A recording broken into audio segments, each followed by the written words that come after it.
You ever heard of Gene Deal? Yep. Interviewed him. Yep. Okay, so like Gene, like 14 years older than me, 15 years older than me.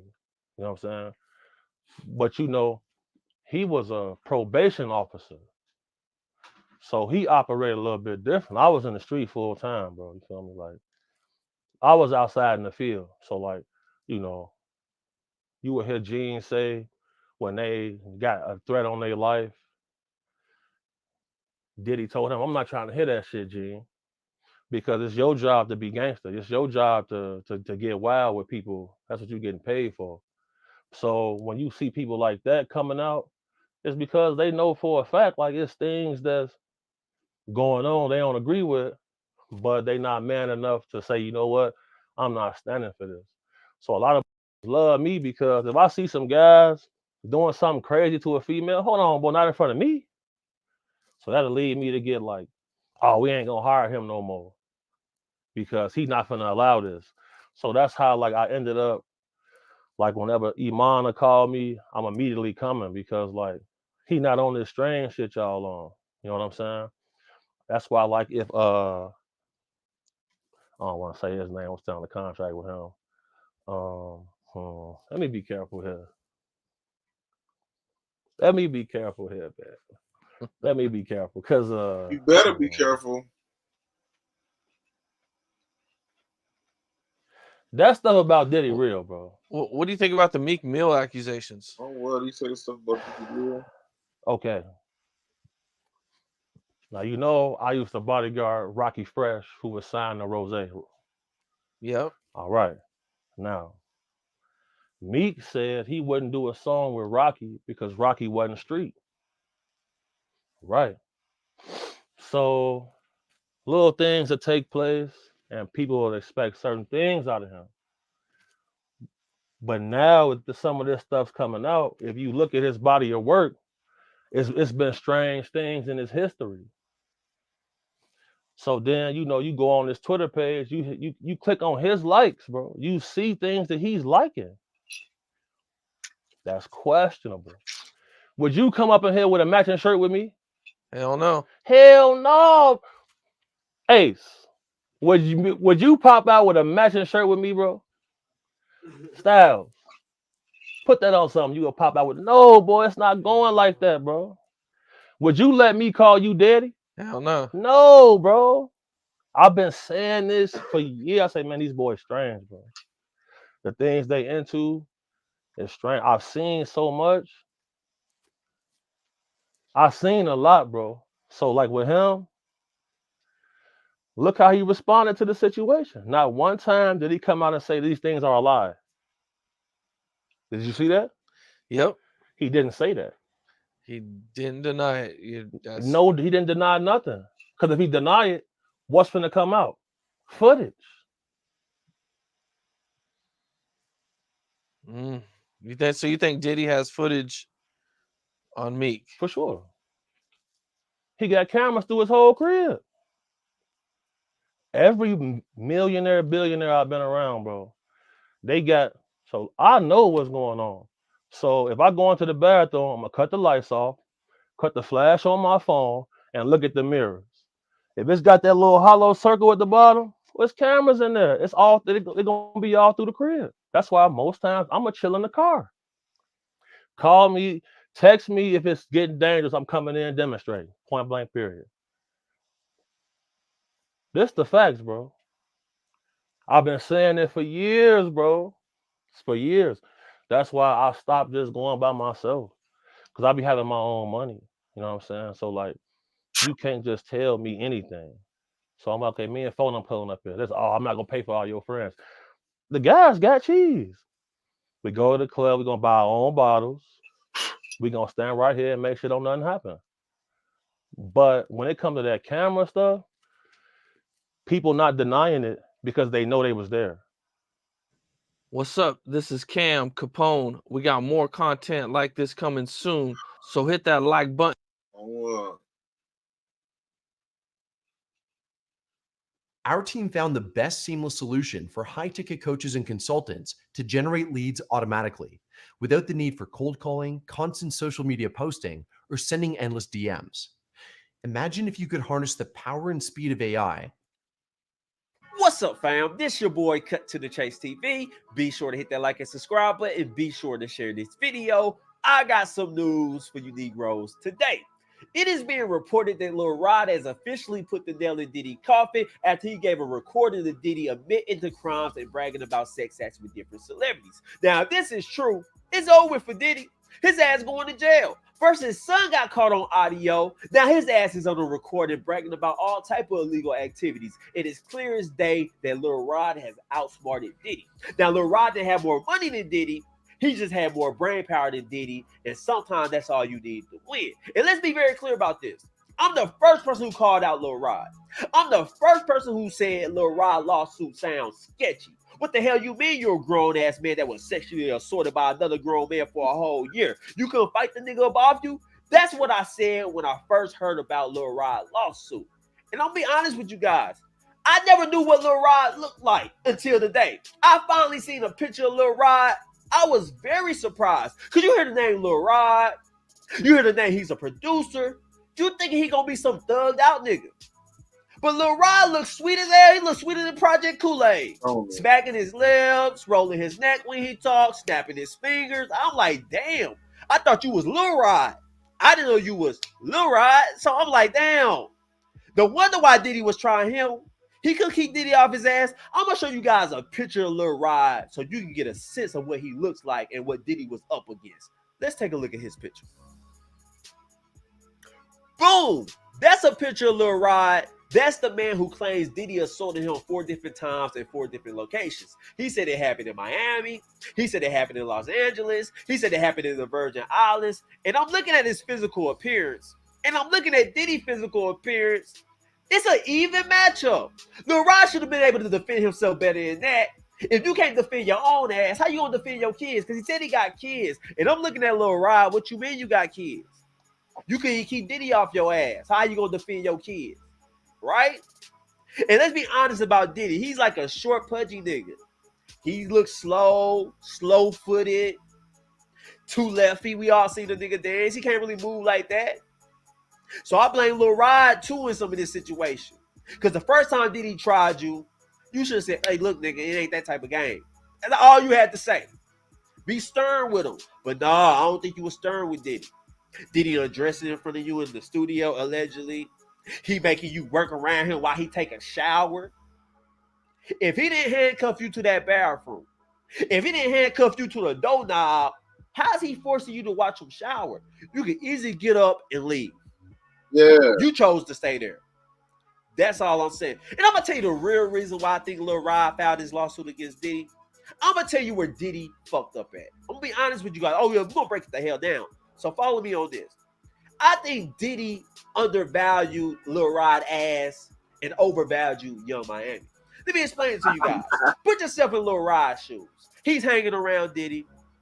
He's working on an album. He see Diddy as a trick. Diddy's paying for women, got him on a payroll. He taking them on shopping sprees. He taking them on vacation just to keep him company. But when it comes to him, Diddy ain't whining and dining him. Diddy ain't taking him on vacation. Diddy is trying to strong arm the bussy, touching on him, not really paying him his worth. So Lil Rod is getting offended because he letting Diddy know, hey, bussy costs too. That's how Lil Rod is looking at the situation. And I don't mean to be vulgar, but let's break it the hell down. Let's get really into it. That's how Lil Rod is feeling. So he like, damn it, I got to get my money one way or another. Because let's be clear. Lil Rod says he feel violated. He said Diddy embarrassed him. You know what that dude put in the lawsuit? He put that Diddy had his anus in his palm. Did y'all hear that? I didn't say the butt cheek. The butt cheek is the meat part of the ass. That's like the real meaty part of the ass. But he said Diddy had his anus in his palm. That's definitely a violation because it's too much of a hassle to get to somebody's anus. You got to move shit out the way, spread something apart, and then you grab it. So I'm looking at a Lil Rod. You couldn't fight the nigga off you before he got all the way there? Right? So Lil Rod feels violated. Lil Rod feels hurt. He feel betrayed by Diddy. You ain't paying him his worth. You tricking on other people. You ain't whining and dining me. You think I'm just some cheap piece of ass. That's how Lil Rod potentially is looking at it. That's just my point of view. I'm not saying it's true, but that's how I look at this situation. And I'm gonna tell you another reason why I think Lil Rod may have filed this lawsuit.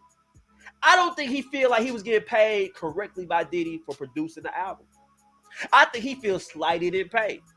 I feel like he don't feel like he was paid this spur. Because you listen to him talk, that's all he was talking about before he filed his lawsuit. He was saying how Diddy jerked him out of money, how Diddy paid him pennies, he don't own publishing. So he was already suing Diddy for the music side. He was already making videos on the internet about it.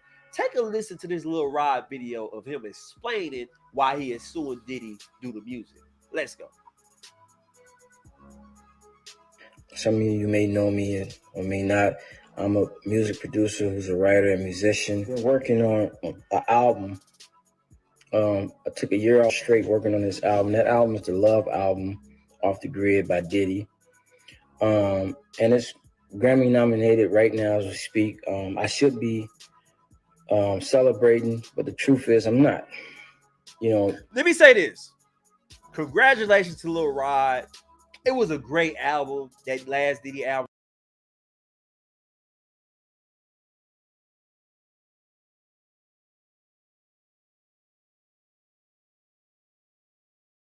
That he helped produce. I want to give him his credit music-wise. Lil Rod, you're an excellent producer.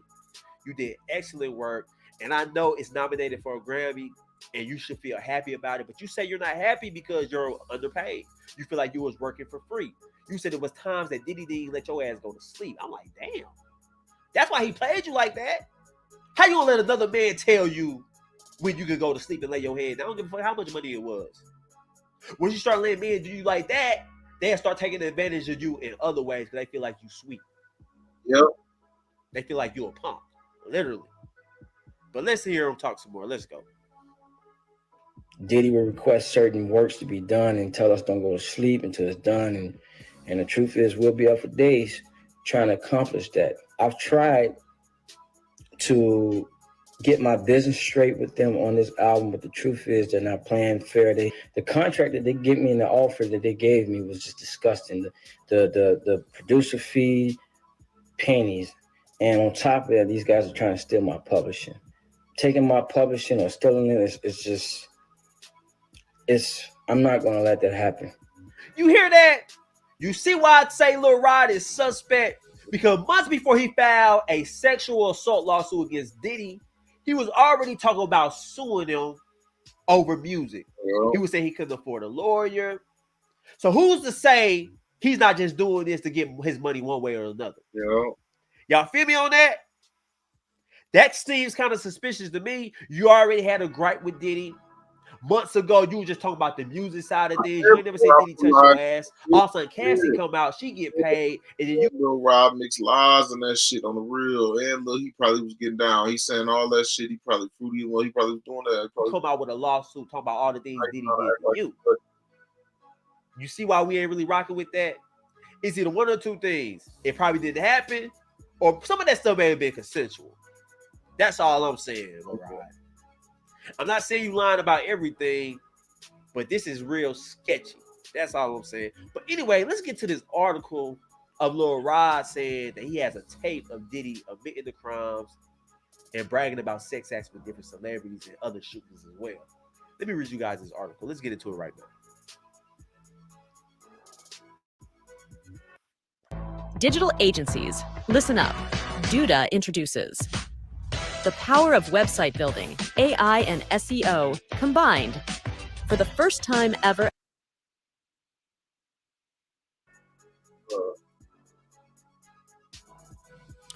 Boom! Here's the article. It says Lil Rod claims he got Diddy on tape admitting the crimes. Rodney Lil Rod Jones claimed he has a recording of Diddy admitting to a litany of crimes, including pressuring artists into record deals, inappropriate sex acts, tax evasion, and more. He made the claim in a sworn affidavit to the court in his sexual assault lawsuit against the Bad Boy Mogul, according to allhiphop.com. Jones got to know Diddy while working on his latest project, the Love album, Off the Grid. Let's continue reading.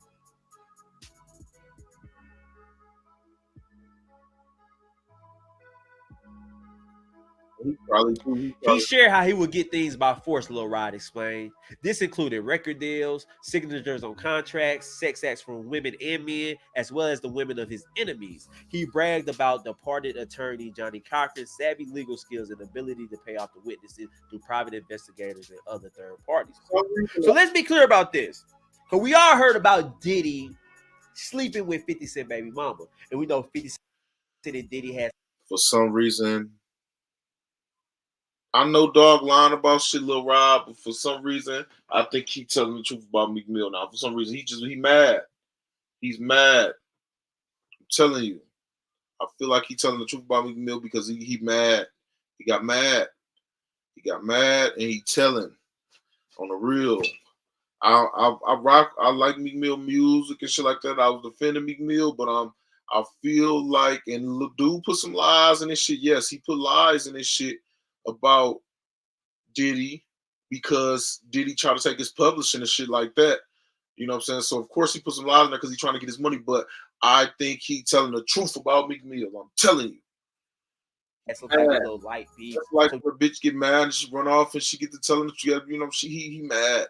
Diddy got get back at 50 Cent by potentially using his baby mama. That's crazy. That's what the lawsuit claims. But let's continue. I feel like you got mad. Lil Rod got mad. And he's telling the truth. He's telling the beans. On the real. Jones added Mr. Combs bragged about the power he has and the fact that he beat up record executive Steve Stout's ass. He laughed uncontrollably as he talked about busting him in the head with a bottle of champagne and a chair. On another occasion, Mr. Combs bragged about beating up Gerard outside of a nightclub in Hollywood. Then we all heard about the Steve Stout and Diddy altercation. Diddy did a song with Nas called Hate Me Now. Steve Stout was being funny with the money. Yeah. It was a business dispute, and Diddy hit him upside the head with a champagne and beat the hell out of him with a chair, allegedly, and they settled that. We all heard that story plenty of times. And Lil Rod said Diddy is laughing about it on this recording. Yeah. But let's continue reading. It was claiming perpetuity of my soul on the real I had. Mr. Combs also informed me that only poor people pay taxes. He shared that it is common practice in the music industry to wire money from anonymous accounts overseas. This way, if there's ever a need to take care of a problem, it would never be tracked back to him. These accounts were in Germany. Diddy and his legal team have already vehemently denied the allegations stemming from the lawsuit. His attorney labeled Jones nothing more than a liar and accused him of shamelessly looking for an undeserved payday after he filed the lawsuit. Be on the lookout for further updates on Lil Rod and Diddy. Now you heard that. Now if he produced this tape of Diddy saying all these things, it may just be over for Diddy. That might just be the nail in the coffin. Because everything Lil Rod is accusing Diddy of. What? And I don't put it past him. He probably do got that tape that recorded because you know why? He probably, when they got to playing games with his publishing, on the real, he already looked funny and fruity. So he definitely mingled and was doing his thing. But he probably came up with the idea once he figured out Diddy and was playing games with his publishing. He probably was like, fuck that. I see they doing all this dirty ass shit around. I'm finna record his ass and motherfucking on the real. Bribe, tell his ass, if you don't give me my publishing, bitch, I got all this shit on recording you. I got all this shit taped. Diddy's on tape bragging about it. That's very high. And the last thing I want to touch on before I get out of here, I hear a lot of people saying, why aren't no celebrities speaking out against Diddy? Why haven't no celebrities coming to the defense of Diddy? I'm going to tell you exactly why. I'm going to tell you why. You think somebody want to be a part of this right now? No, they ain't trying to lose their endorsements. Anybody connected to him, friends, all that shit want to be a part of him in the media. You can lose endorsements. A motherfucker see you with Diddy right now. You better get away. Because they scared as hell. Because it's being reported that Diddy had hidden cameras in his house. It's being reported that Diddy had hidden cameras. It's not about the hidden cameras. It's about their image, and it's about their image and they money. That's what it's about. It's not about the hidden cameras at all. A hidden camera in every room. So celebrities is scared as hell right now. They don't know if they've been recorded doing some foul things. They don't know what's on that camera. So if I'm a celebrity and I know I've been to Diddy house, I'm calling Diddy right now. What's up with all these hidden cameras they say you got? Do you got me on camera doing anything, my nigga? Let me know. I'm married. I got a wife. I got kids. Let me know what you got on me. That's what I'm doing if I'm a celebrity. I ain't speaking out to the public. I'm calling Diddy behind the scenes.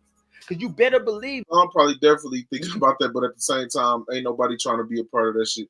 Don't nobody want to be seen in public with Diddy because it's gonna fuck up their money, endorsements and shit. These celebrities is scared. Think about it. Even if you ain't even on no weird stuff with Diddy, what if you just with a Diddy party, met a girl in the back room, y'all did a damn thing, but you married with a wife and kid at home? How you gonna explain that when that hit the media? That's all I'm saying. So that's why celebrities are very quiet. And I find it very funny. Before these accusations, they always bigged up Diddy. Oh, ain't no party like a Diddy party. Y'all remember LeBron James said that?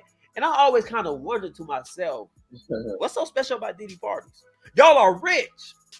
Y'all been tons of parties. Y'all been parties overseas. Y'all been all different type of important people. Why do you guys love Diddy parties so much? I always ask that because every time I enjoy myself at a party, I got laid right at the party. I'm gonna be honest. Ever since I can remember being a teenager, being an adult, when I say I had a really good time at a party, when them celebrities be saying they had a good time at the party, cause I bet you because you see shit, you just some shit gonna go on. You ain't never saw no party number like in a while. Being a celebrity, going places and going, Diddy shit probably does let people can be themselves. That's probably what it is. At Diddy party, people probably can be themselves. You know what I'm saying? It ain't no problem. Motherfuckers can get high, do whatever drug of choice they fucking with. You know what I'm saying? Mingle with whoever they want to mingle with. You know what I'm saying? Some niggas people probably never got a chance to meet this celebrity and kick it with these people and hang out with these. You know what I'm saying? So, that's probably what it is. It be lit, shit. It ain't like it's just people. That's just like going to a club that be lit. You know what I'm saying? It's certain clubs that be lit. No, we ain't going to that club. That motherfucker, they don't be shaking, man. We going over here, man. We already know on the weekend where all the bitches at, man. Where we going down at, man? We going over there. You know what I'm saying? Shit, like that. I had a hoodie bit like over, that. to just be honest with you guys. So all these celebrities coming, oh, they ain't no party like a Diddy party. They act like they ain't never been to a damn party before. Let's hear LeBron James speak on Diddy party. Let's go. I ain't gonna lie. I want to go to a Diddy. No Diddy. I want to go to a Diddy party though. Shit, I go to a Diddy party, but I ain't with all that. You know what I'm saying? Other shit. But I want to go to the party though. Oh, hey, everybody know ain't no party like a Diddy party. So yeah, that's what's up. Yeah. You hear him? What is LeBron James saying now? He ain't said a damn word. And LeBron James talks about everything. He talk about police brutality, unfair wages in the WNBA. He talk about black kids getting shot. But when it comes to Diddy, he is hush hush. He ain't said a damn word. I ain't never seen LeBron James this quiet on the issue. I know you don't expect no fucking NBA player to say LeBron James to say something about Diddy right now. Stop it. Too many endorsements. Quit playing. Quit fucking playing. That should let you know something. But anyway, guys, those are my thoughts about this whole situation. What you guys feel about it? Do you think Lil Rod lawsuit is cap, or do you think he's telling the truth? Let me know in the comment section. Share this video. I love you guys. People is too scared to say something because they say something on his defense and rub the wrong motherfucker wrong. Fuck around and lose out. Peace. How do you take 20,000 children in the middle of New York City with They don't know who did anybody this seeing? What? They are being put into buses. They are given certain Express, really. But here's the kicker. Tyson's been through his own journey Diddy done pissed off.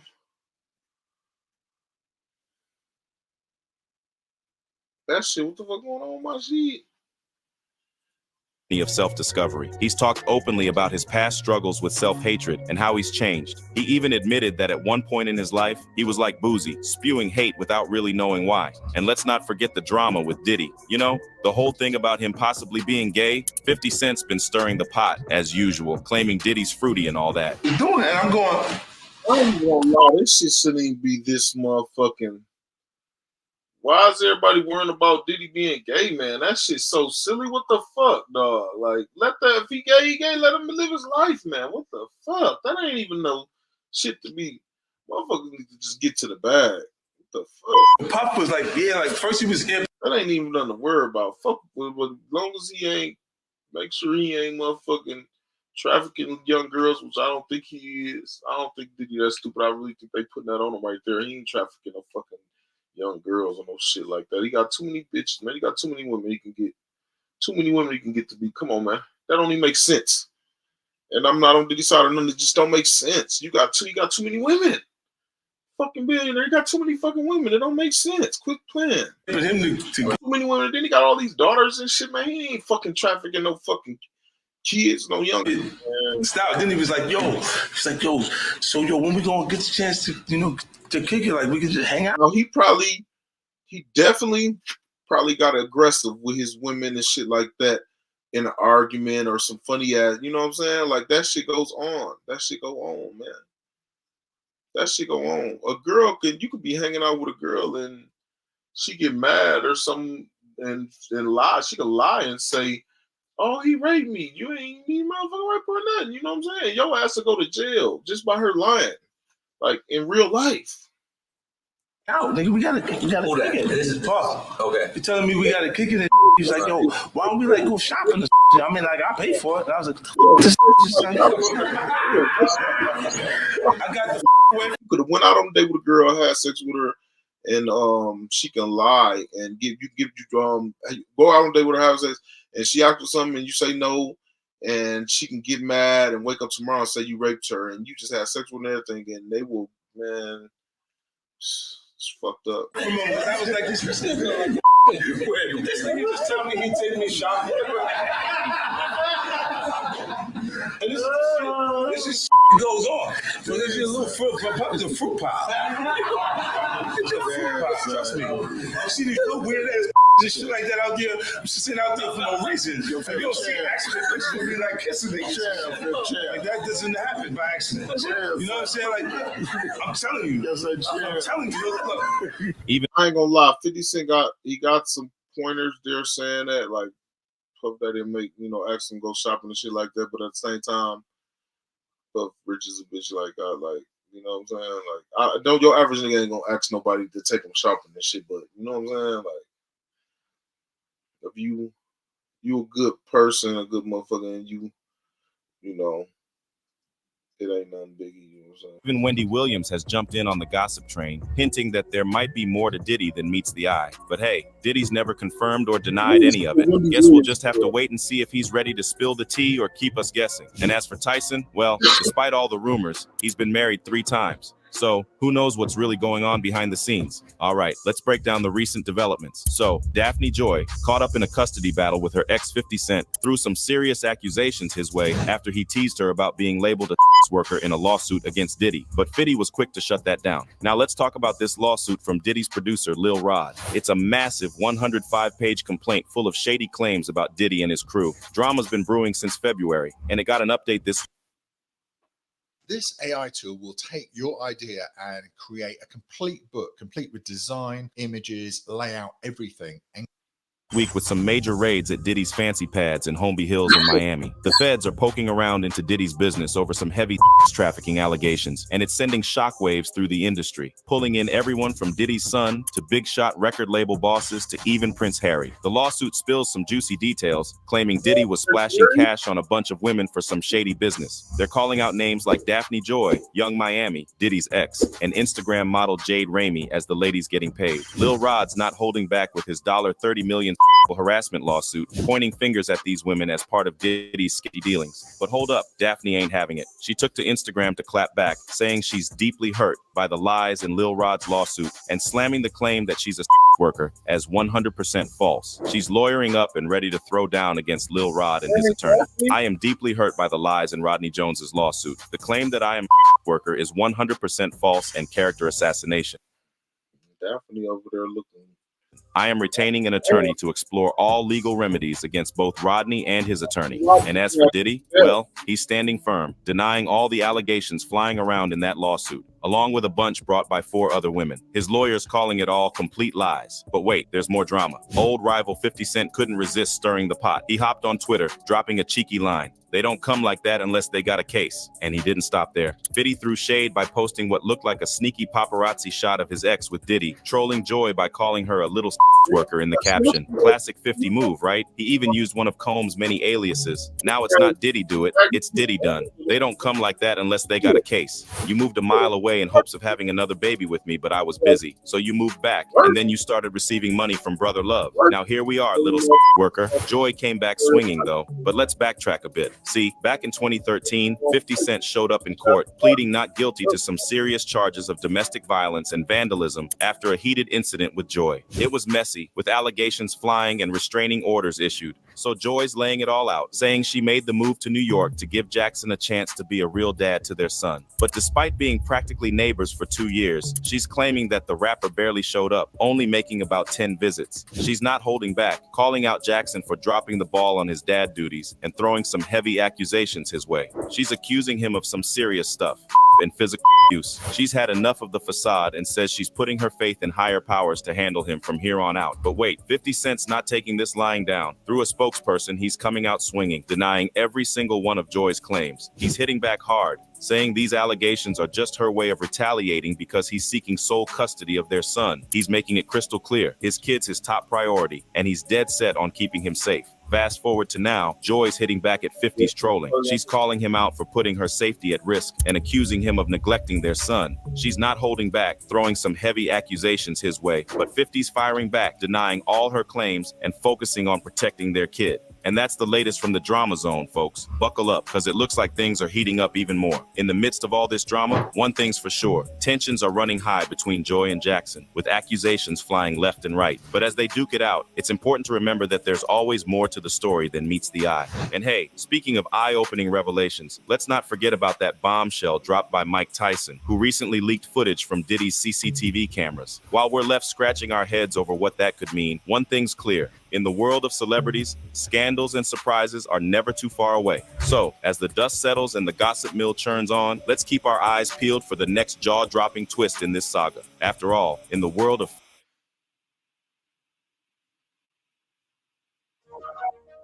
My hair started thinning in my early 20s.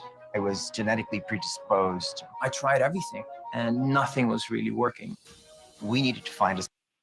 It feel good. The Streets Fest, you know what I'm saying? That's where we come from. So, you know, it's a good feeling. And they get it from the A. That's like my second home anyway.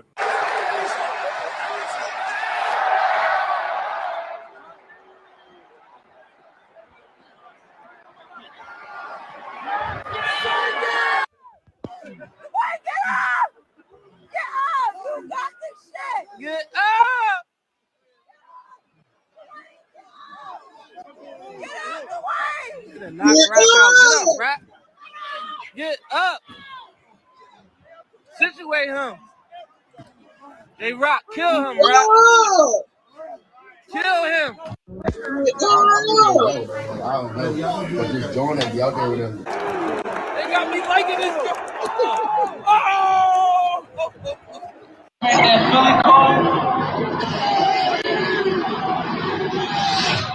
You put the whole world on notice. Tonight, we got some mess around and find out type of guys.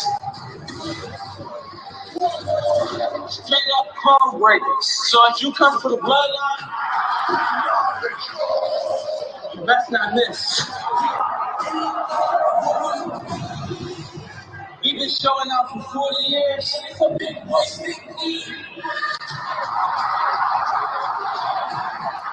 We got forever to go.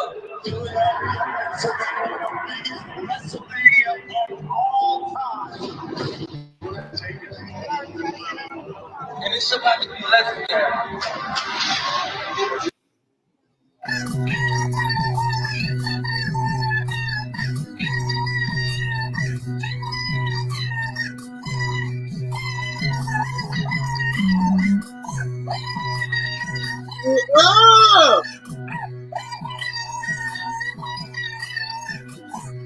Yo, where we at? with it. Black Rambo out here, South Philly with that boy Meek Mill. You know, I got Black Rambo with me, so you know I ain't really allowed in the hood, but I got Black Rambo with me, so I'm good today. You know, you ain't got nothing to worry about. I got his back. You heard me? Yeah. And we ain't missing. We ain't missing over here. You heard me?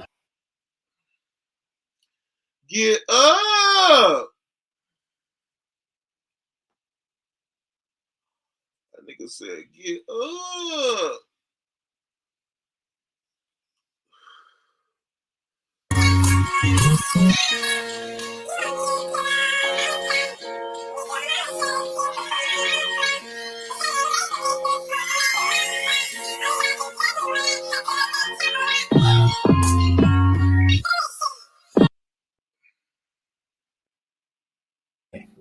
Everybody want to be a comedian and crack jokes.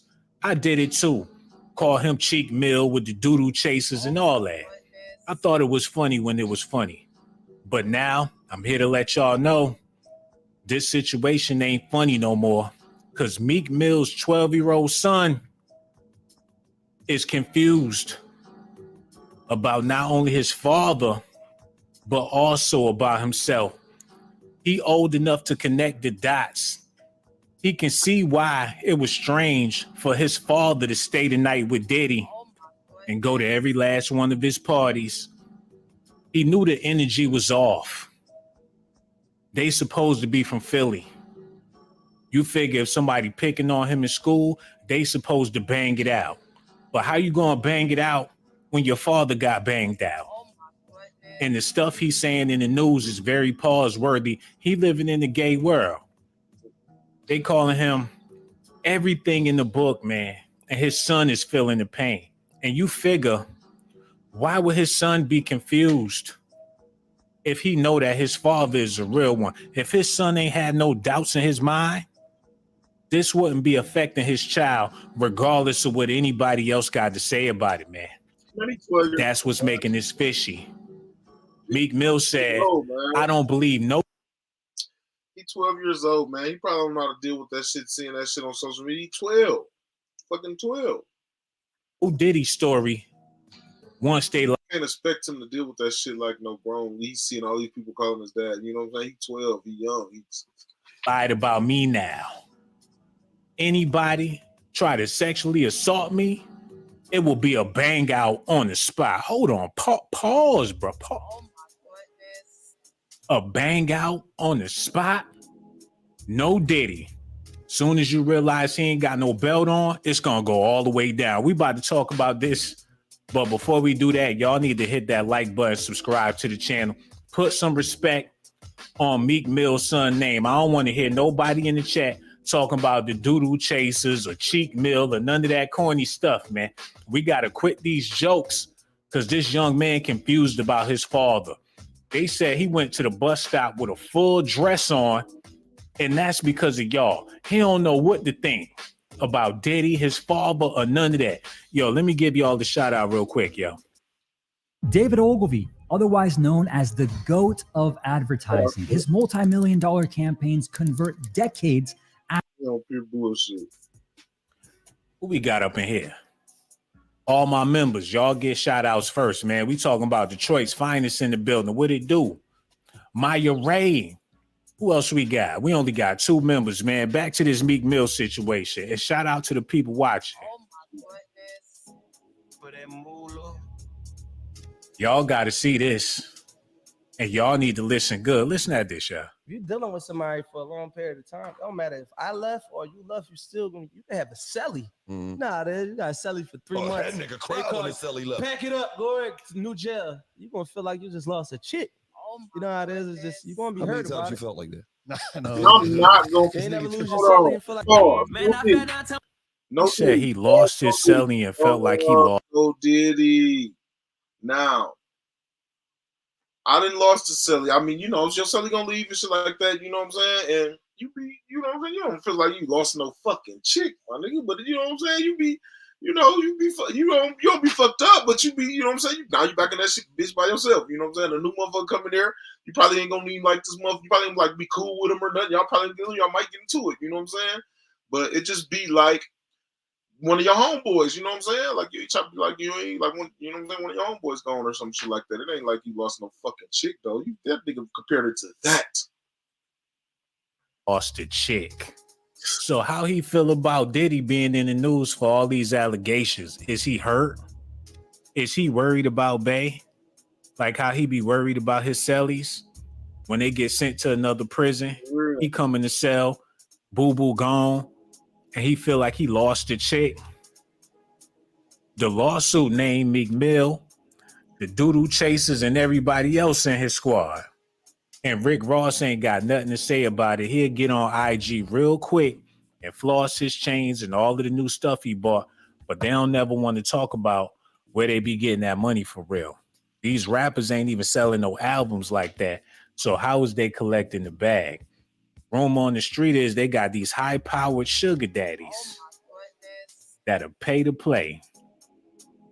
And all the women's that be at their pool parties is simply there for entertainment. Yo, them phone lines open. Y'all got to call in and let me know what y'all think about this, man. Do y'all think Meek Mill is using his son as a shield? Because it's starting to look like he's holding his son up to catch some of them shots so people to stop shooting since they see that his son is involved, man. We got to talk about that. Okay, go back to this real quick. Yo, Reg, pull that up. Yeah. We going to deal with this because this some real serious stuff, y'all. He said, stop asking me if I'm straight. The fuck? Oh, my goodness. No Diddy, man. I'm just going to play it raw. How the world is. Oh, my goodness. No Diddy. Everything he's saying is pause-worthy. Said, I'm blessed. I'm okay, but I ain't hearing nothing good looking. You gonna hear something good looking. Oh my goodness. Maybe he on that shit. Additionally, the social media gave Meek a hard time over the weekend as he attended WrestleMania and recorded The Rock and Cody Rhodes. Everything he doing is zesty, man. You mean to tell me you got allegations about you and Diddy with the tighty whities and you show up to WrestleMania hugged up with big buff butt naked wrestlers? Did they slam you on the mat? Oh my goodness. Hold on, y'all. He must want the world to know. Pretty sure he took his kids, but yeah. He went to WrestleMania. They pinned him down on the mat. One thing I was rooting for Meek Mills, but he respond too much and keep on whining. Listen to Meek Mill sweet talk the right. Oh my goodness. He sweet talking the Rock at WrestleMania, man. I'm convinced. I don't know about y'all, but I'm convinced, man. And now he went from hanging with Diddy, now he hanging with wrestlers. What part of the game is that, man? I just don't understand it. But one thing for sure, his son is suffering. So regardless of how you feel about him, you might want to consider that his baby is real hurt behind all this because he don't know if he could even trust his father no more. Hold on, Reg, run that back real quick. What was that all about? Run that back, man. Oh my goodness. Not only do he got his son on his lap, is he cuffing that man's ass? Oh my goodness. He got his son on his lap like he a chick. Now with all these rumors out, he don't even want to sit on his daddy lap no more. Plus he too old to be sitting on his lap like that in the first place. He like 5 years too old to even be up on his father like that. What part of the game, man? Hey, come here. Here's why gyms can't stand me. See, in 2023, I've helped over 10. I don't know. Meek Mill says them Diddy gay rumors are confusing his son. No, you confusing your son, Meek. I don't think the rumors ain't got nothing to do with nothing. He's starting to see it for what it is. And he can't deny it. He remember what his mother told him. I don't think it's that. I don't think it's still in that. It's still in that. When she got mad, what the family be talking about when he ain't around. It ain't the rumors, dog. It's the internet for sure, man. Look at this, man. Meek Mill says allegations about he and Diddy are confusing his son. We previously reported his son don't know how to take that shit, man. That's just the internet, man. That Meek Mill shut down rumors that he was once intimate with Diddy. The speculation came after fans assumed Meek was the Philly rapper who used to date Nicki Minaj that was mentioned in the legal documents. Meek says those rumors don't bother him. However, it confuses his son. He said, I don't believe no Diddy story once they... The rumors do bother you because you keep on responding too damn much on the internet. Lied about me now. Anybody try to sexually assault me, it's going to be a bang out on the spot. Oh my goodness. How y'all don't know that? I don't care, but y'all confusing my son. He's 12 with people saying his dad is gay. It's sick now out here, so F it. What exactly is he trying to say, y'all? That's what y'all got to help me out with. I'm pretty sure it's more than just his son that's affected by this situation. His whole squad, the Dream Chasers, everybody affiliated and associated with him. No, yeah, they really ain't affected by that situation because he already having problems with everybody. His whole damn squad down there. But why is he putting his son out there? Do y'all think he holding him as a shield to take some of them shots? And 50 don't give a damn, man. No, he just tell everybody everything. He just telling the internet everything. That's all. That's all. He just emotional and he tell the internet everything. 50 going in on him and his son. And I do feel bad that the young man going through what he going through, but how many times he was on his father's lap as a grown-ass child? That's a grown child right there, yeah.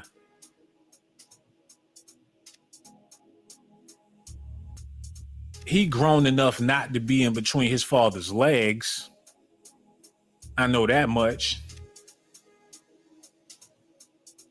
Hold on, Reg. You gotta go ahead and play that, man, because I don't want to do this, but they need to hear this. Listen at this, yeah. I will tell you right now, he says some bizarre stuff, okay?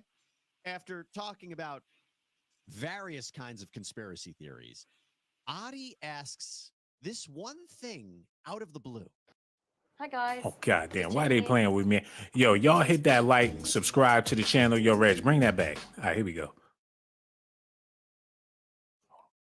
Yeah. Hold on, run that back. Adi asks this one thing out of the blue. Do you know Sean Combs? Puff Daddy. Yeah. P. Diddy, whatever he called himself. Yeah, go ahead. Yeah, he's part of what's called the Boule. The Boule is a branch of the Illuminati. Okay. It's the black people. Okay, first thing to Yo, pause that, man. Hold on, wait. And that's crazy. That little, he said Diddy. That little clip of dude in the interrogation room is crazy, and it's just it was out of the blue how he just asked for, hey, you know, Puff Daddy, and said all of that, which that shit line up with the other shit, like I ain't, you know, allegedly, but that's crazy. It's crazy. He a part of the Boule. Hold up. Hold on, yeah. That's what I meant to do. I meant to look up. I meant to look it up. Look that up on the real. The reason I put lead gen on a license plate Lamborghini is because the fastest way that I found is 6 figures a month. I meant to do my motherfucking research on that. I am too. Yes, sir. So you mean to tell me he a part of an elite club? 50 Cent, Ice Cube, LL Cool J, Dr. King, Colonies of Rice, Harriet Tubman. Oh my goodness. How far back do this go? Right. So every last one of these, Frederick Douglass, T.D. Jakes, The Rock, wow, Ain't that who Meek Mill just went to go see? Easy-E. Okay, so either two things. Two things I see. Either they practice this shit with each hand, or people attack these people. Other groups probably attack these people on the real.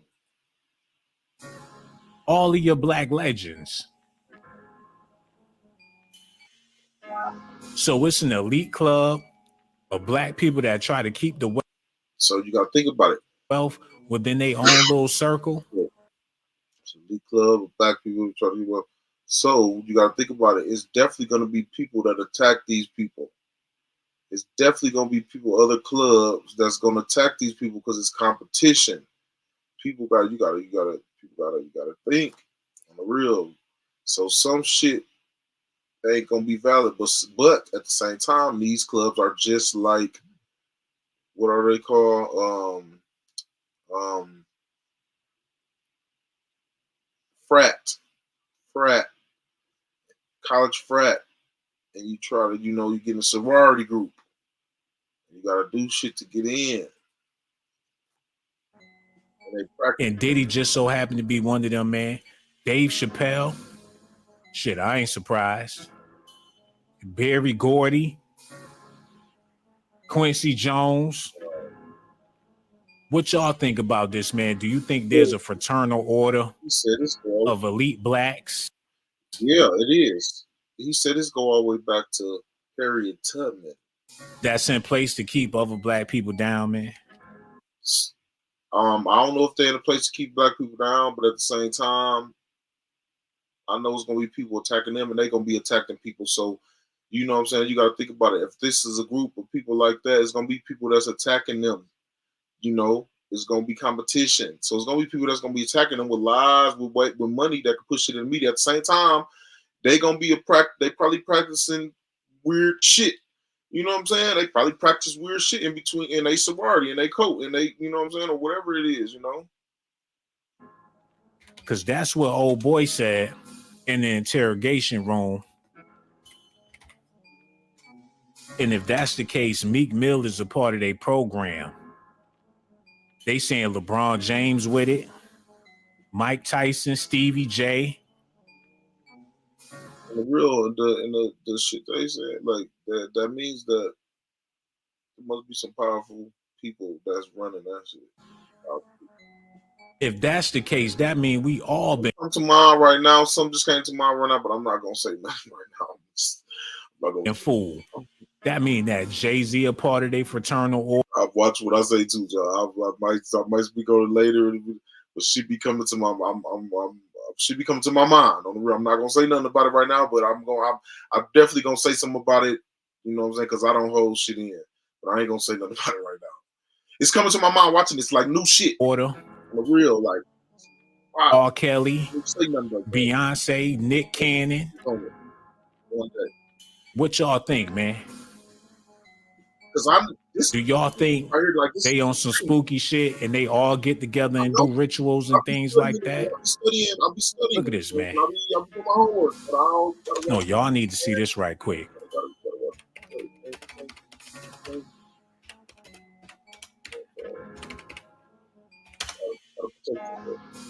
Do this explain why Meek Mill, he gung-ho about being with the millionaires? Yo, this the part that tripped me out. Look at this, y'all. Look. Oh my goodness. Jay-Z and Meek Mill helped buy billionaire NFL owner a new Bentley, and the streets have questions. Oh my goodness. Why in the he got more money than both of y'all, and y'all put y'all money together to buy this man a Bentley? Cause shit like that just be for the media sometimes, man. That shit don't even be what it be. Y'all won't be like a lot of this shit be for the media, man. Just for the media, just to stir shit up, just to make people talk about them. Oh my goodness. It's energy. It's all energy. You know what I'm saying? It's energy. It would have been cheaper to just give him a BJ or something like that. They going all out for this man. Energy, man. Is it because he a part of an elite club? Whoa. Whoa. And they ain't got no choice but to kiss his ass? And the more they kiss his behind, the better off they gonna be. They shower him with gifts and they gonna shower him with gifts and favors. What type of love affairs they having, man? Jay-Z and Meek Mill have some people scratching their heads. And it's not because they dropped albums with clever wordplay. The MCs recently helped surprise billionaire New England Patriots owner Robert Kraft with a Bentley for his 80th birthday. Now the streets have questions. Meek Mill revealed that he and Jay-Z were among a group of friends who helped purchase the blue luxury car for Kraft when he posted a video of the surprise on his Instagram account Monday, June 7th. And even if they did, man, that should be a tax write-off. Man, that shit don't be that big. That shit don't be none of them, man. That's a tax write-off. That's a business play. And caption Meek wrote, drop top bent for Kraft. What he ever done for the streets that he be yelling about, man? Where's Meek Mill grocery store? Let me type that in. Let me type it in real quick, man. Do Meek Mill have a grocery store in Philly? Because if he do, I'm going to shut up about it. The Meek Mills. Where is the Meek Mills catering service, man? Where that's at? I don't taste that. I don't know, man. I don't see no grocery store. This shit tastes like he hanging out in front of the corner store. Purified. That's crazy. But he ain't got no stores in the hood. No. He pull up to the hood to get his rap snacks and get his blunt wraps. But he ain't got no commerce moving in the ghetto. But took the money to buy this man a Bentley. It's looking like we dealing with a whole nother level of sellout, y'all. And he worried about his son. What about the streets, man? He sat up there and cried in front of them people, man. Look at this, y'all. Meek Mill breaks down in tears as PA governor signs probation reform bill. Rapper calls his own anxiety living and fear that a minor infraction could be the end of his freedom. Hold on, Kanye West already called him out for this, man. Oh my goodness. Kanye done already called him out. Now it's all starting to make sense. No wonder his son is confused. Because he lived with this man. He's starting to see it for what it is, man. All them times his daddy had him sitting between his legs. Oh even though he a grown-ass kid. Hold on, y'all. People be talking about Kanye West crazy, but he be speaking some real stuff, man. It's all starting to make sense now. Listen at this, y'all. Poison me, and by the way, y'all done already fuck with me so much. Y'all already black mirrored me. You already made everybody think I'm crazy. You already took my family away. You already separated all my friends. I don't got no celebrity friends because when I was on TV, on Instagram saying, I don't know where my child is, and the Kardashians kidnapped my daughter in public, and I didn't have the address of my child, none of these niggas that want to say something Travis now. gave you the address, though, right? Travis gave me the address. Right. But as far as Meek Mills, Puff Daddy, whoever, none of these niggas, all you fake hard niggas, fuck you. Wait, hold on. Okay. All you fake hard niggas, fuck you. You know what I'm saying? I don't give a fuck who, because you can't shoot nobody anyway. And the reason why you got talks is because you did a deal, you fucking fed. You know what I'm saying? That's why you gotta come at me. Because part of the deal for you to be the door and get out of jail is that you promise that you're gonna go pull my co-car. So y'all niggas shut the fuck up about me. Damn. Hold on. Whoa. Oh my goodness. Said Meek Mill is a straight up fed. He working for them people. They trying to make him Dr. Luther King. They trying to make him a damn black leader. They trying to make him a revolutionary. It's all for TV. Him going in and out of jail, it's all a part of the program, man. He a problem for the streets. They put him in place to keep a million other black people down, man. Is that what they talking about? Because that's what it seemed like. Meek Mill, a part of an elite club, got caught with his pants down with Diddy. Now he running scared. And his son, he holding his son up as a shield to take some of them shots, man. Hold on, y'all need to see this, man.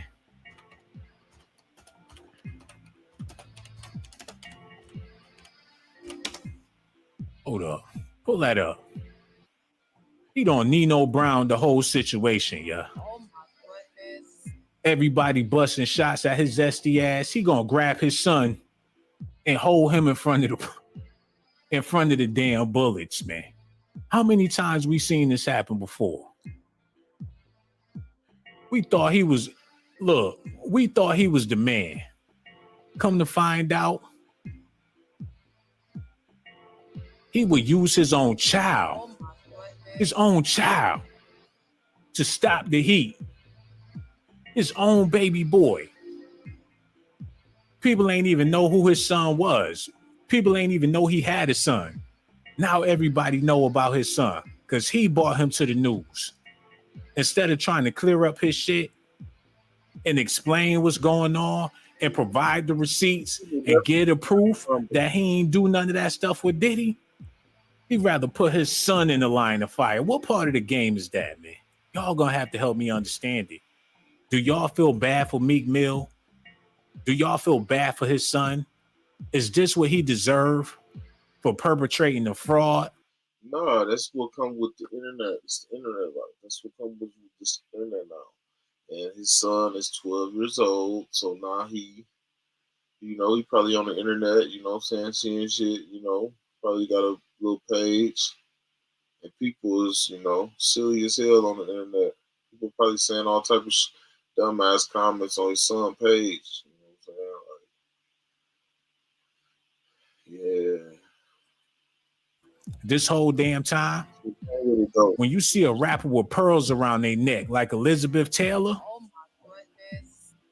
y'all seen these rappers come out with all different types of zest. I'm talking about chokers, the whole nine. Y'all seen these men show up to the Rock Nation brunch. Look how he showed up to the. And you can't expect a kid to deal with it like a man, like a grown person. You know what I'm saying? And you can't expect a kid of his caliber to do it because, you know what I'm saying? Like, kids that was raised in the struggle, they are built different. You know what I'm saying? Kids that's raised in the hood, they built different. You know what I'm saying? Built different. So it's a different struggle in the hood. It's a tough, they can take certain shit and they look at it if they got that, you know what I'm saying? Brunch, man. Hold on. This is an AI YouTube ad, which means I did not film this ad. I created it with AI. And if you're a coach, course creator, or agency owner, this is the new way to profitably.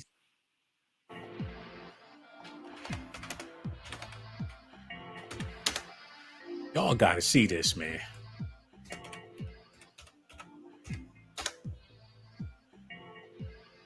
He showed up to the brunch, extra zesty, entertaining the guests Oh my goodness.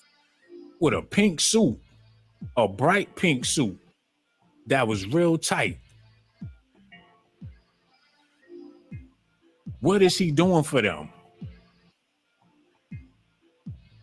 You got Jay-Z looking like Basquiat, DJ Khaled allegedly in them sex tapes, and he the one that helped break the bed with TD Jakes. Oh my goodness.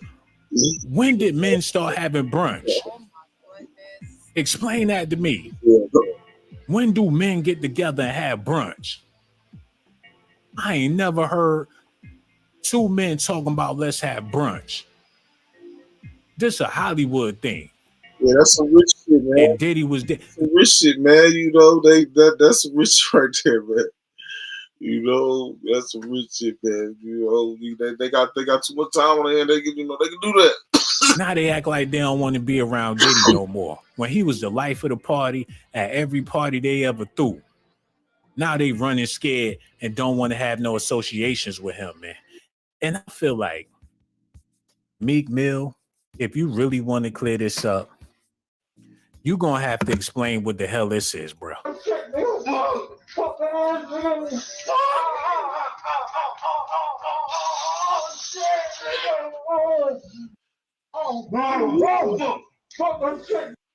Man, I want to say, I swear, man, it sounds like some fake ass shit, but I ain't gonna lie, that kind of sound like Meek Mill. That's kind of sound like Meek Mill. You see that kind of sound like Meek Mill? That, man, I know people's voices, man. I don't like to hear that shit either. Yeah. Like that's it kind of sound, man. Get the I say fake, man, but I be knowing people's voices. I ain't saying that's him. I'm just saying it sound like him, like you know what I'm saying? It sound like somebody that sound like him. You know what I'm saying? Like, fuck out of here. Turn that shit off, man. Matter of fact, don't even play that no more. One thing for sure.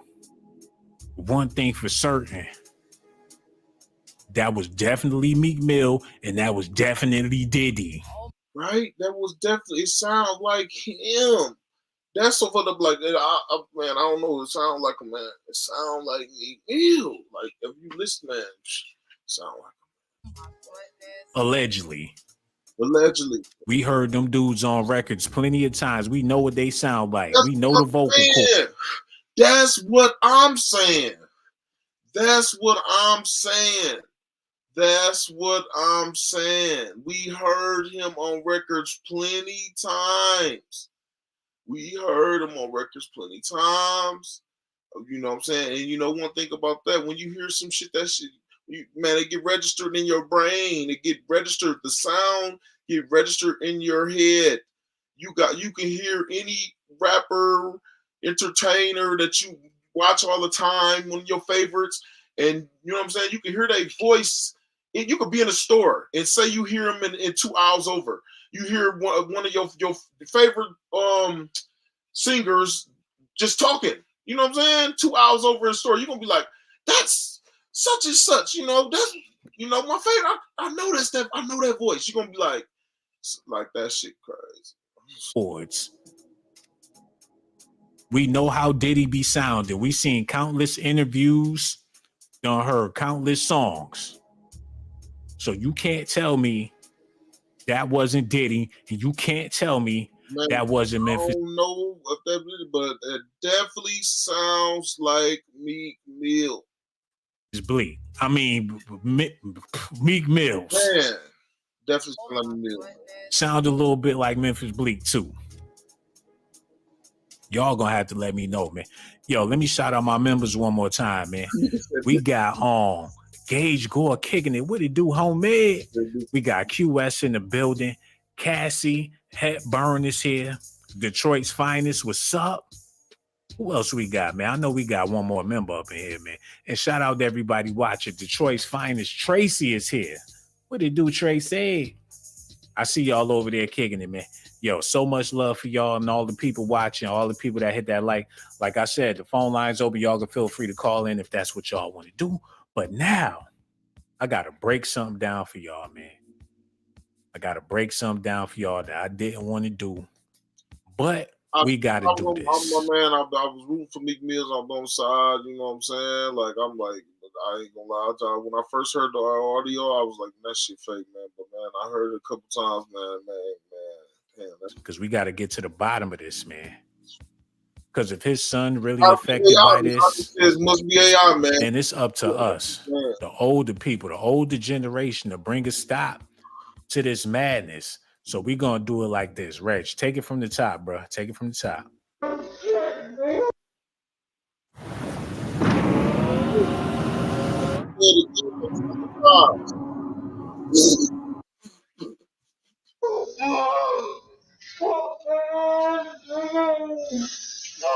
That sounds like Meek Mills. Listen.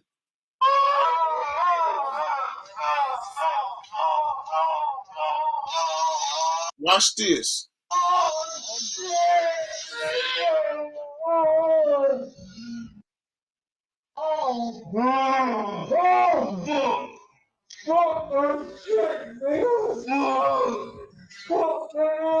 Fuck that shit, nigga. That's Who was doing what? Who was on who? Slow motion a little bit that second time, but listen, that sounds like him. Who was on who? Oh my goodness. Who was on who, man? Oh my goodness. It sounds like Diddy was on him. Whoever was on it, I don't know. I don't allegedly, but I don't know the one that's saying, "Fuck that shit, nigga." Sounds like him. It got me over here like an owl.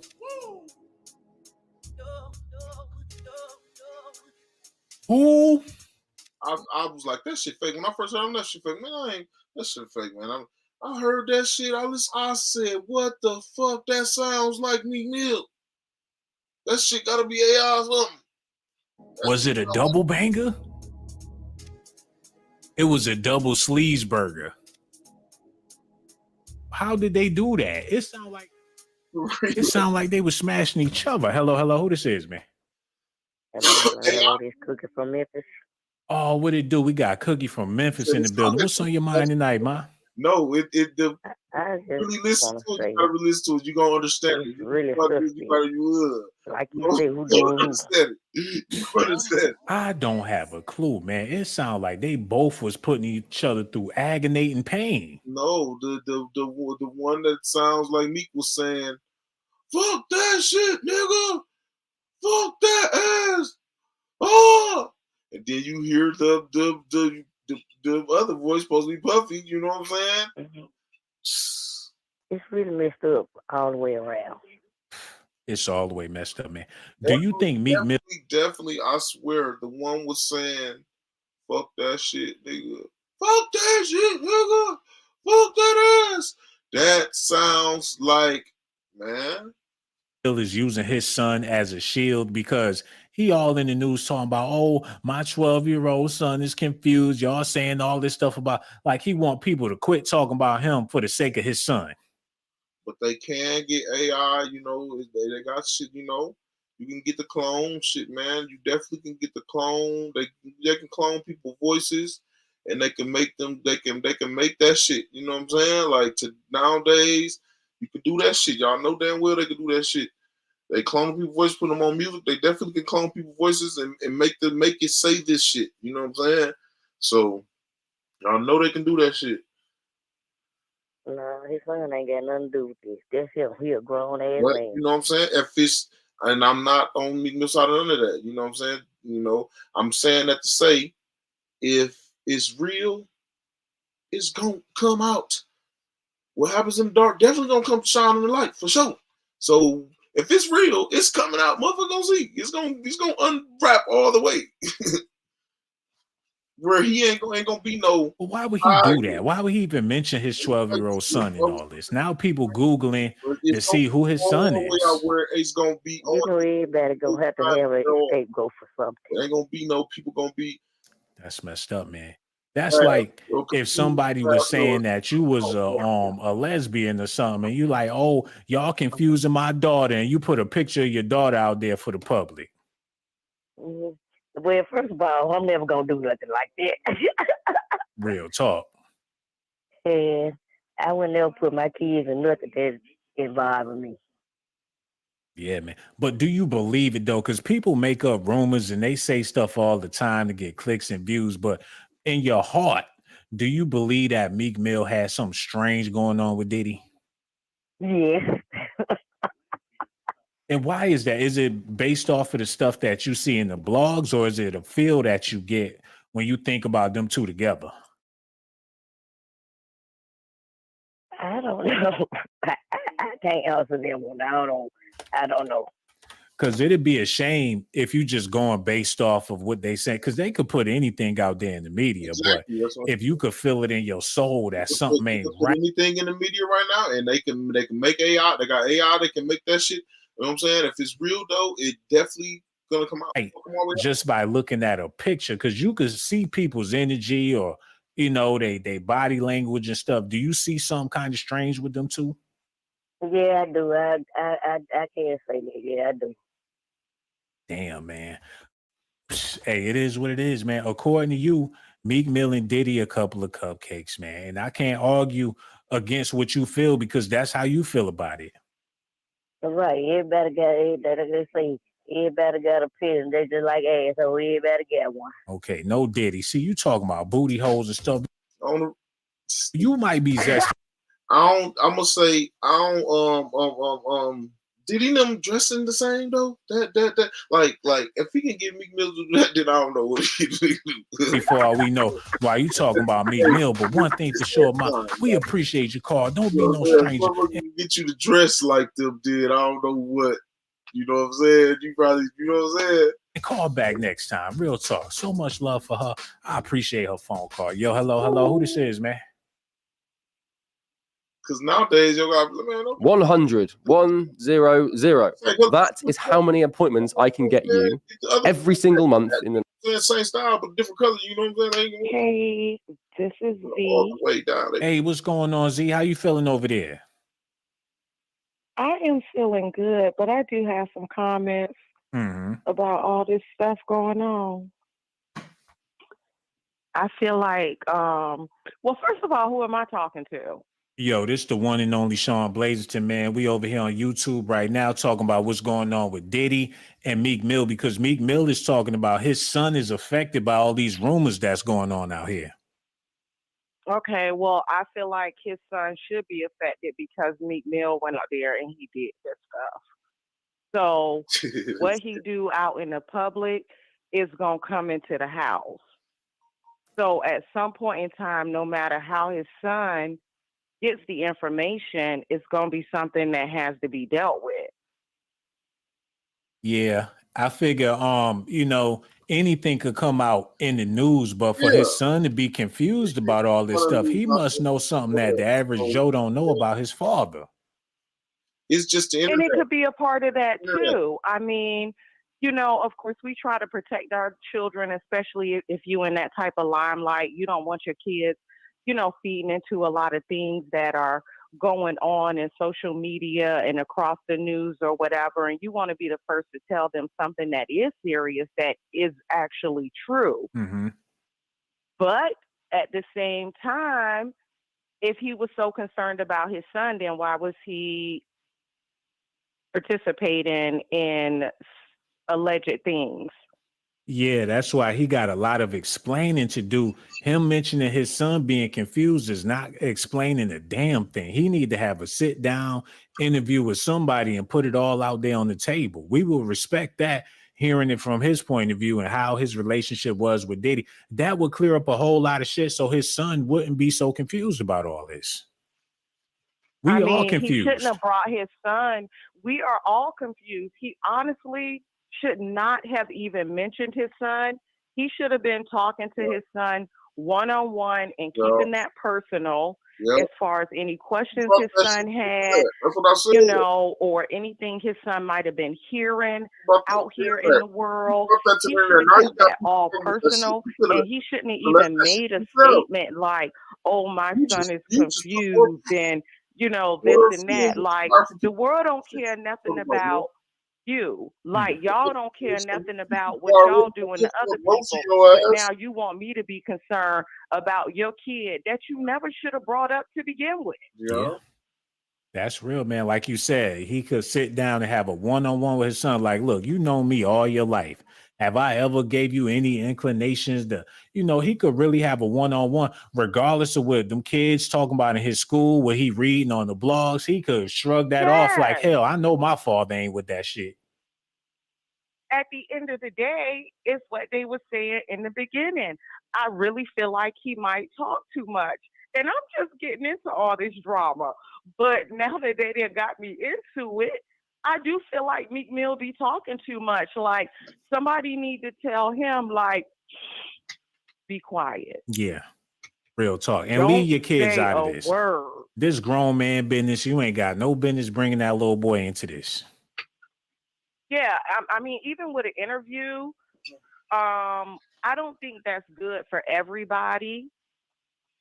Just based off of who's on your team or whatever. We already know with shady stuff going on. Everybody is not for your best interest.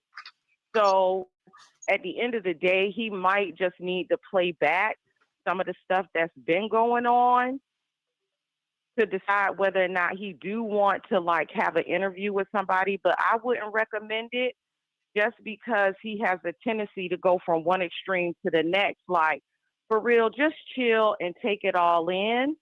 No Diddy. Oh my goodness. You know what I'm saying? Silence can be golden sometimes. Like, just chill, take it all in. You know, be there for your family, your kids, or, you know, whatever. Stop putting all your feelings out there for the public to have an opinion. Like, it's almost like he reaching out for, you know, support and help, but not in the right way in that industry. Like, you know, just soak it all in and, you know, deal with all the feelings and the confusion that's going on before you start opening up your mouth and you talking. Yeah, let people make fools out of themselves instead of making a fool out of yourself, man. Wait it out. Let people run their mouth, do all that talking. It ain't affecting your paper. And once it all die down, once it all blow over, people gonna be waiting for your side of the story, man. He could have made a grand entrance. He could have did a multi-million-dollar Shay Shay interview speaking on the situation. But if he did a Shay Shay video, that will be pause worthy as well. Oh my goodness. I'm so glad you said that.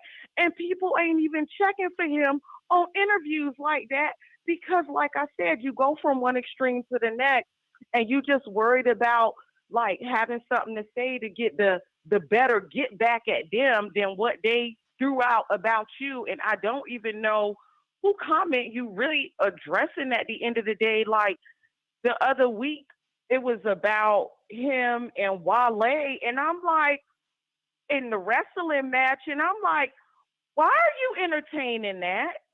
Yeah, and Wale got zesty rumors about him as well. So, I mean, they catfighting at this point. No. It's a whole cat fight. Yo, don't even get me on another subject. I just had to speak on that part of it before I even go into something else because this whole thing right now, yeah, the gossip is going on because there's so much questionable things that are happening with people that are supposed to be like, you know, for the community and for the kids. And so for so much positivity, not even just brown and black people, just as a whole.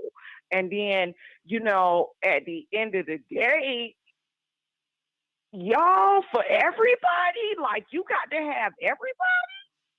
Everybody, man. Nobody private parts are. Nobody. You know what I'm saying? I feel you, sister.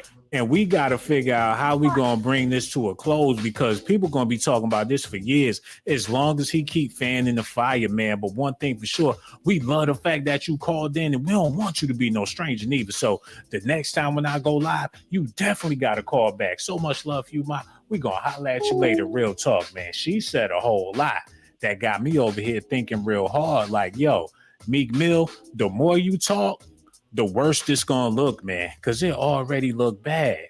He said, I wish I would have knew the other day. I would have stretched you. Oh my goodness. He talking to Wale like, I would have stretched you. No Diddy. You want to get that man a back rub and all that. Meek Mill has lashed out at Wale, threatening to physically assault the rapper after a Washington, D.C. man claimed that Wale allegedly conspired to cause Meek Mill harm. Aunt Glizzy, an associate of rapper Shy Glizzy. All this shit pause worthy, man.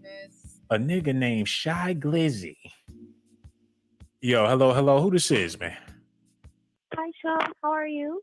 Oh, man, I'm doing amazing. Who this be? Arlie. Oh, that's what's up, man. We so glad you called in. We over here talking about what's going on with Meek Mill. Man, these allegations about Diddy got his son thinking that his father is on the DL. How you feel about all this? So I called in because I have a story related to this. Earlier, I was at work and I was listening to my music and Meek Mill, like it was a Meek Mill song, but Jeremiah sings first. Mm-hmm. And I was listening to the song, and as soon as Meek Mill came on, I was like, turn this because I just keep thinking about him and Diddy. Like his music is tainted for me in a way. And then later on in the day, I passed by one of my coworkers and he's playing Meek Mill. I'm like, how can you listen to this? Like, you don't think about like the rumors. And he's like, don't you think it's kind of fruity for another man to think about two men together? And I was just like, no, because that's all everybody is talking about. And for Meek to respond talking about his kids is crazy because the internet is not going to care. We're going to continue talking about this. And if he was going to give us the real answer to, or like real proof, like you said, then what was the point? But yeah, I just called to tell you that funny Yo, story. no doubt, that was real. And you got me thinking, for the people that's still listening to Meek Mill, if they about that life, they might as well turn that shit up high. Exactly. That's what he said. He's like, oh, it's still bump. And I think he went to jail too. So I'm just like, I'm looking at you suspect, like you, no Diddy. Hey, it's a lot of brothers out there like that. If anything, you know, they feel real good. They probably got a boner right now listening to Meek Mill real loud. Oh my goodness. Probably. You just never know, man. Yo, it's only one way to find out, but we appreciate your phone call, sister. I'm so glad you called in and gave me that insight because I'm going to elaborate on that a little bit more. So the next time when I go live, you definitely got to call back. So much love for you. We going to holler at you real soon. No doubt, no doubt. Yeah, man, she got me over here thinking this could be a good thing for his career because Lord knows there's a whole lot of zesty thugs out here.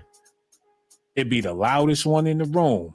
That'd be the booty goon. Oh my goodness. It'd be the one that want to fight and wait for you outside. He bent up. He aggressive. They want to dominate you and then take advantage of you. They want to make you their bitch. Oh my goodness. But what's confusing me with this audio, who's the bitch with Diddy and Meek Mill? They bitched each other out. Oh my goodness. I guess neither one of them was going to take the L.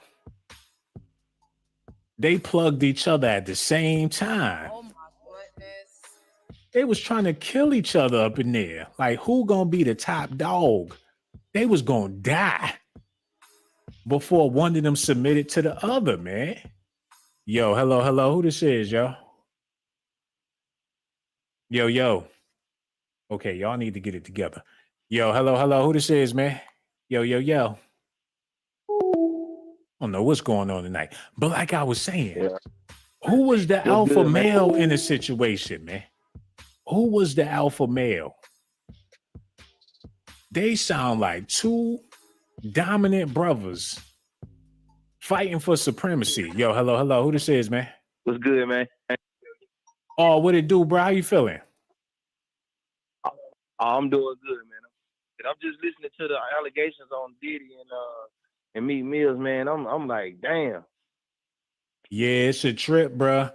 You know, Meek Mill in the world of trouble. He not really trying to talk his way out of it. He trying to throw his son in front of the shots. And that's what got a lot of people confused. Why won't he just address this head on?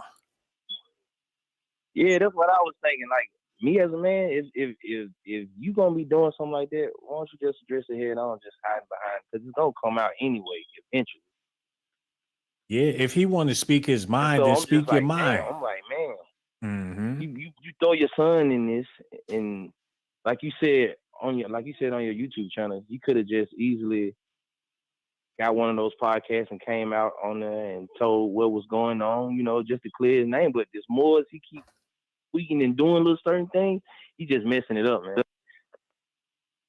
Yeah, it really do look suspect, man. And for him, out of all people, it's a bunch of rappers that Diddy been around, but he was specifically named in the lawsuit. So he need to make it plain and clear, come with some proof. But the problem is they got them tapes. So he really can't say too much.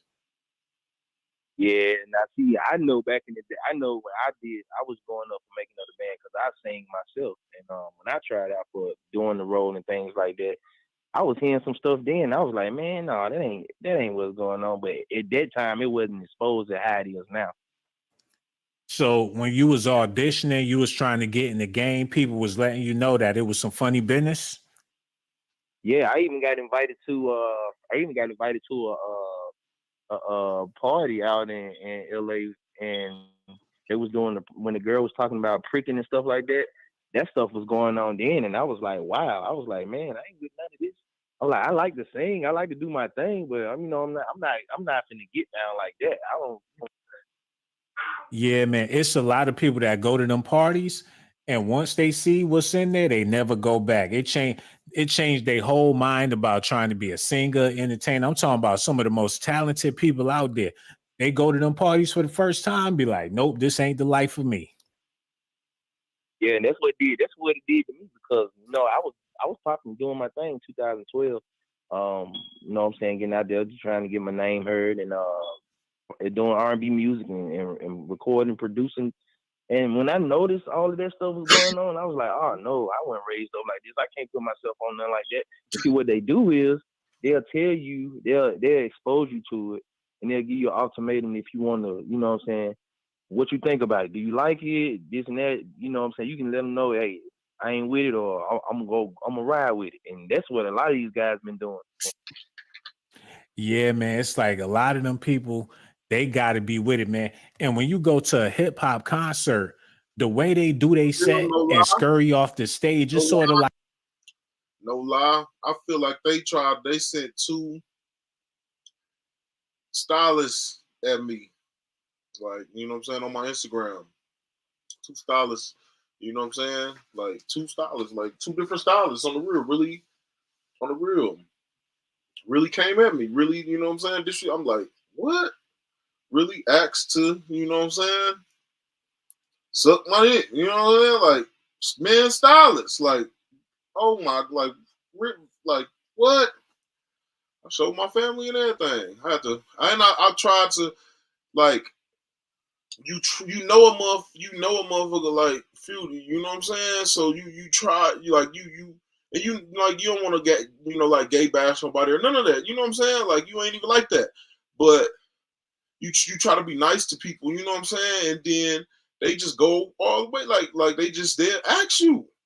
Like, you can't, it's like you can't even be nice, you know what I'm saying? Like, I had to show my family, like, you can't even be nice and be regular to a motherfucker, because a motherfucker asks to suck your dick, you know what I'm saying? Like, you know what I'm saying? Like, that's both, like, that's crazy, like, you know what I'm saying? Like, it's crazy. Like, they not regular people, man. They not a part of society. They in their own little society, man. And whatever goes on behind the curtain goes on behind the curtain.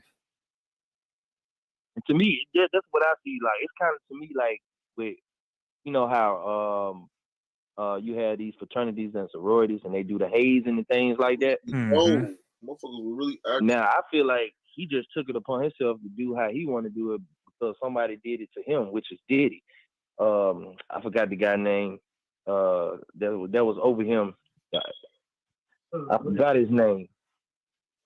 Now, what y'all gonna do if it's a fire or something go off over there, man? That smoke alarm is killing me. If you know what I'm saying, take you to the hip hop gang, and he just running the through these smoke guys. alarm is I hear what you're saying, bro.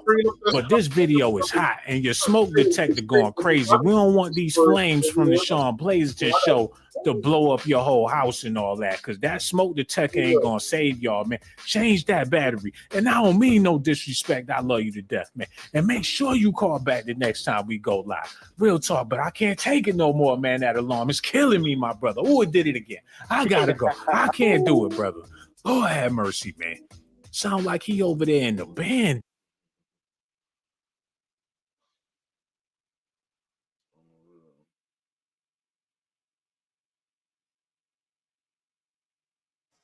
How you doing? This is Amanda.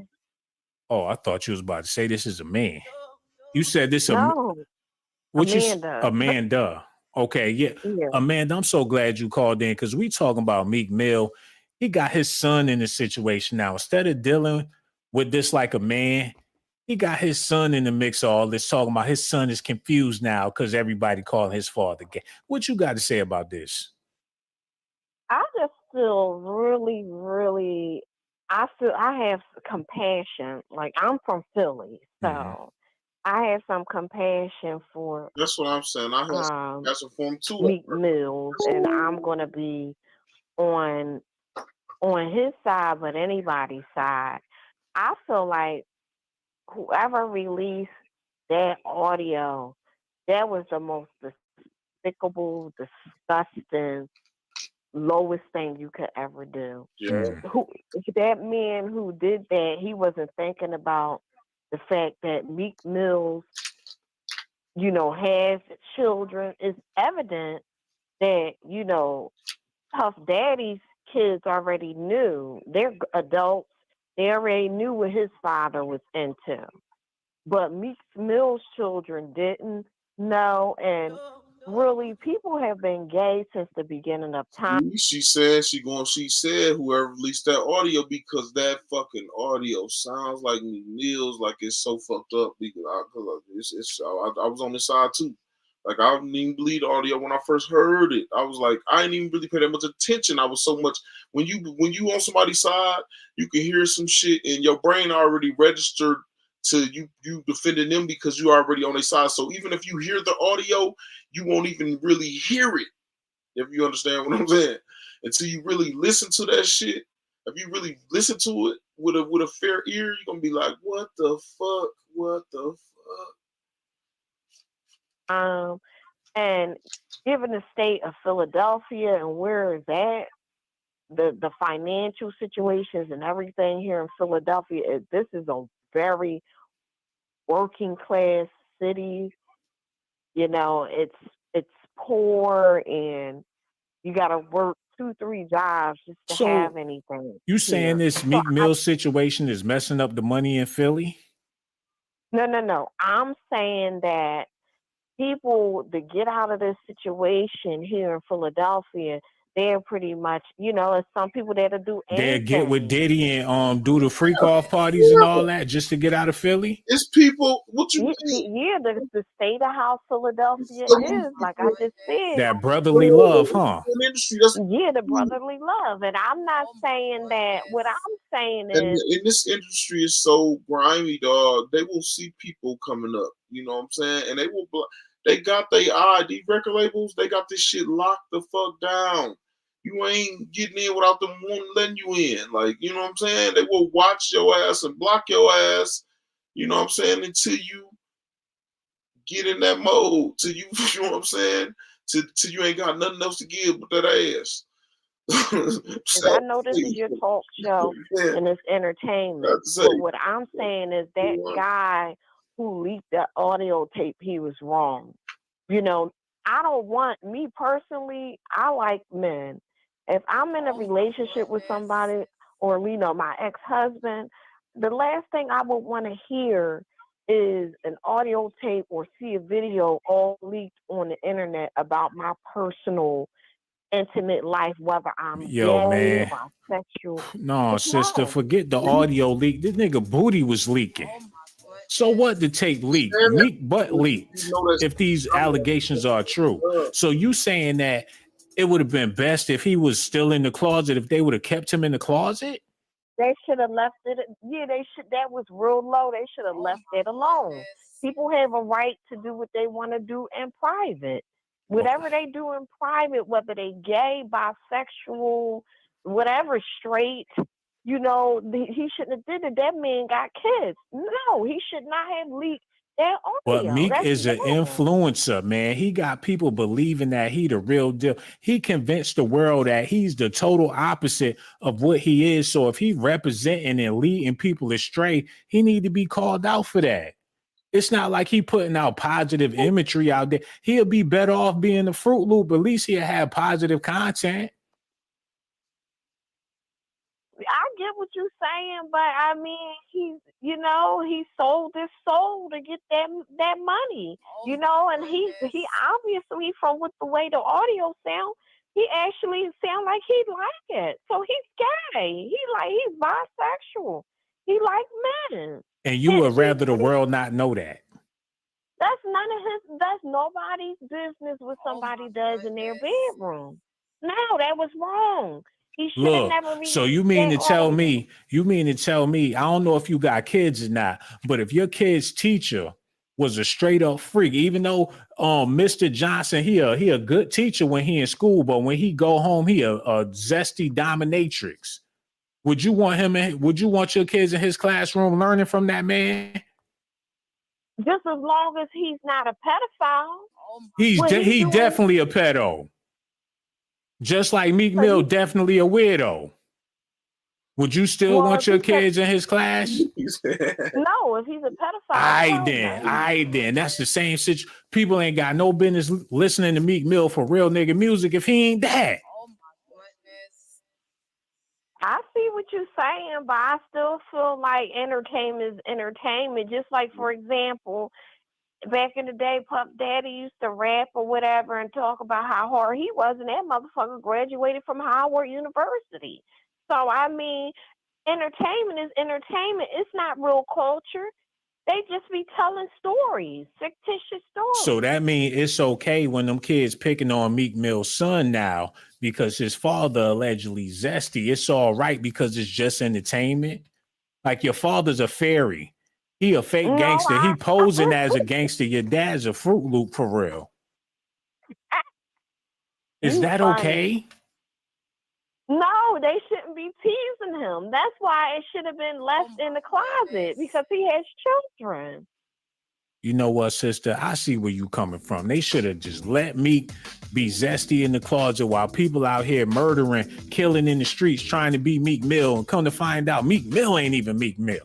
And we appreciate you so much, sister, for your phone call because you the realest, man, and we love you to death. And that's why we don't want you to be no stranger. Now we know, you know what, matter of fact, let me talk to you real quick, sister. Now we know what time we know what time Philly is on, man. The city of brotherly love. Y'all want to keep that on the low? And I got love for Philly. I've been to Philly plenty of times. There's a lot of real people in Philly, but you don't convince the masses. We got over 1,000 people listening. You letting us know that the city of brotherly love is really the city of brotherly love. And we ain't never know that until you called in. And we want to thank you once again for calling. And don't be no stranger. You dead wrong for that. I know it's a whole bunch of zesty people down there in Philly, man. Real talk, man. Gilly, all them dudes, man, in Philly, they say they zesty. According to you, we ain't know that until you call. And thank you so much for calling. We're going to holler at you later, man. Okay, now let me clear this up with my Philly people, man. Let me clear this up. Now, I know damn well it's a whole lot of real ones in North Philly, South Philly, East Philly, you name it. Y'all need to check her. Don't get mad at me. Y'all need to check her. Yo, hello. Who this is, man? Yo. Okay, whatever. Y'all need to get it together. Like I was saying, man, the world is confused. People would rather Meek Mill stay in the closet and entertain instead of the truth being told. Yo, hello. Who this is, man? Yo. It's the same person that called. This motherfucker don't call Dan twice. Let me go ahead and handle that for y'all real quick. Cause you can't pick your family, and whoever that was, she's suffering from mental retardation. So we just gonna go ahead and move on. Yo, hello. Who this is, man? Do you ever feel afraid to do the things you know you should do, but you don't? Hey, it's John Asrath, founder of NeuroGym.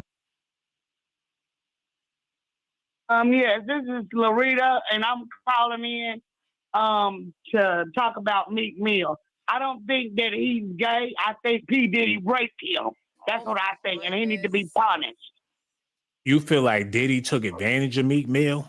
Yes, I do. What about Meek Mill being with Rick Ross and he called himself one of the booby boys? Meek Mill is younger, way younger than them. I think they manipulated him.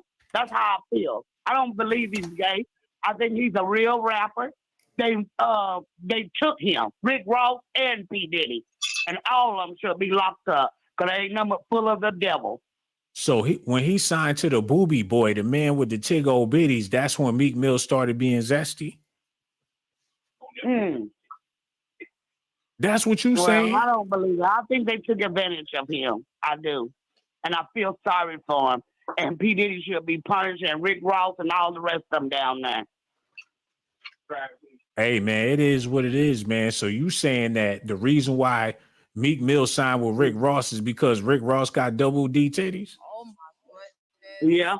Damn. That's cold-blooded, man. Yo, we appreciate you, sister. You said everything that a lot of people was trying to say, but you were strong enough to say it. And I want to thank you for calling in. Don't be no stranger. And make sure you call back the next time. Real talk. Yo, hello. Who this is, man? What up? Yo. Hello? Hey, what's going on? We Hello? need you to cut that off in the background. Pretty please. Okay, in the background. Let me turn it down. No doubt. I'm gonna turn it off. Okay. Turn your radio down. Turn your radio down. Oh, come on. Hello? Yeah. What's up? What's on your mind? I just wanted to comment on this thing about Meek Mill. I'm from Philly. You know what I'm saying? We gangsters here. Okay, I'm old here. I am 63 years old. Mm-hmm. And for him to betray to be a gangster type style and then you doing some undercover shit like that, that ain't cool for me. I have no excuse for it.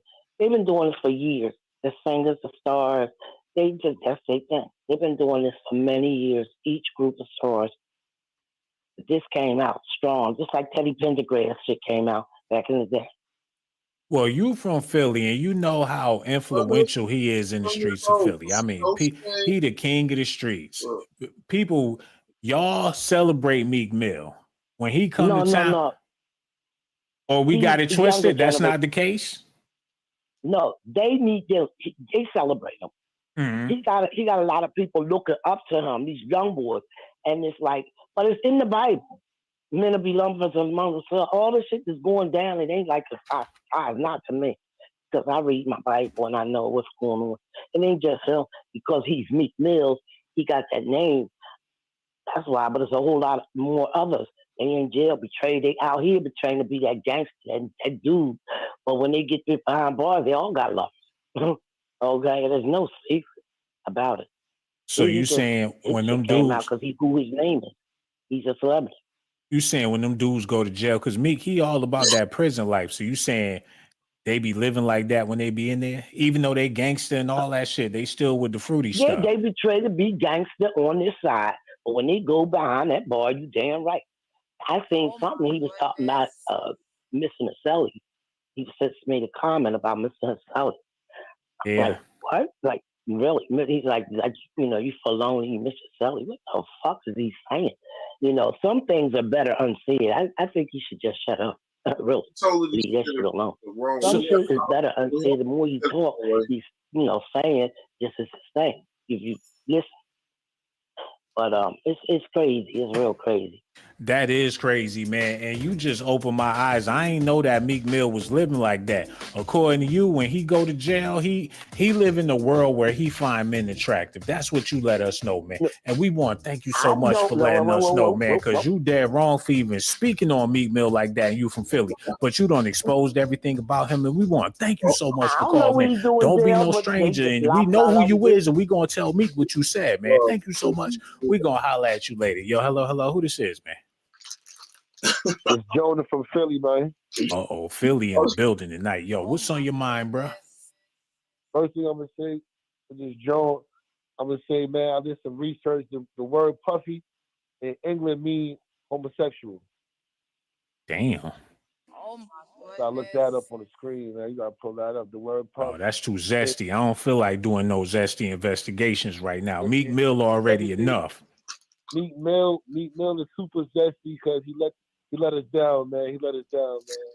Philly down 1,000 points right now. That's a lot.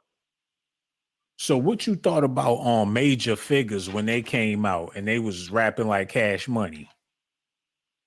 Yeah, that's a little zesty too, man. Birdman zesty, P. Diddy zesty, even Jay-Z zesty. They signed with Birdman and Lil Wayne. He was getting groped and they went the Major Figures. They signed with Cash Money and the logo was booty.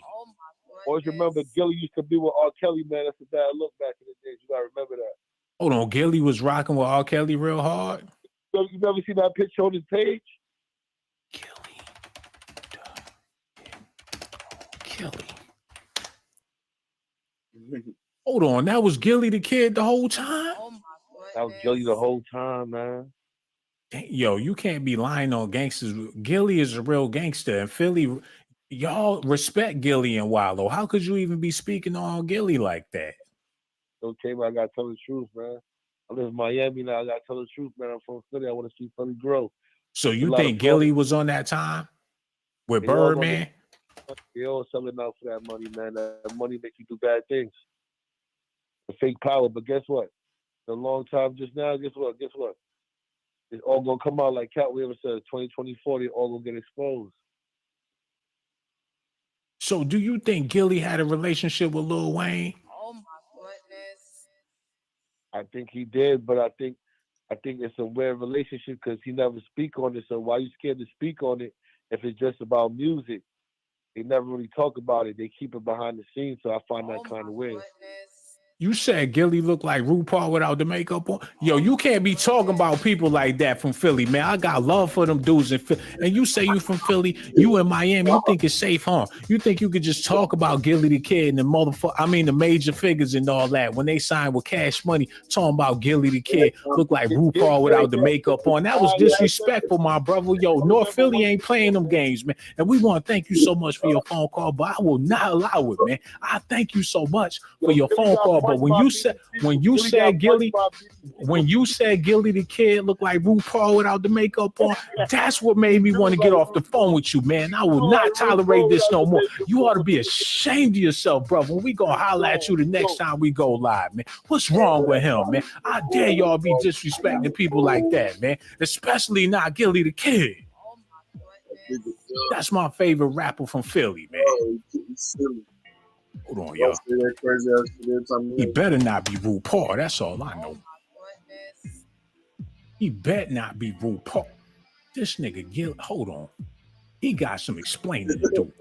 Hold on. The video already zesty, so I might as well just hold on. Wait a minute. Hold up. Is that Gilly from the city? Is that Gilly? Ooh. If the price of full-time filmmaker has kept you from instantly improving the quality of your videos, I've made a brand new mini course. Woo! That boy, he better not be who I think he is. That better not be. Woo! Hold on, man. Please tell me that is not Gilly the Kid.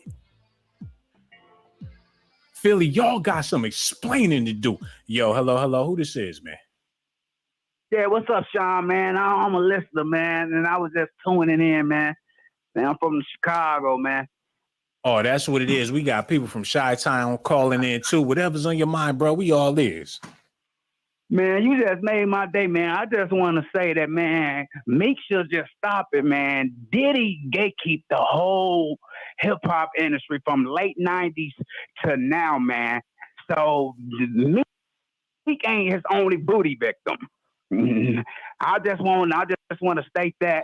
And the thing about with Gilly, man, I believe with that thing, man, it makes them phony too, man. All these industry people phony, man. When they get high up and they start getting that money, man, they get introduced into weird shit, man. So I think we should not just be looking at Meek. I think we should be looking at the whole hip-hop industry. Yeah, bro, I'm so glad you said that too. And we speaking on the fact that Meek Mill is saying that all these rumors and allegations about his sexuality is confusing his son. And do you think he's using his son as a shield, or do he really want the public to calm it down for the sake of his son? I think he's using his son as a shield, man, because he's about getting caught up because he know he guilty for what he did, and now he receiving all that backlash because he thought he was supposed to have been kept in the closet. No, what's done in the dark comes to the light. What's done in the dark comes to the light. He gonna have to deal with that, man. Yo, thank you so much for calling, bro. Don't be no stranger. Make sure you call back the next time we go live. Real talk, man. Shout out to him and all the people that been calling and showing me some love and speaking on the subject, man. Hold on. Yo, hello. Who this is, man? This Nick from Philly. Oh, yo, we got another one from Philly in the building. Whatever you got to say, we all is. Yo, listen, that shit she talking about the Philly, they ain't with that shit, all right? When Meek was with the Bays, when the Bays was running him, had his security and all that, was Meek all zesty? Fuck no. Meek already was on. Just what greed got you. You already had money. You was already on. What you mean? You start hanging around with them Hollywood and got yourself in too deep, and Diddy done turned you out. So you saying once upon a time, Meek was really with the streets. Like he was born, he was street approved. Yeah, he was. He was. What I'm saying is, see, this is the thing with people. Sometimes enough money ain't enough money. If you're doing better than your previous situation, be grateful. You blessed. No doubt. You went from being a millionaire to want to hang out with freak-ass billionaires. They do shit because they got so much money, they ain't got nothing else to do. What about Meek when he had the dusty braids and all that on some he was Basquiat before. He looked like Brandy, little bro. He was a corner boy. He looked like Brandy back in the day.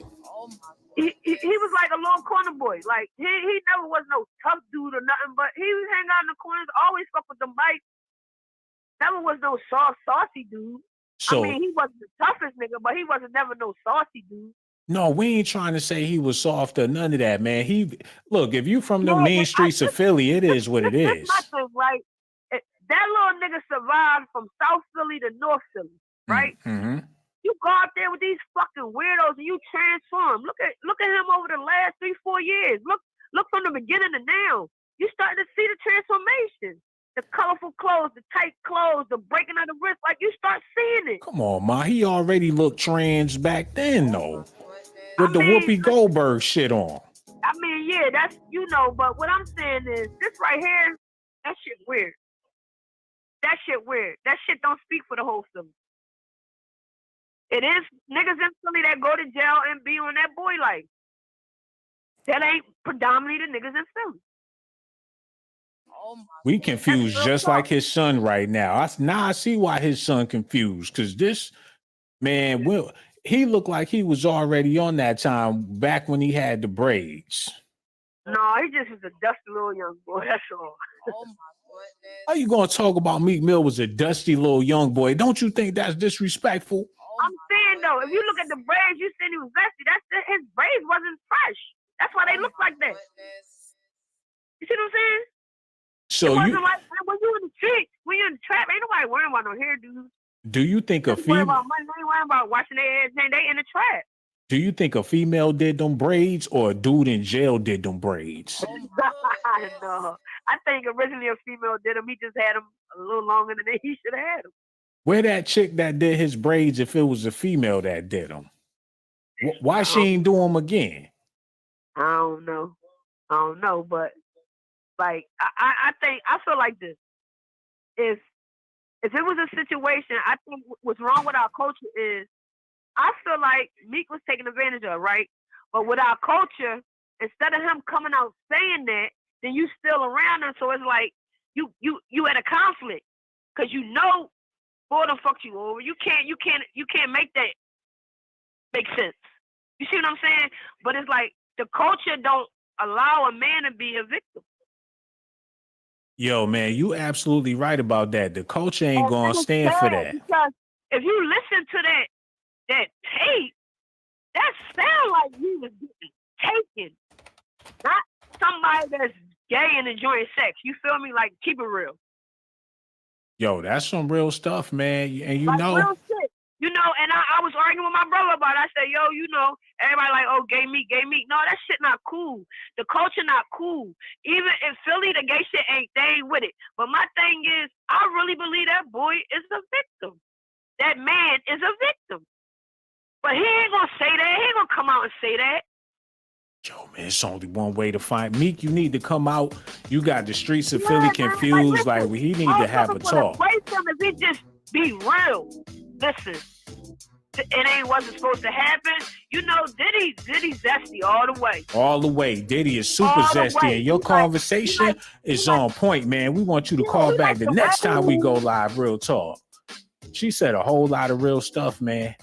But we got to have a little quick history lesson after we take this next phone call, man. Yo, hello. Who this is, man? Yo. Hello? What it do? Who this be? Hey, what's this Ice, man? What's up, man? Man, we over here talking about Meek Mill. His son confused, we confused. How you feel about all this? Yeah, man, me and my girl, we actually watching it right now, listening to you. I just told her I was about to call in. No doubt, yo. I appreciate y'all for watching, too. It's crazy. She's shocked. She thought I wasn't going to call. You got anything to say, babe? You sure don't be shy? Yeah, don't be shy. We talking about Meek Mill, man, and where y'all calling from? We actually from Philly. I'm in Philly. Y'all right there in Philly. So y'all know how loved Meek Mill is in Philly. How the streets feel about this? What y'all been hearing about Meek Mill out there in Philly? Man, listen, I've been hearing a lot of crazy shit. You know, I always been a fan of Meek, you know. But I definitely think something changed though. It's definitely he haven't been the same, and he haven't been dropping a lot of music since he been hanging with these white people. You know, it's kind of he slowed down on the grind, and it's really looking funny though. Oh man, so the people's champ been neglecting the people, like he made some new friends and he ain't really around like that no more. There you go. It's like music ain't even dropping, you know, from what you started, from the, you know, from what we seen, you know, the real Meek is the braids milk, not that low cut hanging with the, you know, with the billionaires and stuff like that. So, you know, something is wrong. And you know, it's not a lot of people representing for Philly on a major level as far as hip hop is concerned. So when it comes to rap music, in which a lot of people enjoy, people in Philly get excited about Meek Mill representing for the whole city and everything. And with this news out there, it seemed like Philly be taking some hard L's, man. We seen Beanie Siegel get knocked out, and it's like, damn, how could Beanie Mac get knocked out? Now, Meek Mill is a cupcake with Diddy. That's another major L for Philly, man. Yes, it's a big one. That's a big one. And I thought he was holding us down. You feel what I'm saying? And you know what? It's more messed up because Philly really ain't no joke. Like it's real rough. It's some gritty spots, some gritty people, some real deal people out there in Philly. And to have him and these other people as representatives, I just don't get it. Yes, it is true though. It is, man. It's like the city be taking hits. You feel me? It's like everybody that's trying to come up or something is always something to bring them down. So I don't know what was that about. Yeah, man. And you know what? It's going to be bigger than the Meek Mill thing. This is about to turn into a city of Philly thing. Like it's going to be a lot of shots being thrown. And I know y'all ready to defend yourselves, but it's about to get bad. Yeah, I think so too. So that's why we need some new rappers to, you know, so they can forget about Meek Mill. Yeah, man. I think the rap game is done. I think we need to look to something else. You know what y'all need? Y'all need a championship and all this will go away, man. Thank you. That's what I was saying. Like the last time they went to the final, the city was definitely lit for that. And, you know, there wasn't no violence and, you know, everything else. That covered a lot of stories, like you said. So they definitely need to bring some type of championship home because that Meek and Diddy ain't doing it. No doubt, man. City of brotherly love got a whole lot of question marks since y'all messing with the dealer and all that, man. But we appreciate definitely. you and your girl, man. No doubt. She gonna be on the full hold on. Yo, that's what it is, man. No doubt. Hold on, he gonna put wife here. Oh yeah. What's going on? How you feeling? I'm cool. I don't know my opinion about the whole thing. Like, I don't agree that it's about Philly. I think that, you know, people are just taking this situation and making it about something that it's not because that's what they want us to do. You know what I mean? But not only Meek Mills, but like P. Diddy was a victim himself. You know what I mean? And a lot of people are forgetting that. But I think it's about our people in a whole, not just a city and about one or two people. You know what I mean? Because if we look at Diddy, I'm not justifying anything that he did, but he was a victim at one point in time. And he allowed, you know, whatever he went through to destroy who he was, and he started, like hurt people. Mm-hmm. You understand what I'm saying? And I think it's bigger. I think we live in a time where everything is being revealed. We live in a time where, these are the things that they want us to do. They want us to destroy each other. They want us to victimize each other. They want us to, attack each other and make it about the city and make it about, it's kind of like. Do you think that was Meek Mill on that tape with Diddy or no? Huh? Do you think that was Meek Mill on that tape with Diddy or no? With everything going on, it's hard to say, but Oh my goodness. the short answer, yes. I wouldn't put it past them. Damn, you thought so? You talking all this stuff about the city of Philly and how everybody need to come together, but the head representative is busting booties with Diddy, allegedly. But that's what I'm saying, because we don't know. You know what I'm saying? I believe there's some truth to it, because when people, for one, I feel like people need to understand the monster that they're up against and what they're dealing with. You know what I mean? Like, this is bigger than what we know. We already know the industry is crooked. They do things and say things to manipulate people and all of this. No, it ain't that deep, sister. I hear what you're saying. You trying to make it deeper than it actually is. This boils down to your boy, Meek Mill, the king of Philly, getting it in with Diddy. That's it. It ain't got nothing to do with nothing else. It ain't got nothing to do with the music industry, the entertainment business. It got something to do with them two men and the choice that they made to lay down with each other. That's what we trying to digest right now. Okay. Well, I mean, I believe it. If that's what you're asking me, I do believe that it happened. I feel like he sold himself out. Hey, man, and the city of Philly need to ask some questions, man. Like, what we doing out here with this gangbang business? Everybody trying to be Meek Mill, come to find out he cheek meals. I think this need to take, the whole city need to take a turn. Like, you know what? We ain't on that no more. It's a bunch of businessmen out there that could do the right thing in Philly. It's a bunch of brothers out there that can get together and do something real for the community. It's time to put down all that hard shit. Because this dude been ruled. He been the king of Philly for over a decade now. Come to find out, he's zesty. He getting banged out on tapes and all that. The streets need to stand down. That's how I feel about it, man. Real talk. And I appreciate y'all for calling. And make sure y'all call back the next time we go live. Real talk, man. So much love to that beautiful couple from Philly, man. Yo, hello. Who this is, man? Yeah, this is Bozy. Oh, what's going on, bro? What's on your mind? I'm just calling to say, yeah, I believe Diddy did bust some cheeks. I believe that's Meek in the tape. I believe it. It sounds too much like him. Sounds too much like him. That's what I said. Yeah, man. Like I said earlier, we've been listening to their music, their freestyles, their acapellas. We know what they sound like. Sound too much like him. I'm just wondering who else is gonna come out with that. Yeah, I said the same shit, dog. I'm convinced all of them with it. If they in front of a camera and they had a production, if they ever read a script or had a performance that was syndicated on TV, they all with the shits. Right, exactly. A lot of people do a lot of shit for fame. He's promising them, Grammys and all that shit. So you never know. You just never know, man. It is messed up to see that they've been perpetrating the fraud. Like, why perpetrate the fraud? Like, you could be yourself. Like, be yourself. Like, you already got the skinny shit on. You already loud, acting all crazy and shit. You might as well just, let it be known what you like. Exactly.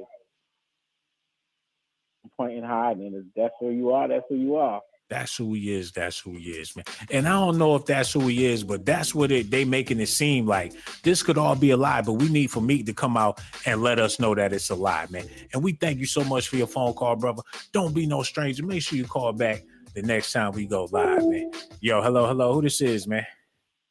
Hey, what up, man? No doubt. What's on your mind, brother?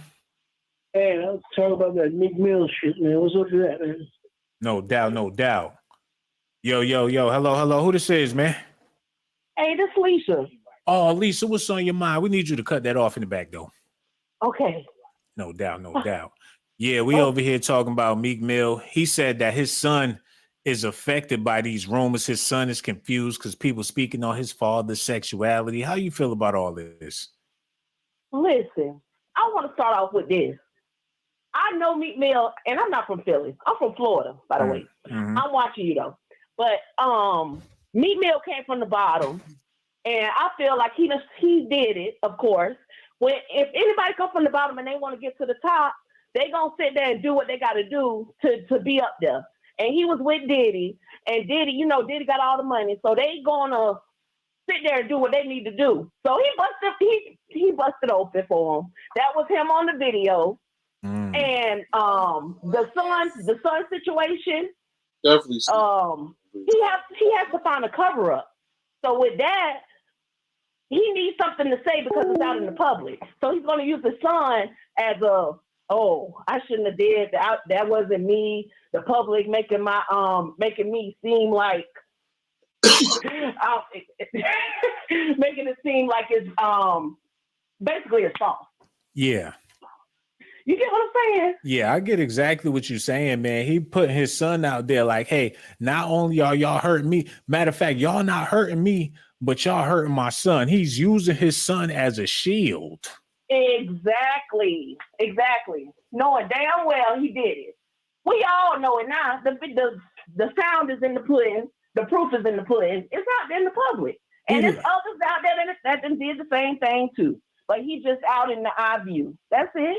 He like, I'm man enough to handle it. Y'all not phasing me at all. But my poor little son is going through hell right now.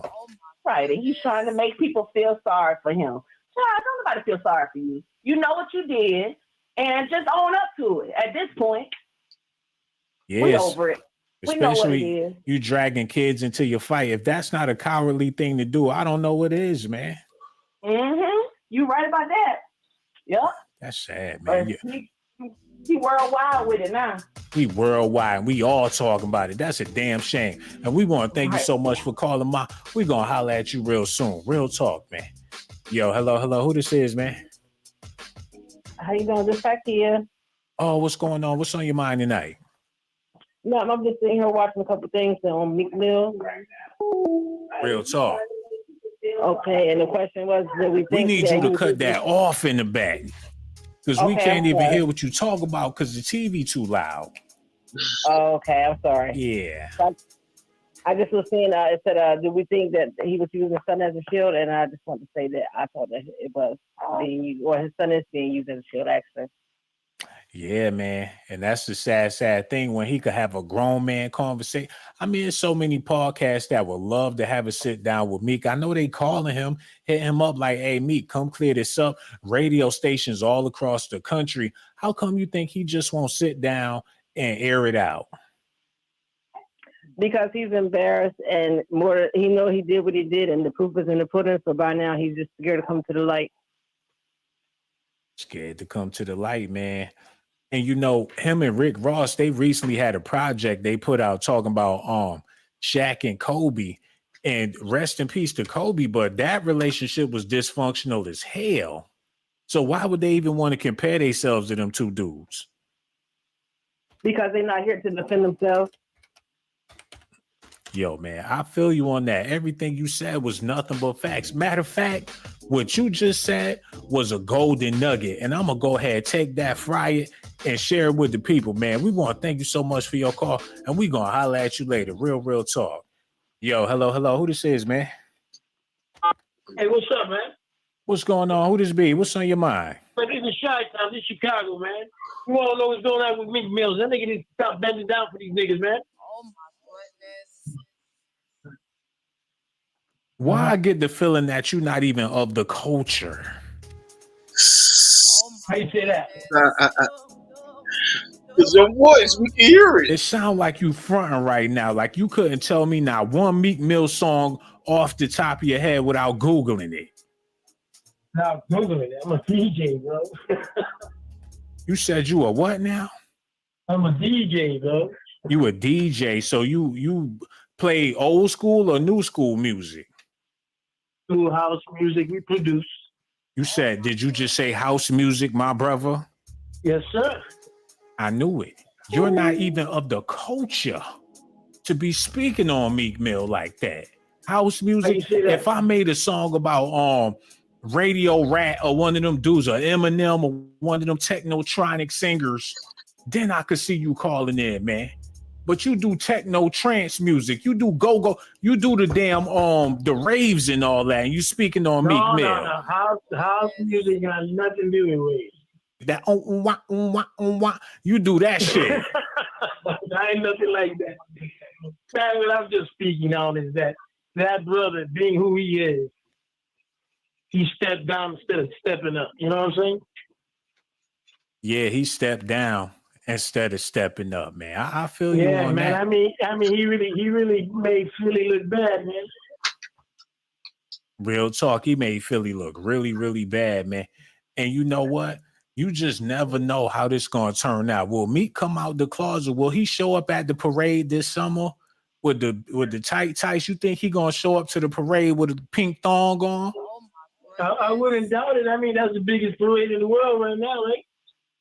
Oh, you know about it because you DJ for them type of parades. Well, you know how it is, man. You DJ for everybody, you know? Yeah, that's what y'all do. Everybody You loves turned music. on that technotronic. Next thing you know, them boys start sweating and voguing and all that. Hey, if you don't mind me asking, man, where are you located at, man? You will not have entry to this gate, brother. No homo, no Diddy. Pause. He trying to get the invite. Nah, you know, invite. I just let you know, I'm from Chi-Town. I'm from Chicago, man. Yeah, over there. Listen, you a technotronic DJ with Daft Punk in the radio right now, man. You got Daft Punk. I hear the Daft Punk in the background on your radio. Then you got the brother. You got the audacity to not only be a DJ for technotronic musics, but you asking me for my address. I'm not asking you for your address. I want to know what town you from. You want to get around like Tupac. You want to know what town I'm in just in case you swang through it and all that. What type of connection are you trying to have? Oh, I don't need no connection. I got all the connections I need. Yeah, so you got plenty of connections like Diddy. You got more connections than Diddy. You out there living like P. Diddy. Oh, that's crazy, though. How busy he lucky he ain't from Chi-Town because we would have put it all up in his ass. You said y'all would have put it all up in his ass in Chi-Town. Oh, and yeah, Philly ain't the only zesty city on the map next to Atlanta, man. And we want to thank you so much for your phone call, but you said way too much, brother. Just like Meek Mill, we gonna holler at you later. Real talk, man. Yo, hello. Who this is, man? The show about what Meek Mill and everything right Yeah, now? man, we talking about Meek Mill. It's a mess, man. What you got to say about all this? Man, I was just about to get my opinion on this here, man, because I've been saying this stuff for a long time in the rap industry, bro. Mm-hmm. And basically what's going on is that, you know, I guess when they try to get to the next level in their career and stuff like that, they do some sinister stuff, man. You know what I'm saying? Diddy been running with all these boys for years. So there ain't no telling how many of them Diddy probably all went through this, you know, the Illuminati and secret society stuff that you know what I'm saying, do all that and stuff. But my thing is this at the end of the day, if you notice every time they get ready to like do stuff like that, they always have white on for some reason. You know like what I'm them saying? all Like, white parties? Yeah, like the white parties, and you know what I'm saying? They always congregating among each other and all white, and I guess that's like part of the process. But yeah, man, I mean, you know, I rock with Meek Mill music and everything, but yeah, man, I think he did, bro.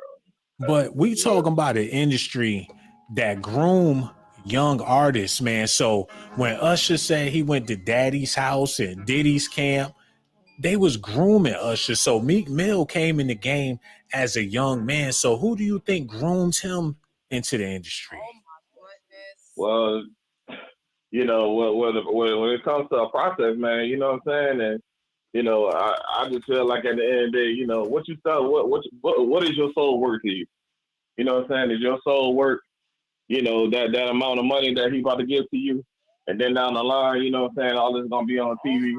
Your son gonna be able to see, you know, hey, your dad slept with a man. You know what I'm saying? So like, you know, I feel for him. I know it's rough, but you know, he gotta own up to it, man. Hold on. They talking about Meek Mill signed with T.I. before he signed with Rick Ross. So he was a part of Grand Hustle.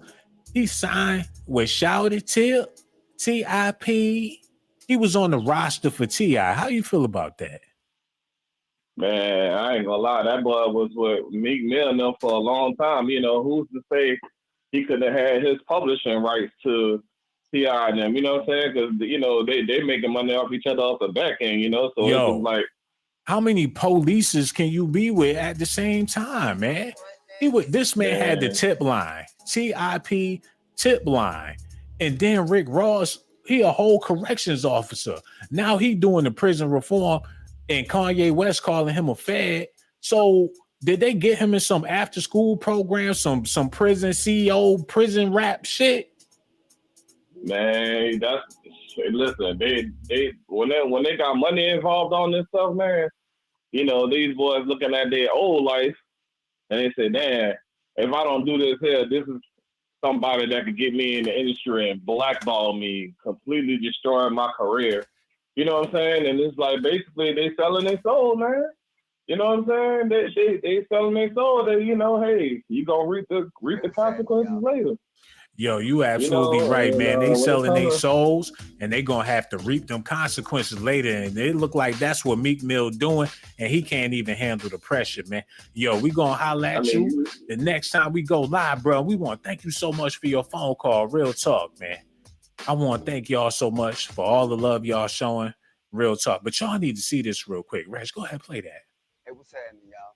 Some people call me Tip, but this is about another kind of tip that can help our mothers, our sisters, our brothers, and our fathers help get the perpetrators who commit crimes against them off the streets. All you got to do is call. This man had the whole tip line, y'all. The whole tip line. And he was the first one to sign Meek Mill to a record label. So hold on. What do that tell you? He met him when he still had the braids. Oh my goodness. Man, I'm starting to believe that this guy been a fed before they met through the feds, man. I think these dudes get record deals through the prison system. I think they get their deals through the prison system. Yo, hello. Who this is, man? Yo. Yo. What's up, bro? What's on your mind? All I'm saying about your boy Meek Mill is if two men lay down, two punks get up every time.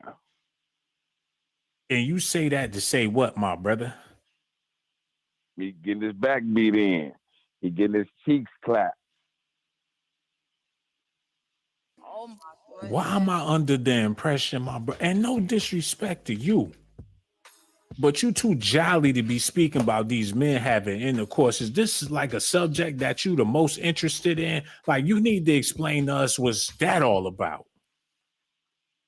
What's what all about? Because you ain't got nothing else to bring to the table but the fact that these two men that's the highlight of your night, that these men been having sex. And you called in to let the world know that you know what we talking about, and you ain't got nothing to say about nothing else. We've been talking about a whole bunch of different stuff, and all you called in to say was that Meek Mill getting his butt clapped.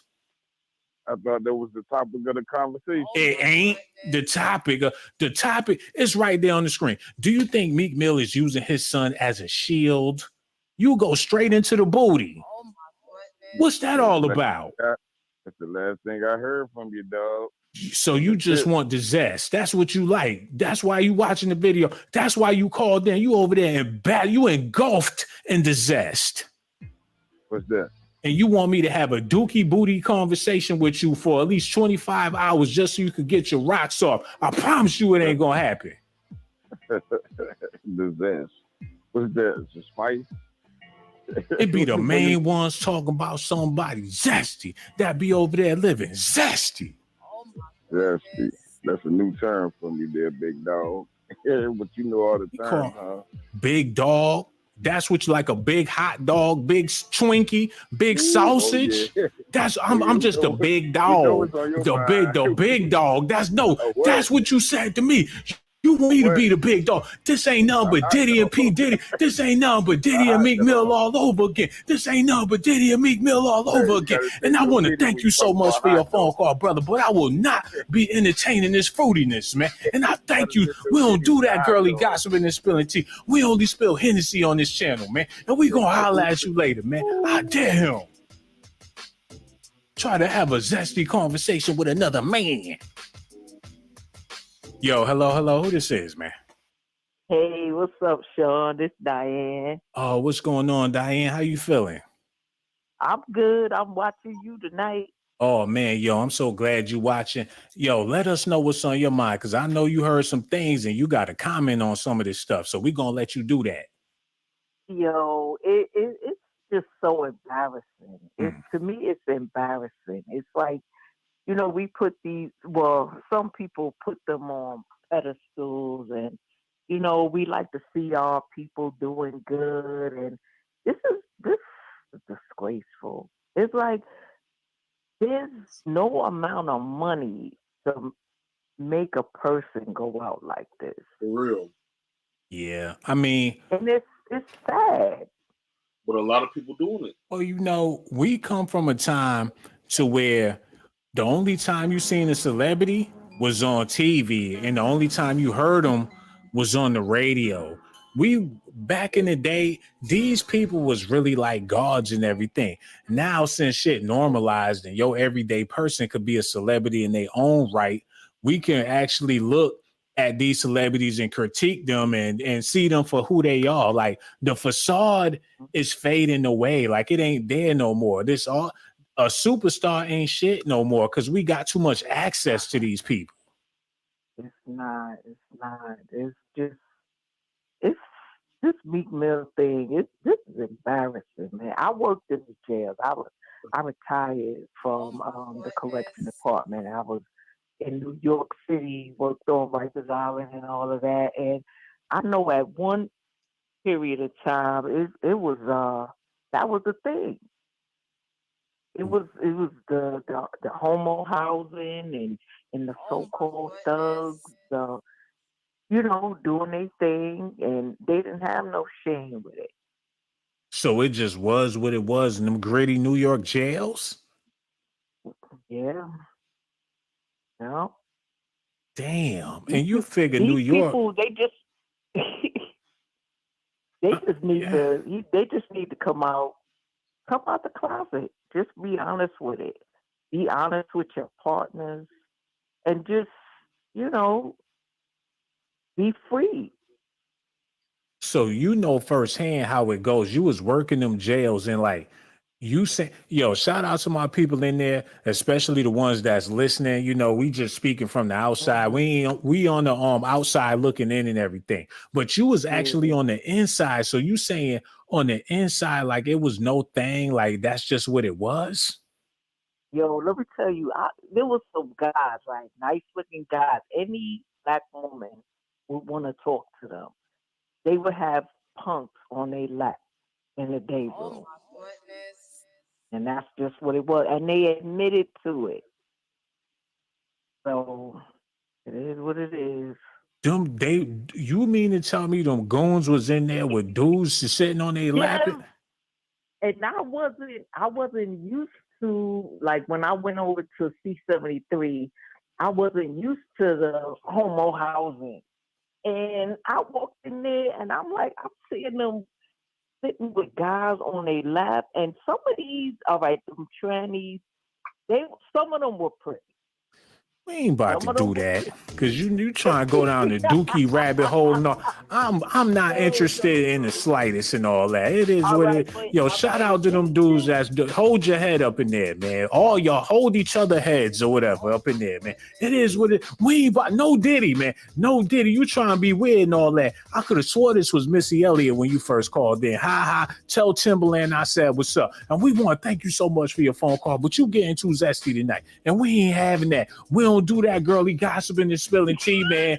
If you ain't got no Henny, then we can't listen to your Kool-Aid and all that. And make sure you call back the next time we go live. We appreciate you so much, but I ain't gonna be able to do it no more. All right, love you so much, man. You be good. Word, man. What's going on, man? What is the world coming to? In a zesty vortex, man. It's been spinning for a long time. I caught myself doing the bankhead bounce the other day to no music. I think I need counseling. It's too much zest. It's everywhere, man. You go outside, it be smelling like hot ass. Like, what the hell happened out here? Soon as you open the door, you get smacked with the booty funk. Yo, hello. Who this is, man? Yo. I need to get it together. Yo, hello. Who this is, man? Hi, this is Carla K, CK from New York. I don't even want to say that with that Diddy business. Hey, but man. it's a shame. Yeah. It's really a shame to me how the generation I'm part of the hip hop generation and made products of the generation. And this is the end result. Because we done went a little bit too far. Yeah. Okay? If a regular civil servant, a regular snow blow act like Diddy, imagine somebody with money. Ooh. And then he was in the era, where did he learn this? It didn't, the saints, the sluts and the saints, everybody hung together. You Didn't know what matter it what is? you were. Sister, it's when them drugs get involved. Like men together sober ain't really on no funny business know-how. But when y'all, even if y'all smoking weed, even if they smoking weed, they chillaxing and all that. These men, they be doing some old other shit nowadays. They popping drugs to where all their morality just go out the window. And that's the problem. They taking 2C and all type of That's shit. been going on for a while. He just took it to another level. He just didn't know when to stop. Okay? It's been going on. All right? Then he took the generation where, all right, you 27 years old, and then you got the 14 and 15-year-old with her body out and this and that. So what's everybody going to do? Want to act like her? What the little girls want to do? It's us. This is the end result of what we allowed. People try to tell us, even try to tell them, we didn't listen. So why should we be kind of, I don't understand. You know why we allow people like this to be superstars, man? Why we allow the Ice Spices to be superstars? That's so mothers out there won't feel so bad about their child. Like my child, she bad, but at least she ain't no Ice Spice out this bitch. Or my son, he bad, but at least he ain't no Meek Mill. We always want to see somebody that's worse to make us feel better about ourselves, man. No, I can't say that. I can't say that because I've seen the best. I've seen the best of the best. Okay, that did the same Diddy thing, but wasn't famous. The same ideology to get what they wanted. And that's what Diddy was taught, and that's what he was learned. Where did he learn it from? We having 3 different conversations and all that. And I'm confused like Meek Mill's son. Of him and Meek Mill turning people out. That's what they do to get what they want. The dealio is, where did he learn that from? He took it to another level. Okay, everybody want fame, everybody want money, but you don't have to do that. You could say no, just like that man said. Everything gonna come out in 2024. Just say no. Man, you know what I all I can say is God bless you and your door knocker earrings, man. When you said when you said the Dealio, I already knew Mary J. Blige in your playlist. I already know it. And I love you to death, sister. Call back all the way from Brooklyn. Call back. Hello, who this is, man? Definitely them billionaires. How you doing? Oh, thank God, you saved me. You did. I just want to let you know you so appreciated right now, man. Whatever you got to say, I just want to hear it, man. You like a breath of fresh air. Say what you got to say, sister. After this video, your life is never going to be the same. So I need you to stop whatever you're doing and give me your undivided attention.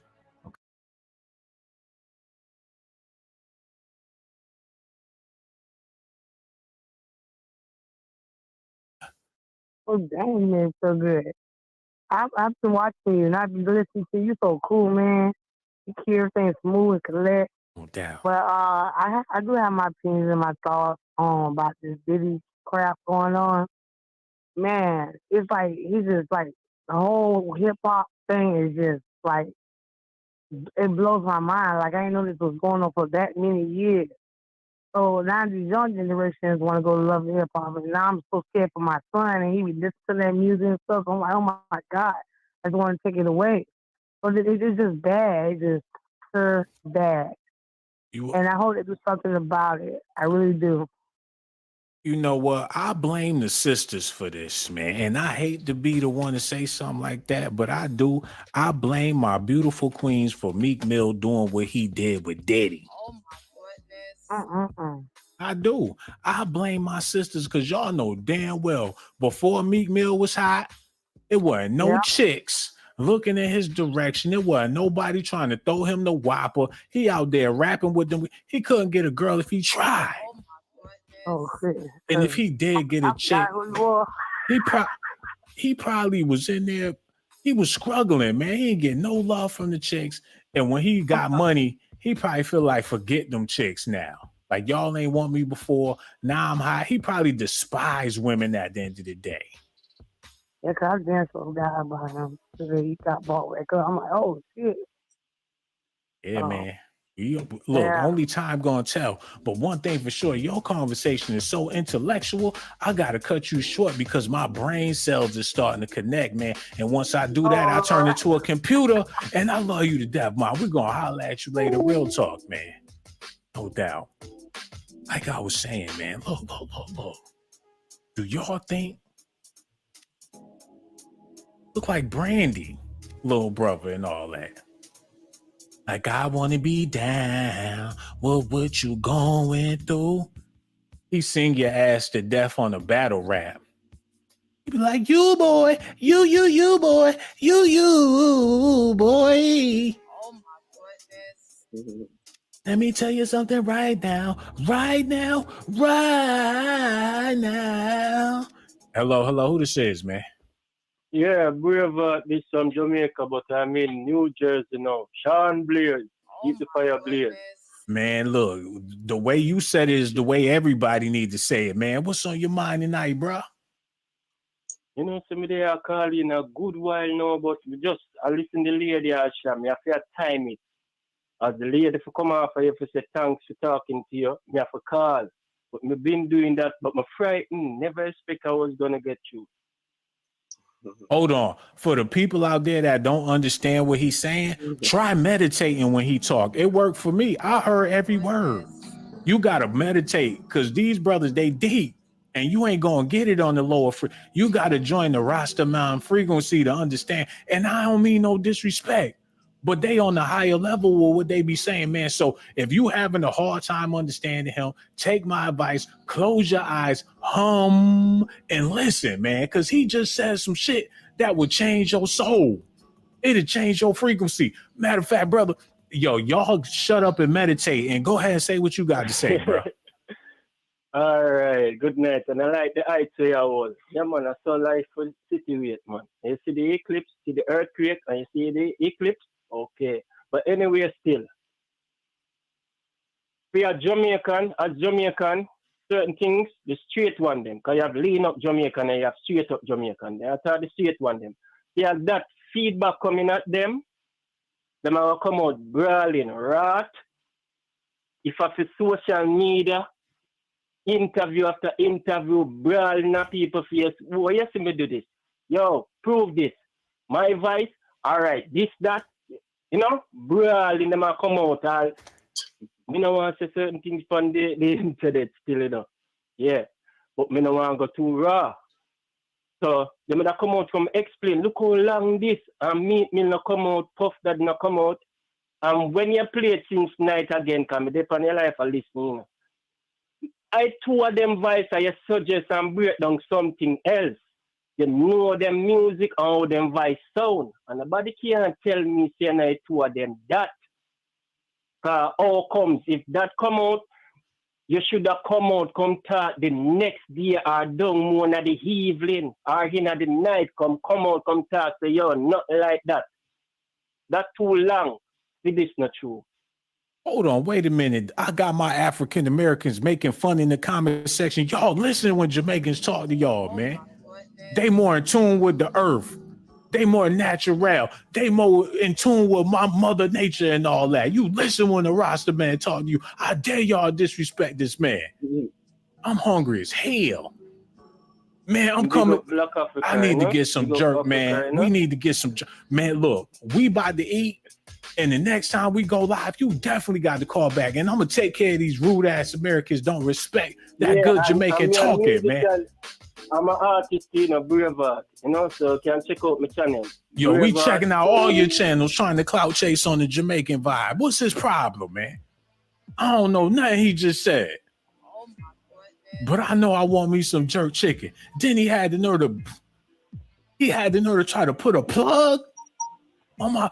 Oh, you can't say shit else clear, but you could say your channel and you're all that. You could say that clear. You know how to say your Cash App without speaking in patois.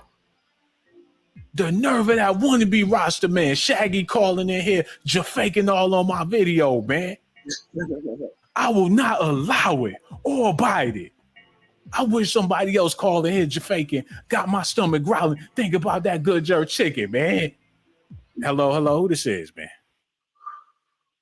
Yep, you guessed it. Another talking head ad where somebody's talking about people making hundreds or even thousands per month using nothing but their computer. Let me guess. Yeah, that bitch just faking. Hello. This is an old head gangster named B from Philadelphia. I'm on here to represent Meek and me. Oh my goodness. Yo, do your thing. Do your thing. Represent. That's what we want to hear. Represent. I'm here to represent Meek and me. They need to stop all this bullshit because it ain't nothing but some old hating ass shit they doing. Leave that man alone. Let him live his life. And like I said, I'm from Philadelphia. He's from here. And they didn't change the code of the street here. Where I'm from, like I said, I'm an old head. We represent. When you mess with one, you mess with us all. So they fucking with me. That mean they fucking with me. You the math. You heard what I said. Yo, man. Yo, that's what's up. Yo, Beans, man, they been talking about Meek for a long time, and I know you representing for this man and everything. And do you think that he did something zesty with Puff, or you think they just lying, making up stuff on him? Look, when you got money, that's why I never wanted to be a celebrity. I got all celebrity qualities, but I never wanted to be that. When you do that, they all up in your fucking business because of the money. It's all about the money. If Puff did all that shit they saying he did, he'd be in jail then. Come on. Big girl, little girl, 10. Come, that's both. It's a bunch of just talk. Niggas don't know what to talk about. Most of them are your own people talking. That's crazy. I'm proud of the brother. He made it. I don't got nothing to do with sexual preference. No, I don't think he did anything with them. They can do a lot of things with the computers today. Voices and all. I have no idea. I wasn't there, but I truly don't believe. Well, when and if you it was so, I'm from the code of the street. If it was, I still wouldn't comment on it. If I even thought it. But I wouldn't comment on it. Yeah, man. You know what? Meek need representatives. You know, everybody can't be against Meek. Everybody, they want to be the wolves to eat Meek apart. People, that's your people. Mm-hmm. Most of them is motherfuckers that smile in your face. It's your own people. I bet it's not a lot of white people calling and talking about this shit. And most of them are your own fucking people. Yeah. They're haters. Yeah. Haters. That's all it is. That's true. Thing. I don't know what the fuck them guys did, but they're on the hate list. Okay, they're on that hit list. So you got a high level of fandom because you never met Meek Mill before. Never in my life. But it's like I never met Tupac. When he died, I lost a son. It's something you build with these. We all brothers and sisters. I'm gonna represent. Yes, I am. Because I know the struggle. That man struggled to get where he at. and it's a blessing that he has that opportunity. Probably struggle between them sheets and all that. Now you sounding like I hated to me. I'm just saying, sis, there's levels to fandom. You the ultimate fan. You willing to believe the children's stories is real. I'm no fan. I'm no fan. I have fans. I'm not a fan. Do I believe it's real? I'm not the judge. God is. I can't judge that. Yo, man. you ain't never lied about that. God is the judge. You know, we don't know for sure, but God knows for sure. It's all about money, and all money ain't good fucking money. This is all about money, and all money is not good money. And they'll know what I mean when they get it. Oh, so you saying that they making up this stuff just so they can get them big bucks? That's right, because everything with Puffy is taking him to court. Civil. Ain't nothing criminal charges. This man is still out on the street. It's just allegations and people running their mouth. If it's about money, this and that's how I start. That's where it started. One motherfucker keep carrying on and on and on and on. Crazy. I don't listen to everything I hear, and very little I see. I believe very little I see. I damn sure don't believe shit I hear. Money. This shit about that's a fact, man. Because when it comes to that paper, people that do or say anything just to and all this attention they get, and they had to know it was gonna go like this. Absolutely. This shit going crazy, and they keep on and adding on. It's sick. To me, it is like not entertaining to me. I don't get entertained by somebody her trying to harm another person or bringing somebody down. That's not. And you know what's crazy? People been riding a bandwagon for a long time. People been riding that Diddy wagon for a long time. And the first time he get a bump on the road, everybody just fall off without people just fly off the wagon. Right, all these big ass thug niggas. Oh, he made me. Get the fuck out of here. Come on with this bullshit. All these thuggers, ain't no way in hell. That didn't happen at all. It's not. I don't believe it. I truly don't. Yeah, that says a lot about where we at. A couple of dudes I know, I ain't dropping no names. They about it. I know. I've been knew before this even came about that they mentioned names on, but that's their business too. That's their business. Yeah, got nothing to do with that. But it all boils down to respect. Because if they had allegations like this about Muhammad Ali back in the day, people wouldn't have been entertaining that shit like that. And people would have still rolled his way, but nowadays we don't respect these artists because they don't do respectable shit. Right, true that. You know what I'm saying? You gotta lay the line down. You're right. Because this bullshit here, believe me, you gotta nip it in the ass in the beginning. It wouldn't have went this far with me. Believe me. Because respect is due to, it's earned, it's not given, it's earned. Okay. And that's all I demand is respect. I wouldn't give a damn what you said, what you did. Just respect me. So if the boy got money, that's all I want is respect. I respect myself, and I want to be respected. You're damn right. Respect. And I did the street for many years. And respect, I have big respect. Everywhere I go. Everywhere you go. Nothing damn but right. respect. That's what you do. You the respect lady. Respect. They give you your respect because you're going to take your respect. Respect my city and respect our rapper. And I feel disrespected because you done based up on me on multiple occasions on my own show. Do you want to know why I'd rather become an online closer and make thousands of dollars a week selling for other companies instead of starting my own? It's because I can make more as a closer while working less and taking on absolutely zero risk. I don't have to start a business. I don't have to hire and manage a team. I don't have to. And I can't even get a word in because you don't debo the chat. You don't debo the video. You don't debo the mic. You don't debo the phone. People been calling in. You've been over there deboing. Really? From Philly. Talking about Meek Mills, you damn right. Leave Meek the fuck alone. You fuck with him, you gotta fuck with Meek. So you want to go all out for Meek Mill. That's what you're trying to do tonight. I go out for any of my sons. All of them. So you Meek Mill's mother. Not as much. You said you go out for all your sons, and therefore I'm on the phone with Meek Mill's moms allegedly, and that's the reason why you so heated up. Maybe it's your fault why he turned out like this in the bed with Diddy, humping and groaning all on the tapes. talk Maybe about you and did. who was Maybe in bed that's with. what that's Tell me that. Maybe that's let's talk because about that's how it. you Think raised about them. it. Is you upset Maybe that's you how you wasn't in raised bed them. with him?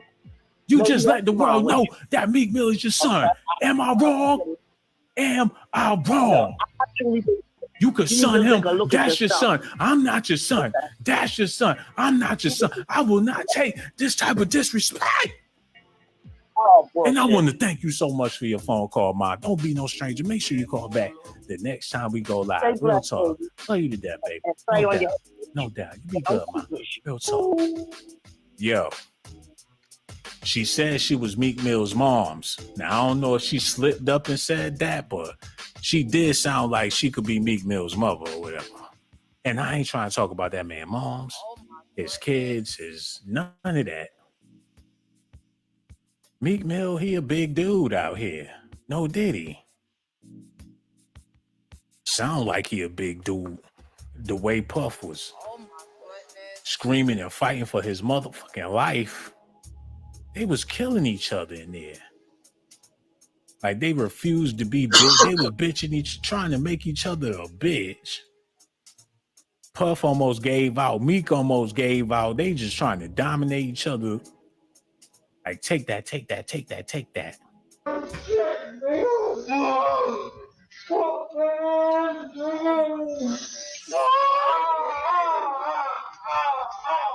Yo, Meek Mill was tearing Puffy ass up, y'all. Hold up. This nigga was killing Puff Cheek.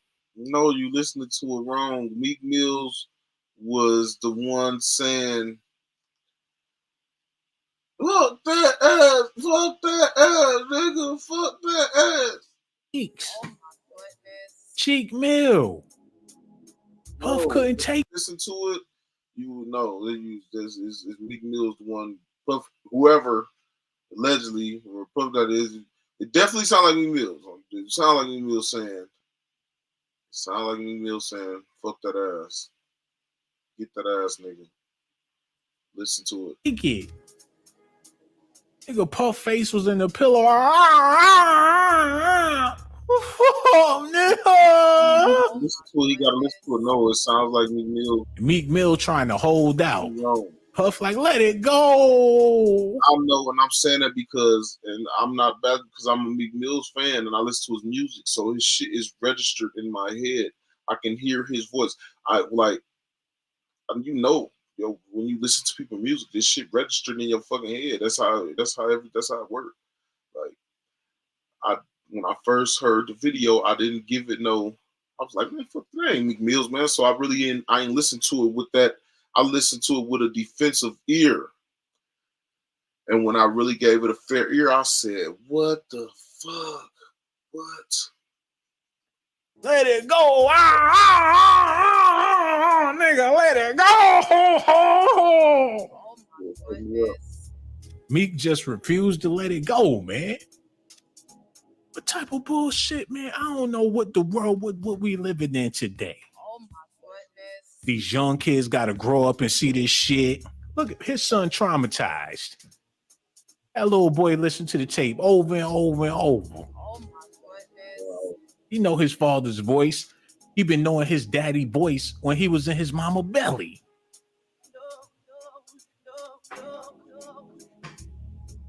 This is disgusting. Meek Mill says, rumors about my sexuality have started to affect my 12-year-old son. Why would you even say some zesty shit like that in the media? Like, rumors about my sexuality is really starting to take a toll on Billy, like he's been acting crazy. Has been one snack time. Oh my goodness. Like, my son, obviously the rumors that they're spattering about me and Diddy on the tape, and my son, he's not right anymore. It's my son I'm concerned about. I have kids, my children they're confused about their daddy. What are you talking about, man? You supposed to be a gangster. Ain't y'all from Philly? Go up to the school and make the news. We will be impressed with that. And I ain't saying do nothing at no damn school. Matter of fact, stay away from the school.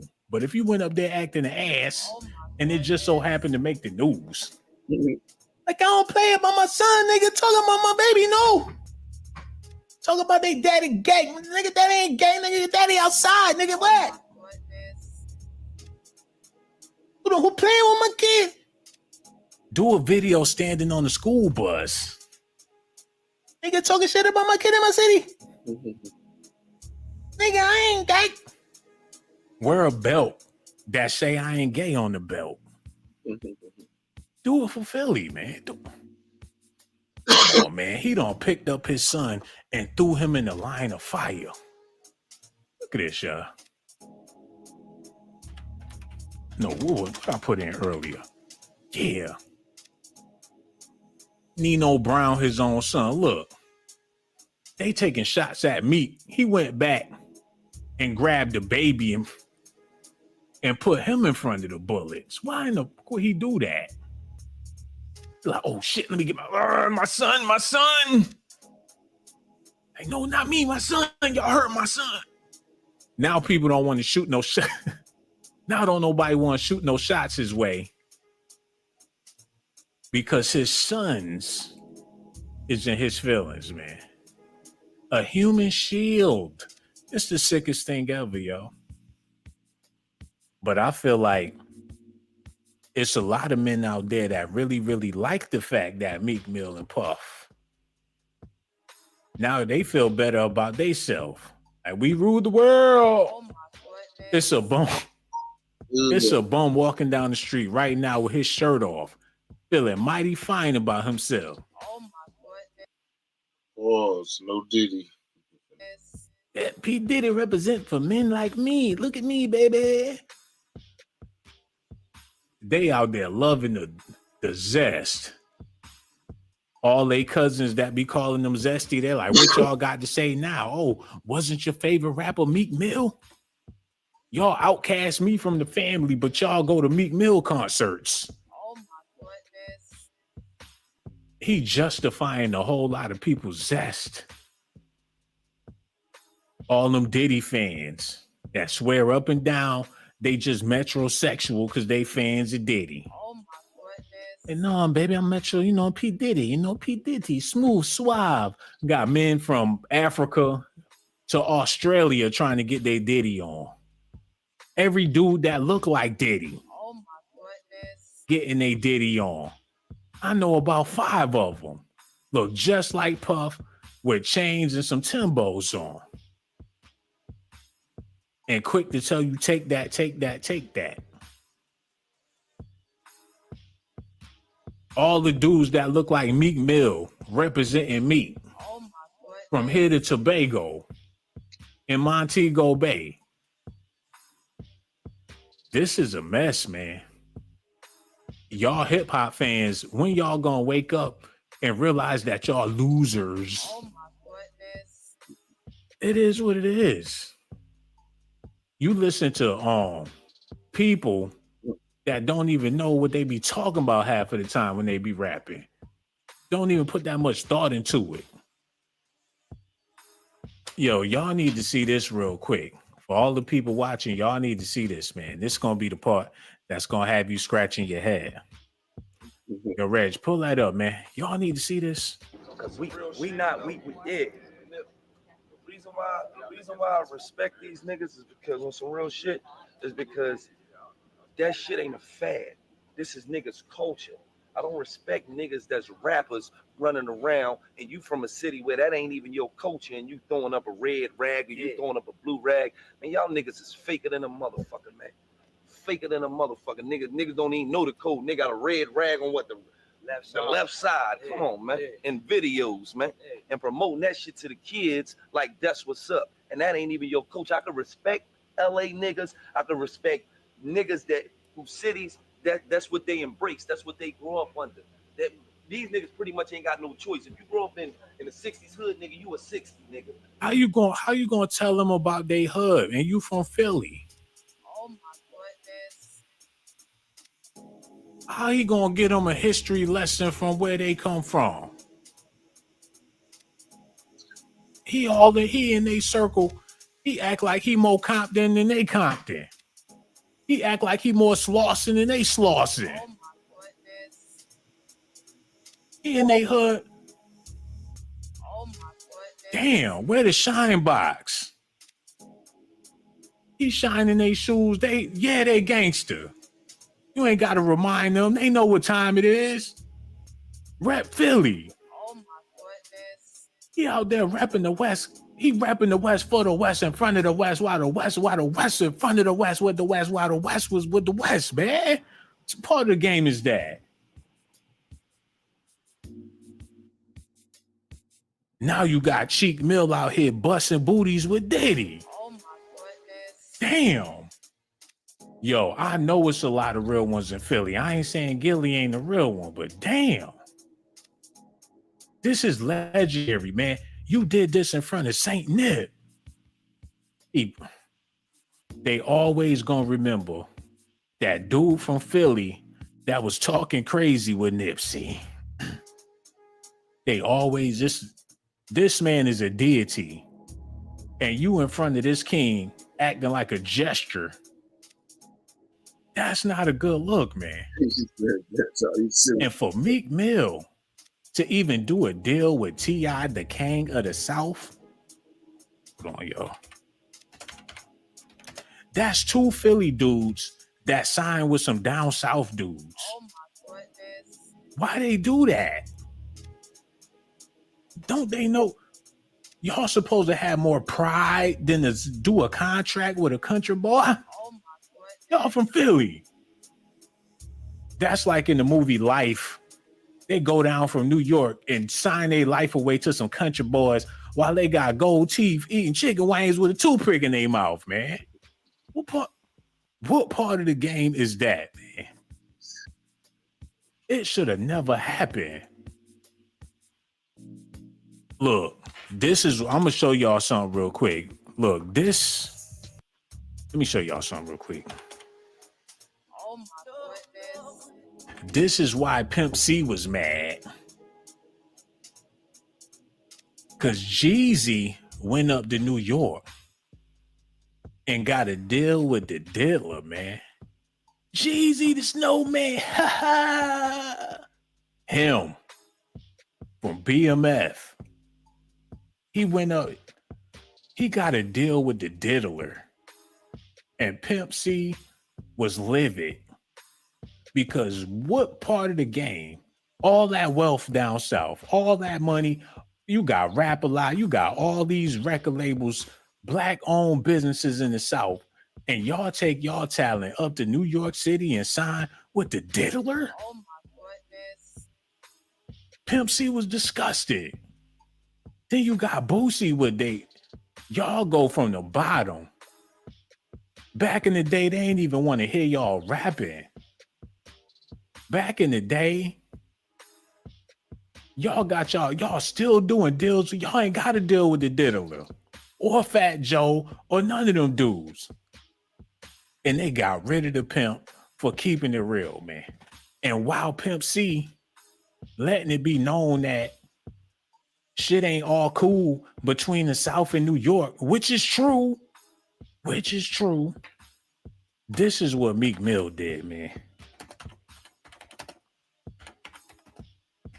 Out of all the East Coast labels he could have signed with, out of all the dudes up top that could have got him a deal, he started messing with Rick Ross.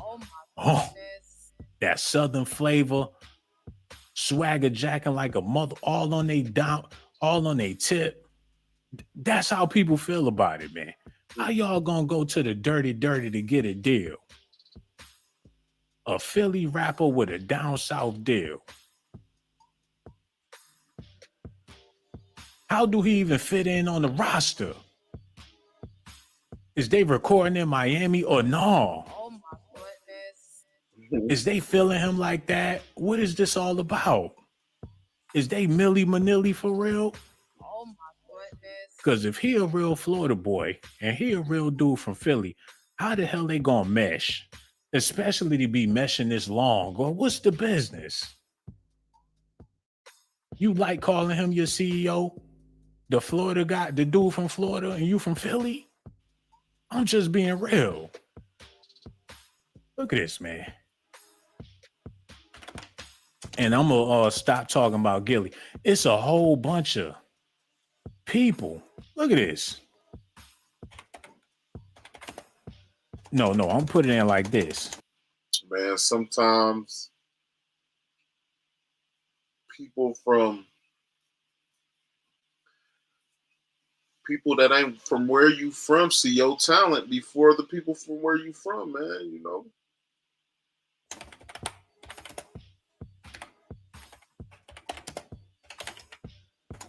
Yo, them phone lines still open too, y'all. Y'all call in. But y'all need to see this, man. That's like when state property, get that out of it. What's going on here? State property signed that deal with Rockefeller, man. And Dame Dash had them like some pit bull. How did that even happen? The whole squad from Philly signed with some dudes in New York. I get it. The East Coast is the East Coast, but damn. The whole squad came up and got a deal. And ain't nothing wrong with that, but somebody who was bowing down to who? You doing business out of town?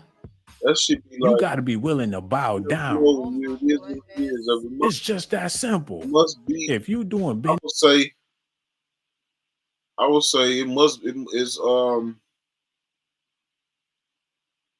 will say David, that's probably this out of town. Shit. I mean, you got to be willing to bow down. No bag. Shit.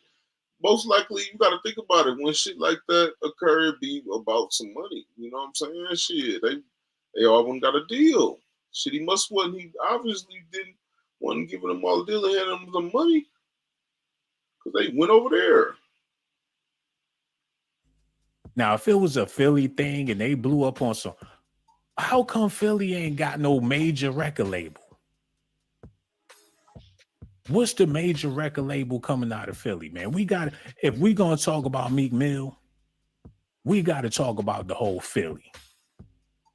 The music scene. Don't get it. We ain't talking about them Philly streets. You know where they just back no Dame. They from the streets. On the real Dame, then he ain't give him that money. He ain't had that bag. We ain't talking about them Philly neighborhoods. We ain't talking about them Philly people. That ain't what we talking about. We talking about the Philly music industry. That's it.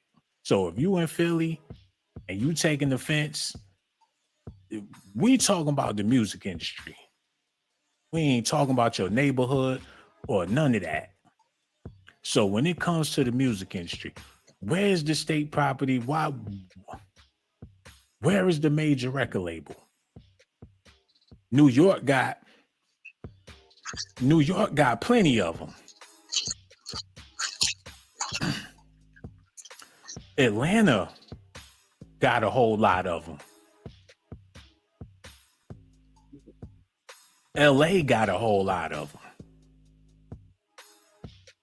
What's going on, man? Hold on.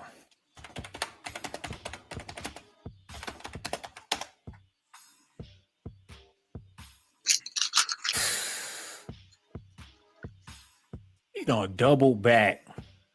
How many deals? He running circles around Philly. He got to deal with everybody except for somebody in Philly. Ain't that kind of odd? He like a nomad. That's a bad rep to have. Ain't Lil Uzi Vert from Philly? Wait. Hey, man.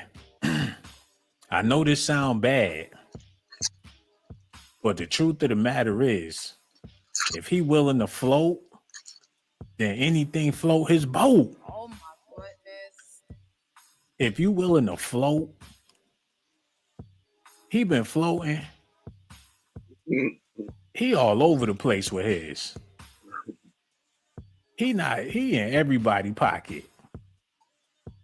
He got all the connections I guess that's a good thing, but if these rumors about Diddy is true, that's a bad thing, man. Because at the end of the day, when you gonna bring it back home? They get so lost in the sauce, they get caught up out there. Her ass from New York and done sign with some down south dudes, man. They both did it at the same time. While he signed to Rick Ross, she signed to Birdman, and her ass from Queens. They hustling backwards, man. All for that down south flavor because they hot. They already sold themselves out.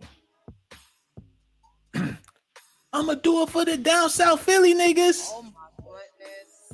Then my up top New York Queens niggas. Real other people from other places. I don't get it, man. Motherfuckers from where you from. Look at this. Motherfuckers from where you from. Hey, don't. No, y'all need to see this real quick. Hold on. Yeah. Look. This dude all the way from he from up top, all the way from Canada. From up top, beyond up top, from Canada. And somehow, some way, he did a deal with some dude from the bottom of the map. Oh my goodness. Come on, man. That's like saying Canada ain't got no backbone. How in the hell? You go and then got the nerve to be representing the 6. Oh my goodness. How you rep the 6?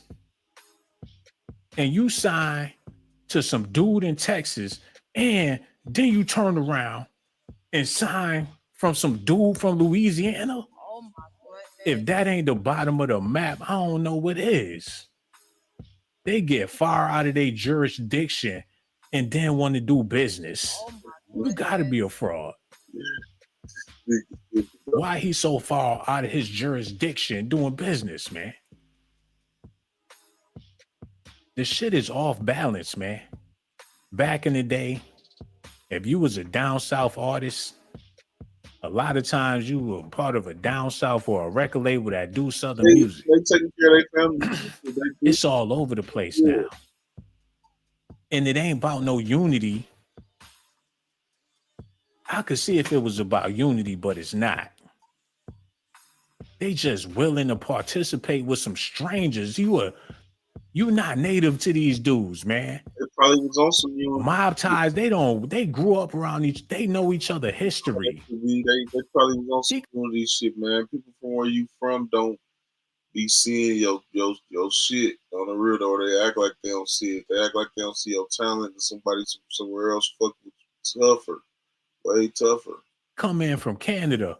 What y'all think he doing to fit in with them bros? How y'all think Drake get to fit in with some hard heads from Houston and they holding him down? He must be the Marilyn Monroe of the ghetto. Oh my goodness.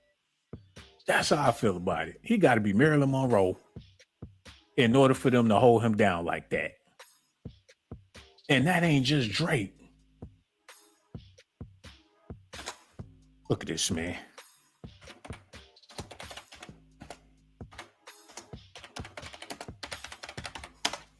Y'all need to see this, man, because I'm starting to realize that a lot of y'all dudes out there that be zesty, y'all be having the type, and Diddy is the type. That's y'all type. Y'all see a dude that look like Diddy, y'all knees get weak. And Meek Mill just so happened to look like Diddy. Y'all see what that is? That's a type. That's a type. And that's why they put in the same box doing the same type of things, because y'all dudes got types.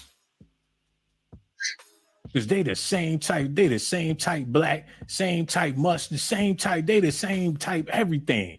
Loud, attention seeking, out the loudest one in the room. That's what y'all like. Y'all like a belligerent fool. That turn y'all on.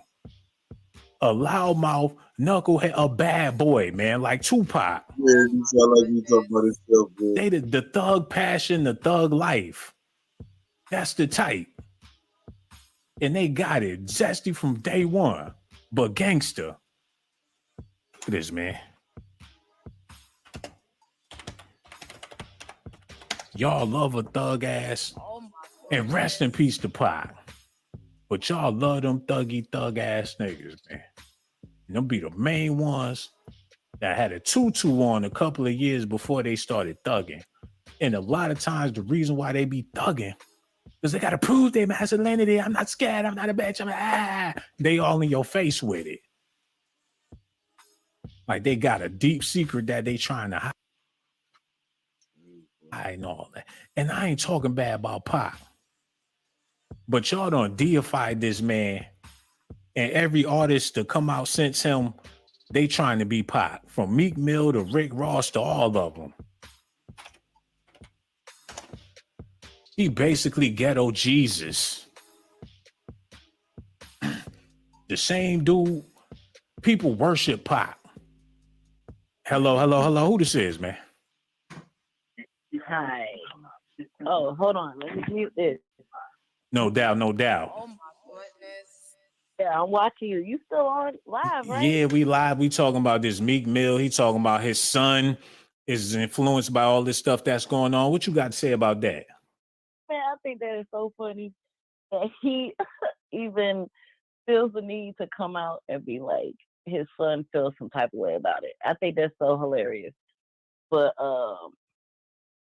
yeah, man, I was listening to this part. You said that females be liking dudes who be all like, nah, I'm not that type. But I have noticed like the change in like females and like dude dynamics. So it's just crazy, man. Yeah, man. And at the end of the day, it seemed like the modern day women, they just want somebody to dominate anyway. So a lot of these men, women be dominating these dudes. Yeah, I totally agree. And I'm like, but that's not what a man is. So yeah, women have it backwards in modern times, which is sad. Yeah, it's all backwards, man. It's a lot of people in denial about how they living and stuff. And I don't hate nobody for doing what they want to do. But the origin of all of this is what's more important, because people don't know what they be doing because they don't understand the history of this stuff, man. And we want to thank you so much for your phone call, sister. Don't be no stranger. And make sure you call back the next time we go live. Real talk, man. She called in at the right time, too, because I want to finish speaking on this, man. A little quick history lesson, yo.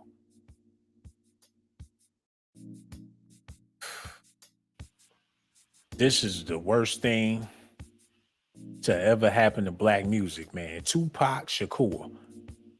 Him and NWA, man. And if it wasn't for NWA, Tupac wouldn't have turned out the way he turned out, man. If NWA would have never popped off, this wouldn't even have been a lane. Hold on, y'all.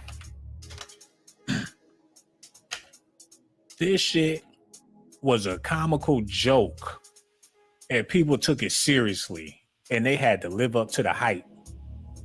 NWA was a parody, a joke, a Dave Chappelle comedy sketch that people took seriously and they had to live up to the hype. Oh my goodness. This is a Richard Pryor album gone bad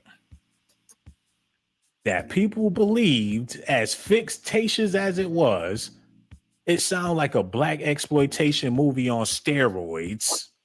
It was meant to be comical, but the public took the shit seriously and they had to live up to the hype. So when Meek Mill started rapping with his fictional black exploitation raps, when he was using his imagination with his pen and pad, when he was coming up with his own version of Dolomite, Oh my goodness.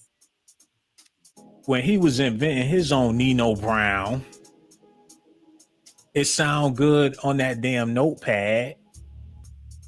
But when people heard it and heard the way he was talking and how he was yapping, shit got real.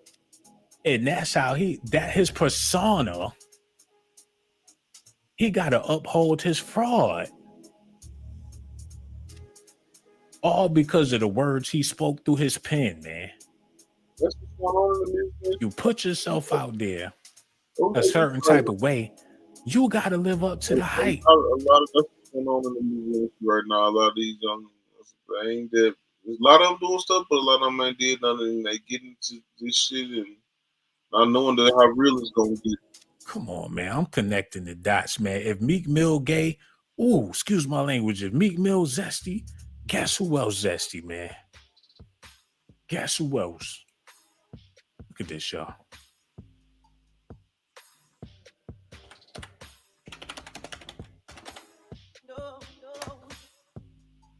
If Meek Mill zesty,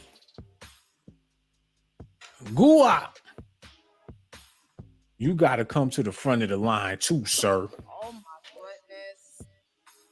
goodness. If y'all gonna put that on me, and this man is a carbon copy, you can't leave. What fat man go to jail and get buff? Oh my goodness. He got a whole wife. What fat cheeseburger eating brother go to jail and come home and stay healthy? No, you can't tell. You can't tell me this ain't surgery. Oh my goodness.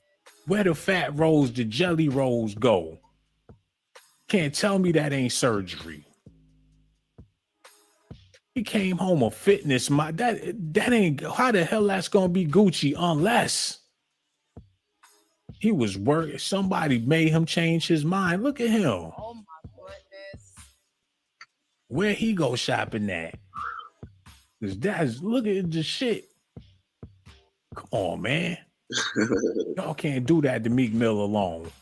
If Meek going down, Gucci going with him. Oh my goodness. Because he wore a whole lot of pink when he got out of jail. He still ain't explained all that.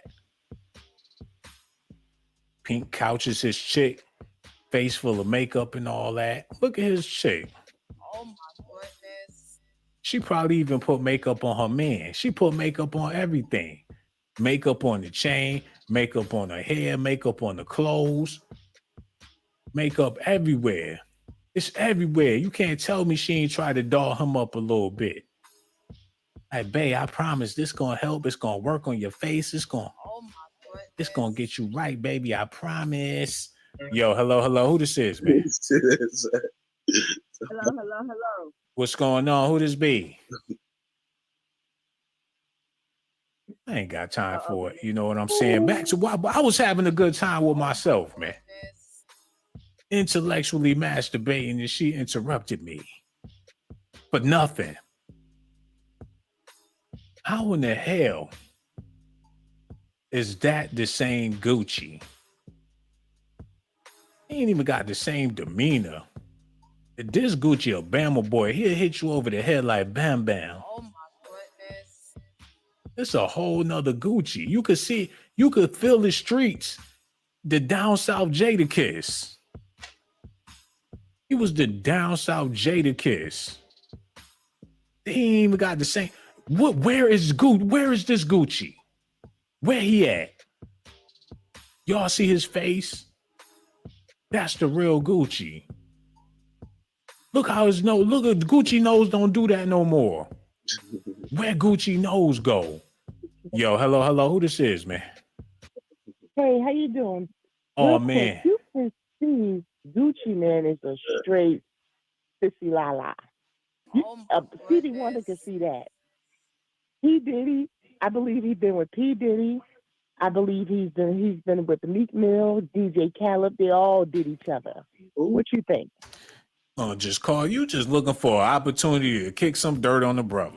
That's all. I'm over here joking about Gucci, man. You ran in here just to throw your dirt on this man. It ain't even that deep. Now you trying to say Gucci been with Diddy. You trying to throw him in the car. Oh, just put them all in the fire. Let them all burn. That's what you trying to do. You want all the brothers to be zesty. Listen. Can I say one thing? You are absolutely right when it comes to those photos. Gucci Man did not look like that before. You are right. That is nothing but surgery. It's nothing but surgery. And I believe he dominated P. Diddy. P. Diddy talked him into doing essay. Man, thank you so much. You too grown for all that. Way too grown. I'm trying to entertain some foolishness. It ain't that easy. Look, I probably make it look easy, but I promise you it ain't that easy. It ain't. You just can't come out. That's not even comical. That's not even satire. You messing the art up. It's a method to the madness. You all off. You messed it up.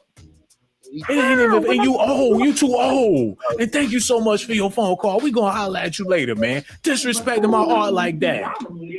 Hello, who is this, man? Hey, Sean, how you doing?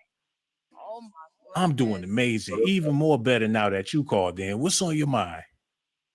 I'm just calling to check in with you because I said I want to call Sean tonight. I'm watching And you ain't your got show. nothing to say about the video, do you? I do. Mm-hmm. Guess what? Mm-hmm. You breaking it down. You broke it down already, because how did he come home with that body? Huh? Now That you body trying to look make me made. sound zesty. I ain't say nothing about how he came home with that body.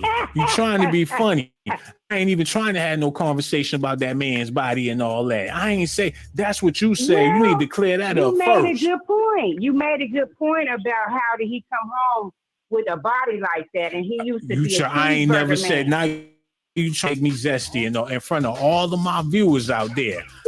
Well, you the one showing his body. I ain't said nothing about that, man. You know what, sister? Y'all dead wrong. Y'all low down with them low blows, and I ain't gonna take it tonight, man. I love you to death. And don't you be no stranger and call back. Don't You be dead no wrong stranger. for that, sister, and I love you to death, man. Hello, who this is, man? Hey, Sean, are you okay? I'm doing fine. You called in, I'm feeling just fine. How you feeling? That's good. I'm feeling good. How are you? You just asked me that. I'm 3 sorry. times. 3? It's okay. I apologize. Yeah, let's breathe. I'm sorry. We talking about Meek Mill. He's saying that his son is stressing and confused because people call his dad gay. He like, why, Dad? What happened, Dad? Why? What is that you on the tape? He's saying that his son's stressing, like his mom's, his family, nobody in his family stressing except for his son. What you got to say about that? Man, it was bound to happen. People are gonna find out. People are gonna get teased, bullied, and that's on him. That's things happen in life. He should be able to know how to he was enjoying his time, wasn't he? It don't sound like he was enjoying the damn thing. They sound like they was in pain. Yeah, exactly. Sean, that was the most hurtful, unsatisfying sound I've ever heard. Why you think he did Diddy like that? Why would he punish that? Was Diddy being a bad boy or something? He's always bad boys. Take that, and he wanted to be known. He wanted to be heard. Did you hear that scream? That came from the under. It came from the cojones. You know what I mean? Diddy was showing out. Yeah, he has to. He has to. Yeah. Wow, my mind is blown. Like, damn. Like, really? Exactly. Tough on the outside, but soft as dough on the inside. Wow. What if this just zesty speculations that everybody doing? Wouldn't that be like shame on us for even going so deep in debt with the zest? And you got people making tapes to play along with the man because it ain't no visual. It's just the audio. So what if they who knows? Sean, let's put it this way. If it gets to you, if you find yourself, talking about such thing, just know that it's wildfire. Stop giving it the benefit of the doubt. Wildfire, it's like out, Sean Blazington is wildfire, man. So you saying that we specialize in the zest and all that? No, I'm saying that we specialize in. So Sean Blazington is the zesty man. God forbid, don't say that. That's disrespectful to you. I hope not, Sean. Hell no. Okay, thank God. I'm just saying, if it gets to you to where you find yourself in such predicament, you're talking about it. It's being talked about. You know what I mean? It's out there. It's not a secret anymore. Yeah. So, Yeah. I mean, he been putting on this front for so long.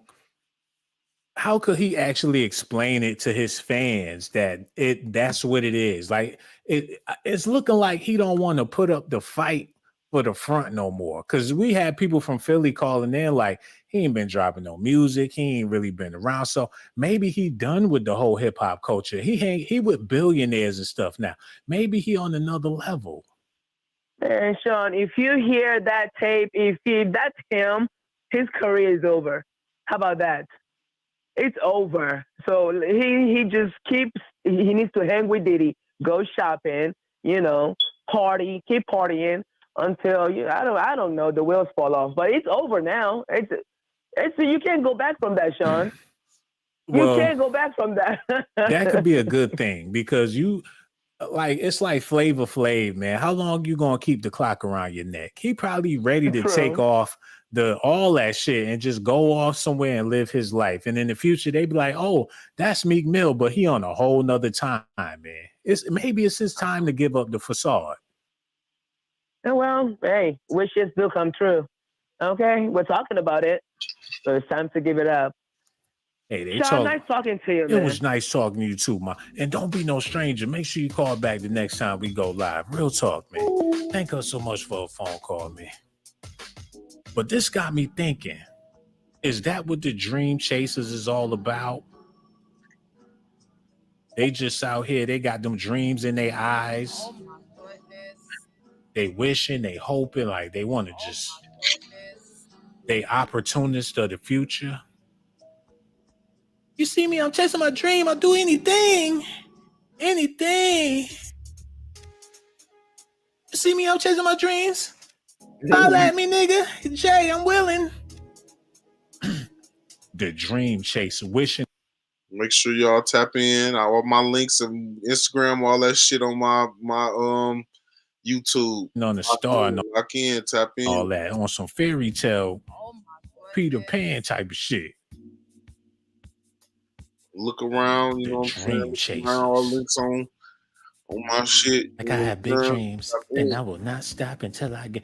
They need to do a Tyler Perry movie about this dude. Oh my goodness. He will not stop until he get what he want. Take that, take that, take that.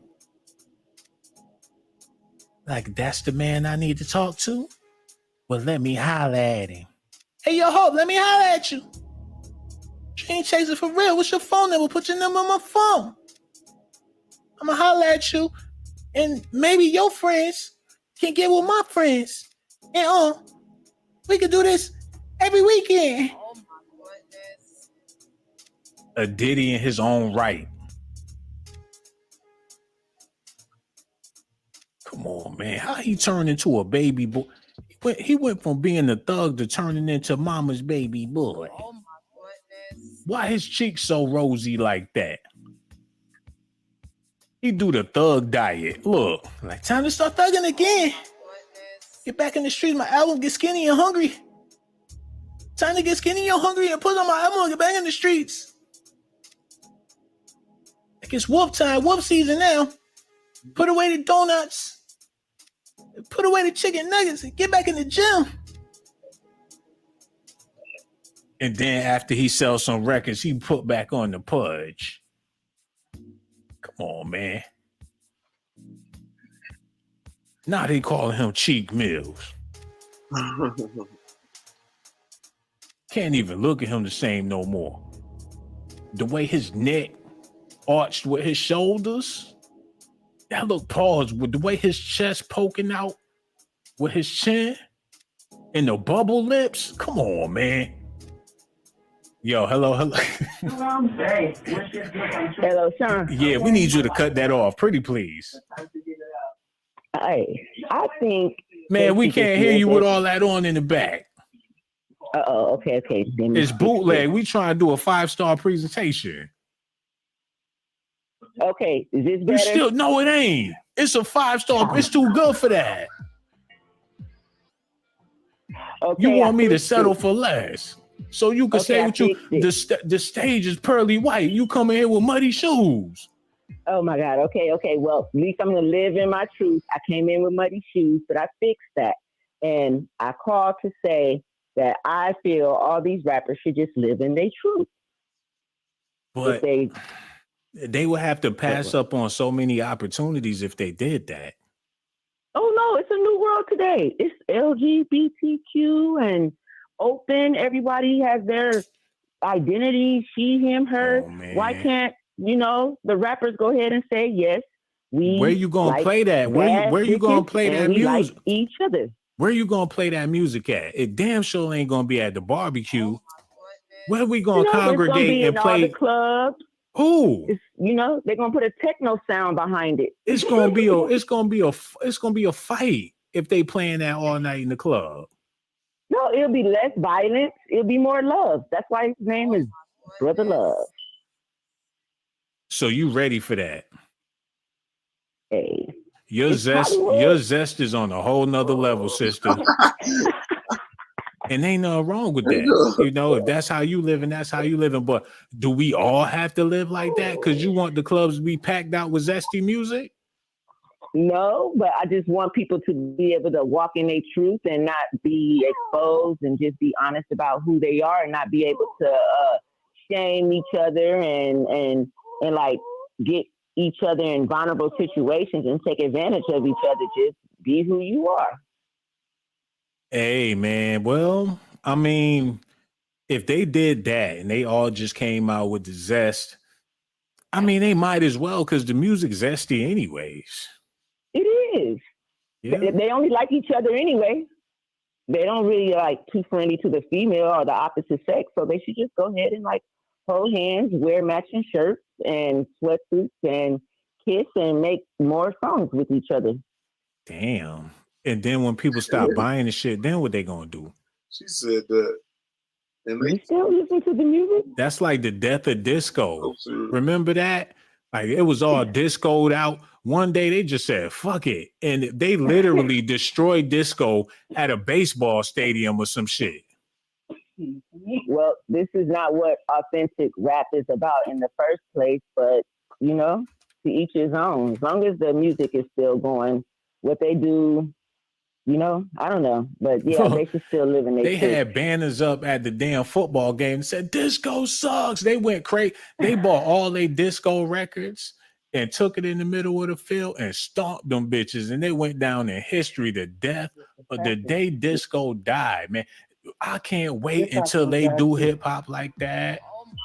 It's already done like that. All the big leagues they're not the same anymore. They need to stop them Diddy records, take all them bad boy records, take all that take all that bullshit and just take it to the field, to the football field and stop that bitch. Well, good luck with that. But in the meantime, they should live in their truth. And that's what I call to say. And you know what? You're right. Everybody should live in their truth because regardless of what they doing, we still gonna love them regardless, man. Love is infinite. We can't not love somebody because of the way they live in their life. Like, what type of people will we be? Everybody should live in their truth, man. And I want to thank you for calling in and spreading that message. That's right. We gonna holler at you. Real talk, man. Word up, word up. Yeah, shouldn't nobody be afraid to live their life. But if you perpetrating a fraud, you got a whole lot of explaining to do, my brother. Make it make sense for the masses that has been influenced by your music. Make it make sense. Make it make sense. You're going to have to do a speech and explain what in the fuck was going on that tape, man. And make it make sense. Explain it to us in real nigga language. Oh my goodness. So we can understand exactly what this is, man. Oh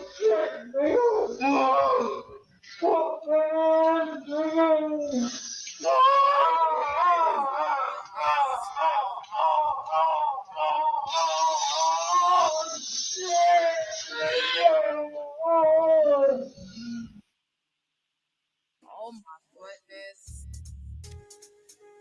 Oh my goodness. The city of brotherly love. What y'all got to say about Meek Mill? He should be in jail for murdering Puff. Oh my goodness. He need to do a bid for that. No, it's the other way around, man. You gotta listen to Diddy. Fuck suing Diddy. They need to put Meek Mill in jail. It definitely sounds like Puff murder. That's what Lil Rod need to do. Like, keep the money, but lock his ass up. Because we witnessed a murder. It really sounds like of epic proportions, man. Why he do Diddy like that? No. Diddy an old man with kids. What's wrong with him? Around, boss. Straight up. You brutally assault your elder in such a disgusting way. The other way around. He worse than Eminem and all them other sick kids, man. What did Diddy do to deserve such harsh treatment?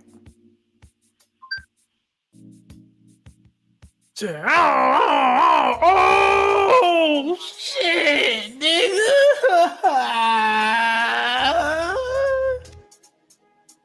He made Diddy cry, man.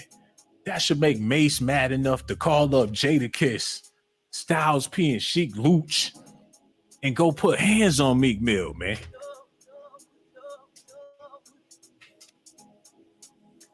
And like I said, man, that always make me wonder. Oh, yo.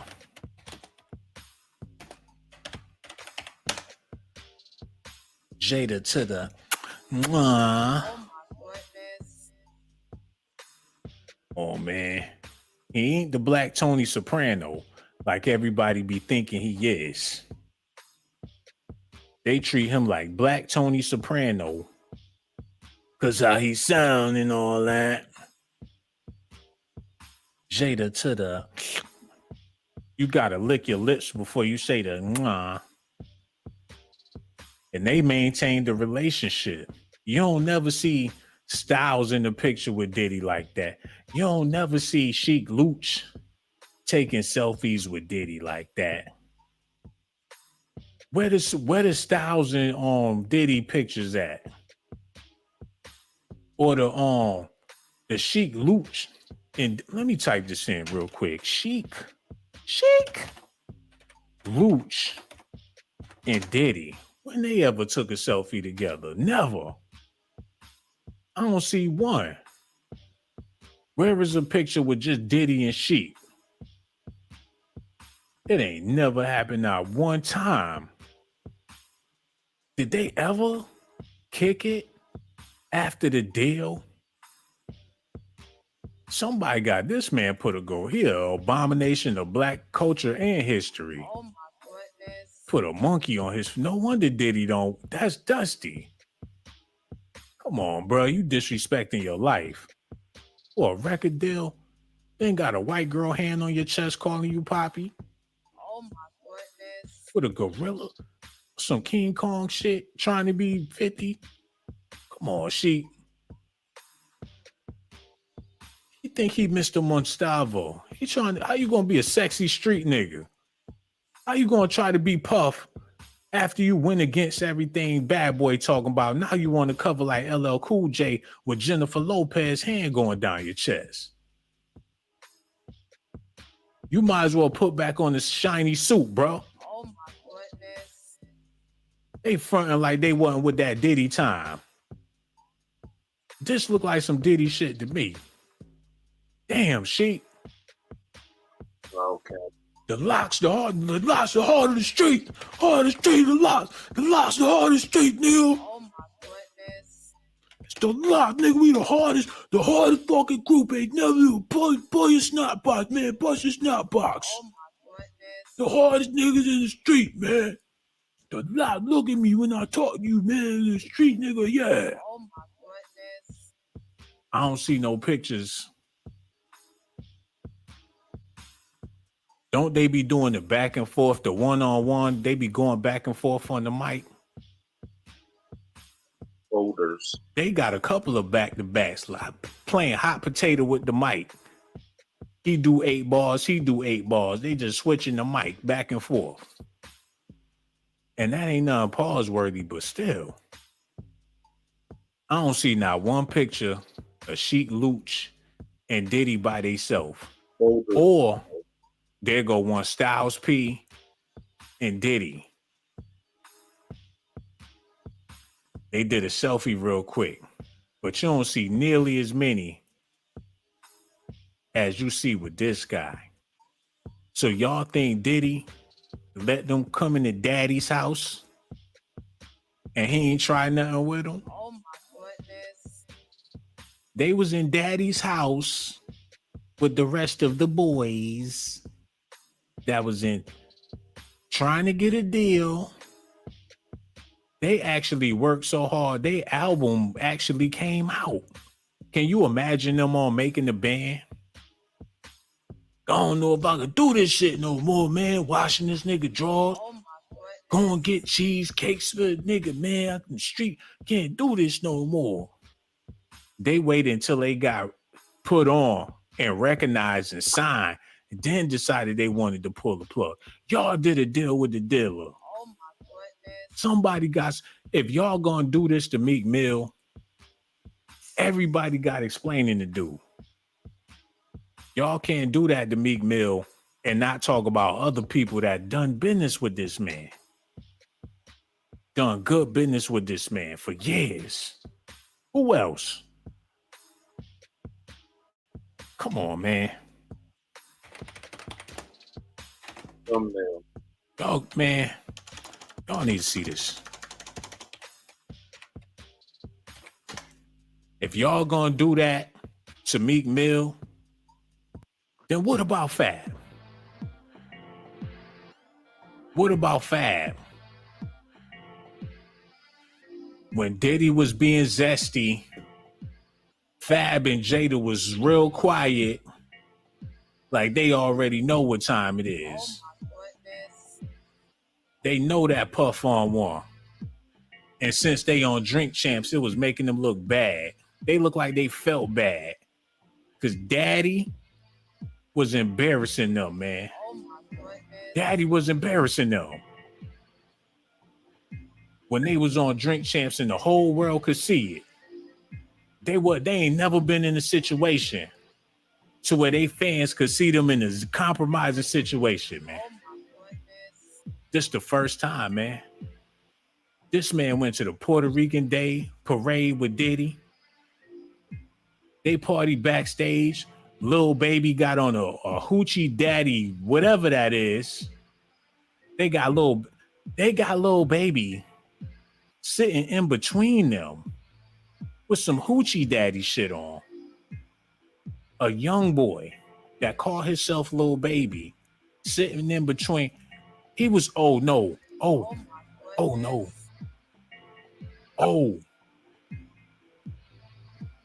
I know I'm not seeing what I think I'm seeing right now, man. He was with X. Oh my goodness. Oh my goodness. He was with XXX. Rated XX. Rest in peace, XXXX. Intention. Wow. Oh my goodness. Hold on, Diddy. You a dirty motherfucking devil. Hold on, y'all. This man, what was the deal? What was the deal? What he was doing with Diddy? Was he trying to be the diddler in his own right? What they got these boys doing out here in this music industry? What they doing with these kids? How these niggas get record deals? Oh my goodness. They got them kids on drugs. Oh my goodness. Rest in peace to these brothers, man. They turning out the youth. Playboy Cardi in on it too. Oh my goodness. Are they young male prostitutes for the elite? I know this is blasphemy, but damn. Yo, hello. Who this is, man? That shit. First half, and that's probably Yo, like yo, the yo. initiation. Man, we ain't Yeah. whatever. They calling here raggedy. She talking to the damn screen before I even picked up the phone. What in the world is this all about, man? Hold on, look at this.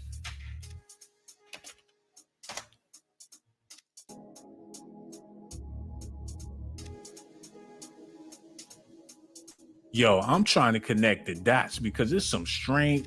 It's like they train these boys. Meek Mill look like he under mind control right there. Oh my goodness. Like Rick Ross say, huh? And Meek just stop and wait for his next command. I need you go in there and take your clothes off, nigga. Yes, sir. Oh my goodness. He looking around the corner like he don't know, but I'm about to go in there and tear that. Rick Ross in there butt naked making some eggs. Oh my goodness. And Meek Mill peeking around the corner like, yeah. Nigga, ain't know I came home early. I see you looking with your looking ass. Catch Rick Ross in the kitchen with his cooking ass. Oh my goodness. Post, man, this dude all types of zesty. Look at his niggas. Oh my goodness. Them pants too tight to be gangster for real. Nigga turn around, bend over, all you see is his crack. Let you squat down with them pants on. You gonna get back up with niggas looking at you drooling, man. He had the game with a little bit. Look at his braids. I'm just gonna throw mine back. Oh He threw his braids back. Like, I gotta do something with my hair. Like, wait, Meek, I'm coming out. Let me do something with my hair. Oh my goodness. Like, your hair look fine. Like, your braids and all that. It's cool. It look good. Yo, hello. Who this is, man? The hell? Motherfucker. But what that was all about. She over there living like a rat. Soon as the lights come on, that's when she get to scurrying and shit. She had the phone in her hand. When she seen that light come on, she ran off the phone like a rat. Oh my goodness. Why people be living like that? Shit crazy, man. She might live in Philly or New York City somewhere. They was popping bottles the whole nine, man. Everybody thought it was cool. What tripped me out was the midget in between their legs. And when Meek Mill they humping on the midget. And he with the shit.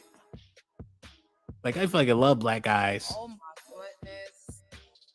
How y'all gonna be gangster and let y'all hump the, I meant to call him a little person. Hump the little person. But how y'all let him get all up in y'all space like that? How he get close to y'all? He all up on your genital area with his mouth. Meek looking like, He humped that man. They hump. Like, whoa, it's getting crazy in here. He got dizzy. They spun him around in a circle. Puff put his arm. He holding him closer. Puff grabbed him by his neck and pushed him into his. Come on, Puff. Oh my goodness. And while Puff pulling him in, Meek Mill got his arm around Puff's waist. No, this nigga got his hand on his head. What? Oh my goodness. Puff arm right here. This nigga got black fingers on his head. Meek put his hand on his head while Puff is pushing this man towards his body. Yo, what type of shit is this, man? Why would he put his hand on his head?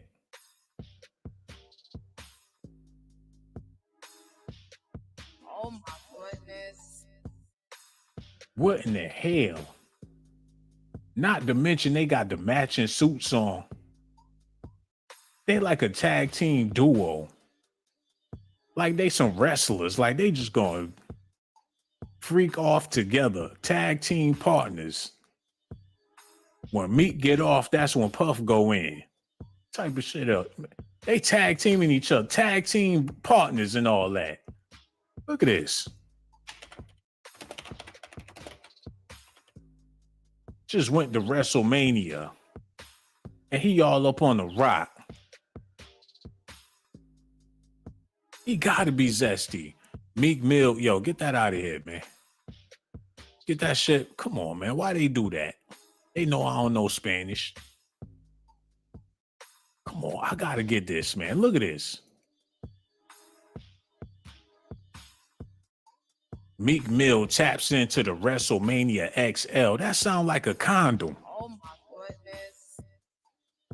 Hype by starring WWE's latest promotional video. You dealing with zesty Diddy news. And you out there with them wrestlers. They got you on tape having a bout with Diddy. And before you could clean that up, bro, you out there rubbing shoulders with them greasy ass. Them wrestlers come out there sweating, extra baby oil on their body.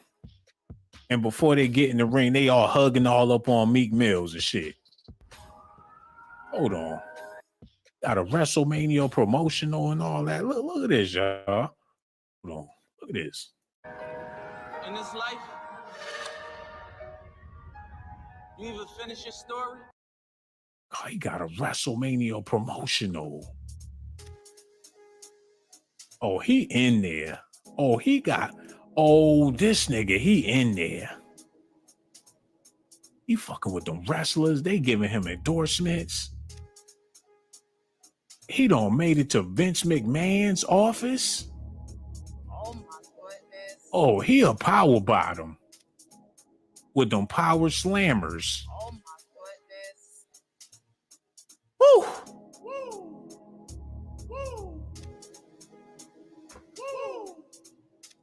Man, these are alleged allegations, but when you step into the world of WrestleMania, brother, a man is gonna tackle another man. Somebody gonna pin somebody on the floor. This is about male on male aggression. And this the arena that you tap into when you on tape, allegedly. And on top of all of that, your son is confused, my brother. Come on, man. Meek Mill says rumors about his sexuality have started to affect his. Hell yeah, when daddy on the WrestleMania on top of all of the zesty shit. Oh my goodness. I will be confused too. You on the phone all night talking about how you ready to get slammed by the Rock. Oh my goodness. That would traumatize any 12-year-old child. When he trying to get slammed by a pro. Man, I'm done with it, man. Yo, y'all let me know how y'all feel about this. Let me give a shout out to my members before we get out of here, because I was waiting for a phone call, but it don't look like we gonna get one. So we gonna go ahead and back out, and I'm gonna holler at y'all later. So all my members, all the people that join the channel, you know this is a part of your perk. So I'm gonna give you a big old fat shout out with a whole bunch of love, man, because we family, man. So for my shout out to everybody watching, all the people leaving comments. I appreciate y'all to death. But this part of the video is for the members, man. I'm talking about Maya Ray done joined the channel. She got her Henny bottle, so you know she good. Casey Hepburn is kicking it. She also a part of the family. Thank you so much. Who else we got? QS, this beautiful queen, been kicking it with us for a while. I want to say thank you once again for watching the video and tuning in. All y'all members out there, man. It look like them the only 3, and all this love go to y'all. Y'all ain't got to share it. Audrey Cook is in the building too, man. Y'all see what that love do, man? Have people join your channel and show you love. And that's why I'm showing love back. Real talk, man. And to my members and all the people watching, I got so much love for y'all. Make sure y'all do me a favor. hit that like button, subscribe to the channel. Shout out to Muck D for donating that $5. I really do appreciate that, man. And for the people that hit that Cash App, let me show y'all the ultimate form of affection. No Diddy, man. I'm talking about Seneca Williams. Thank you so much, my brother. April Jarman, Tammy, Humble Waters, and That Green Vegan, Grace, Deja, Sharisa Moore, Jay Mungan, Brittany Walker, Betty, Vanjie Cooks, Sugar Love, Demetrius Bright, Lanisha Thompson, and Linda Harris, A&E. I thank y'all so much. I'ma holla at y'all on the next video.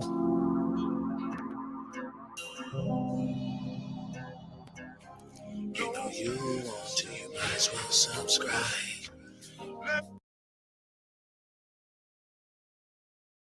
Hey, Dad, look. Us. This is the magma chamber. This isn't us, is it? When did we get so connected to our devices and so disconnected from each other? She's not answering. What? And when our phones have turned us into this, LT, what do you do when you're a company that sells them? We gotta fix this. It's time to find what we're missing. Join us in taking a break from our devices. Take the phones down for 5 challenge for 5 days, 5 hours, or even just 5 minutes. Feels good. And let's find us again. US Cellular, built for us. Familiar with Sean P. Diddy Combs. Not only does this lawsuit mention Diddy, it also includes other A-list celebrities. What stands out here to you? So if you see me looking down, I'm looking down at the 73-page complaint that was filed yesterday. In terms of allegations of celebrities, we're talking about Cuba Gooding Jr. being shown through still photos of what the complainant says they have videos of groping him. There are allegations of P. Diddy touching. And also, if you look to the complaint here, there's a few Easter eggs here where it says the rapper redacted on Mr. Combs' yacht consorting with underage girls and sex workers. And you look down to the redaction, it says, well, the person is a Philly rapper who dated Nicki Minaj. I think that may be Meek Mills. And also says an R&B singer redacted in Mr. Combs' Los Angeles home, consorting with underage girls and sex worker. When you go down to the redaction, it says he's a Grammy Award-winning R&B singer who had trouble with law enforcement after assaulting a Bayesian billionaire. I don't know who's a billionaire from Barbados that we know that dated someone. That sounds like Chris Brown. So there's a lot of... Get up! Get up! You got this! Get up! Get out the way! Get a knock Rock out. Get up, Rock. Get up. Situate him. Hey, Rock, kill him, Rock. Kill him. Yo, it's Big Ed, the spokesman, man. We back. Another edition of Urban Politicians TV, UPTV. Make sure you stay on your pivot at all times, man. Had to come tap in as Meek Mill had a very active and busy day on Twitter throughout the day yesterday. Now, the first thing, to my understanding, that turned up was people had grabbed the story clip that he put on Instagram from him being at the WrestleMania in Philly with his son and everything, and they clipped up the little piece of him chatting on the rock and everything like that. It made it seem a way once it hit the blogs, you know, when they start spreading around, it hit Twitter and it become news at a certain point in time. And the way that it was presented, he came on and addressed that first. Then there was another situation where he jumped out there, where he went at Wale for linking up with somebody who was close to him and friends with him at one point in time with Dream Chasers and stuff like that out of Philly. And he was like, man, you was just with me and my son at WrestleMania. You shook my son's hand, kicked it with us. Now you hanging with somebody that I don't get along with. And if you haven't seen, that guy has went online and spoke on Meek Mill recently, even when did an interview with DJ Academic. So Meek Mill addressed that. But then with everything going on from the clip of him being on WrestleMania, the internet is gone internet. They call him zesty and they bring up Diddy again. So Meek Mill jumped out there and addressed that. Now, I put that clip in the beginning from ABC News just to keep everything fair, that this is all accusations and allegations from Lil Rod, which if y'all been paying attention, the lawsuit that Lil Rod has wrote up has most definitely been debunked, and there's other entertainers put up in it as well, from Cuba Gooding Jr., even to the CEO of Universal Music, Lucian Grange. But people not going to really talk about that, and Meek Mill not understanding the internet is going internet. And once you show them that you frustrated, they going to most definitely keep getting at you. Well, he went to Twitter and said this about all the Diddy stuff.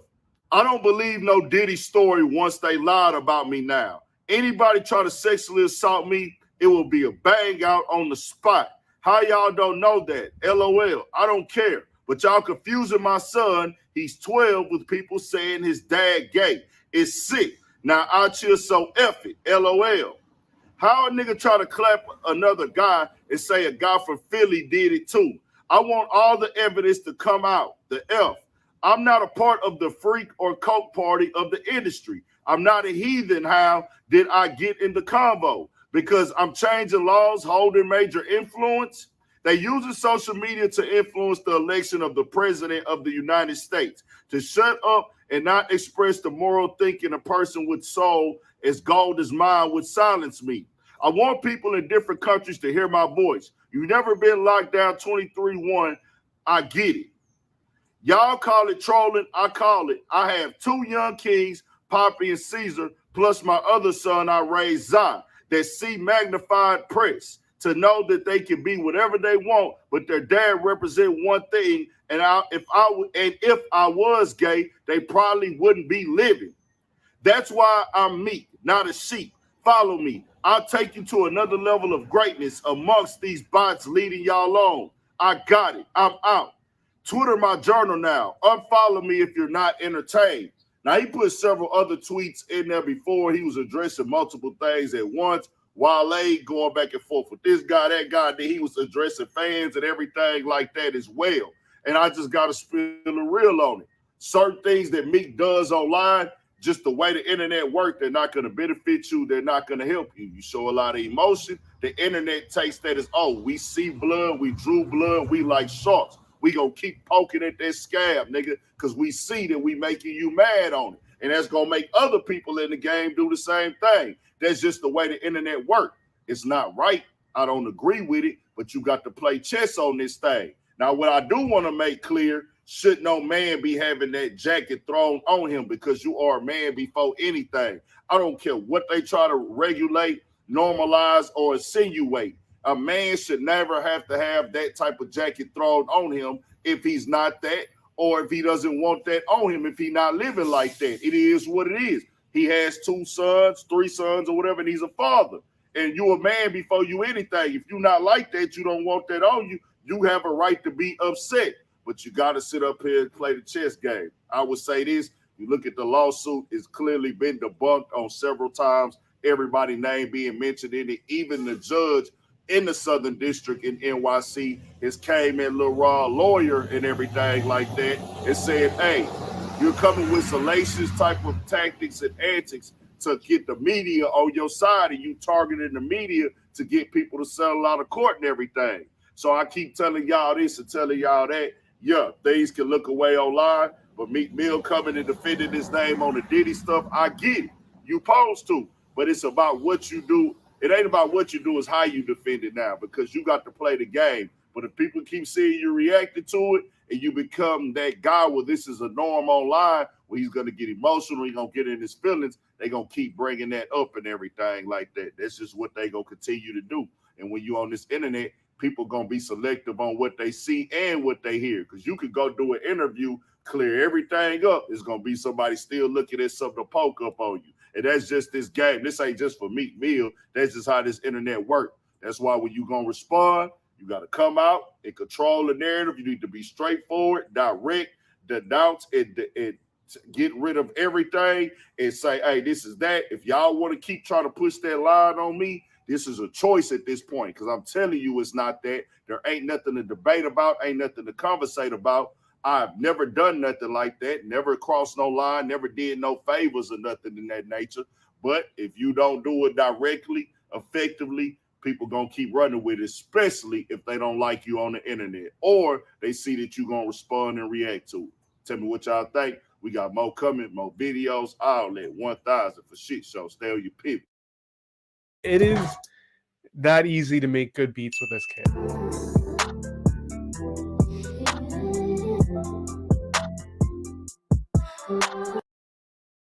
Hey, what's up, King Son? Man, you doing it, man. You deserve it, Daddy. You putting in that work. Proud of you. I love you. Yeah. Okay, let's address the elephant in the room, all the allegations. Are you attracted to men or women? It depends on my mood, my vibe. Is it true that you've had sexual relations with Meek Mill? I can't tell you that. It has been reported that recently, Meek Mill confronted 50 Cent over allegations of exposing his supposed gay affairs. The confrontation comes after 50 Cent shared controversial content hinting at Meek's involvement with other men, sparking heated tension between the two. Meek Mill reportedly confronted 50 Cent over recent Instagram jabs, where 50 poked fun at rumors linking Meek to Diddy. The feud sparked after 50 shared a video of someone in a red dress with the caption, "Meek Mill leaving Diddy's house before deleting it." Sources reveal tension growing as Meek confronts 50 over the public mockery.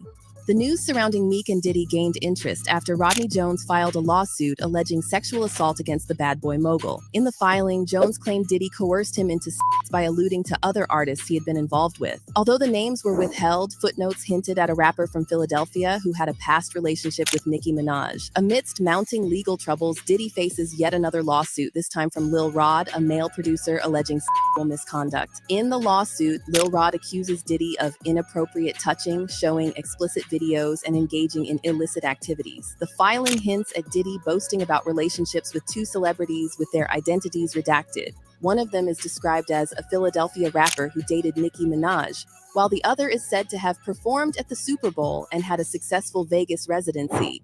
Speculation quickly arose, with social media users suggesting the individuals could be Meek Mill and Usher, based on clues provided in the lawsuit. Meek Mill recently has taken to Twitter X to proudly deny the allegations, refuting any involvement in Diddy's purported misconduct. However, fans continue to scrutinize evidence seemingly supporting Lil Rod's claims. However, the recent lawsuit against Diddy has stirred up more explosive allegations. Following Lil Rod's accusations of misconduct, attention turned to two redacted names in the lawsuit.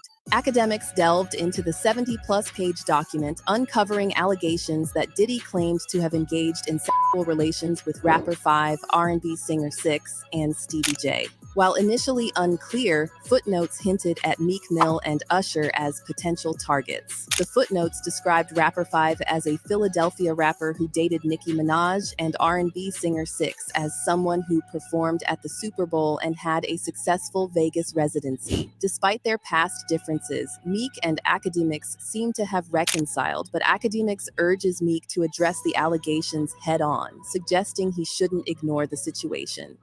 Meek Mill goes off on DJ Academics after being exposed. Meek Mill has taken matters to X after being exposed for having sexual relationship with Diddy.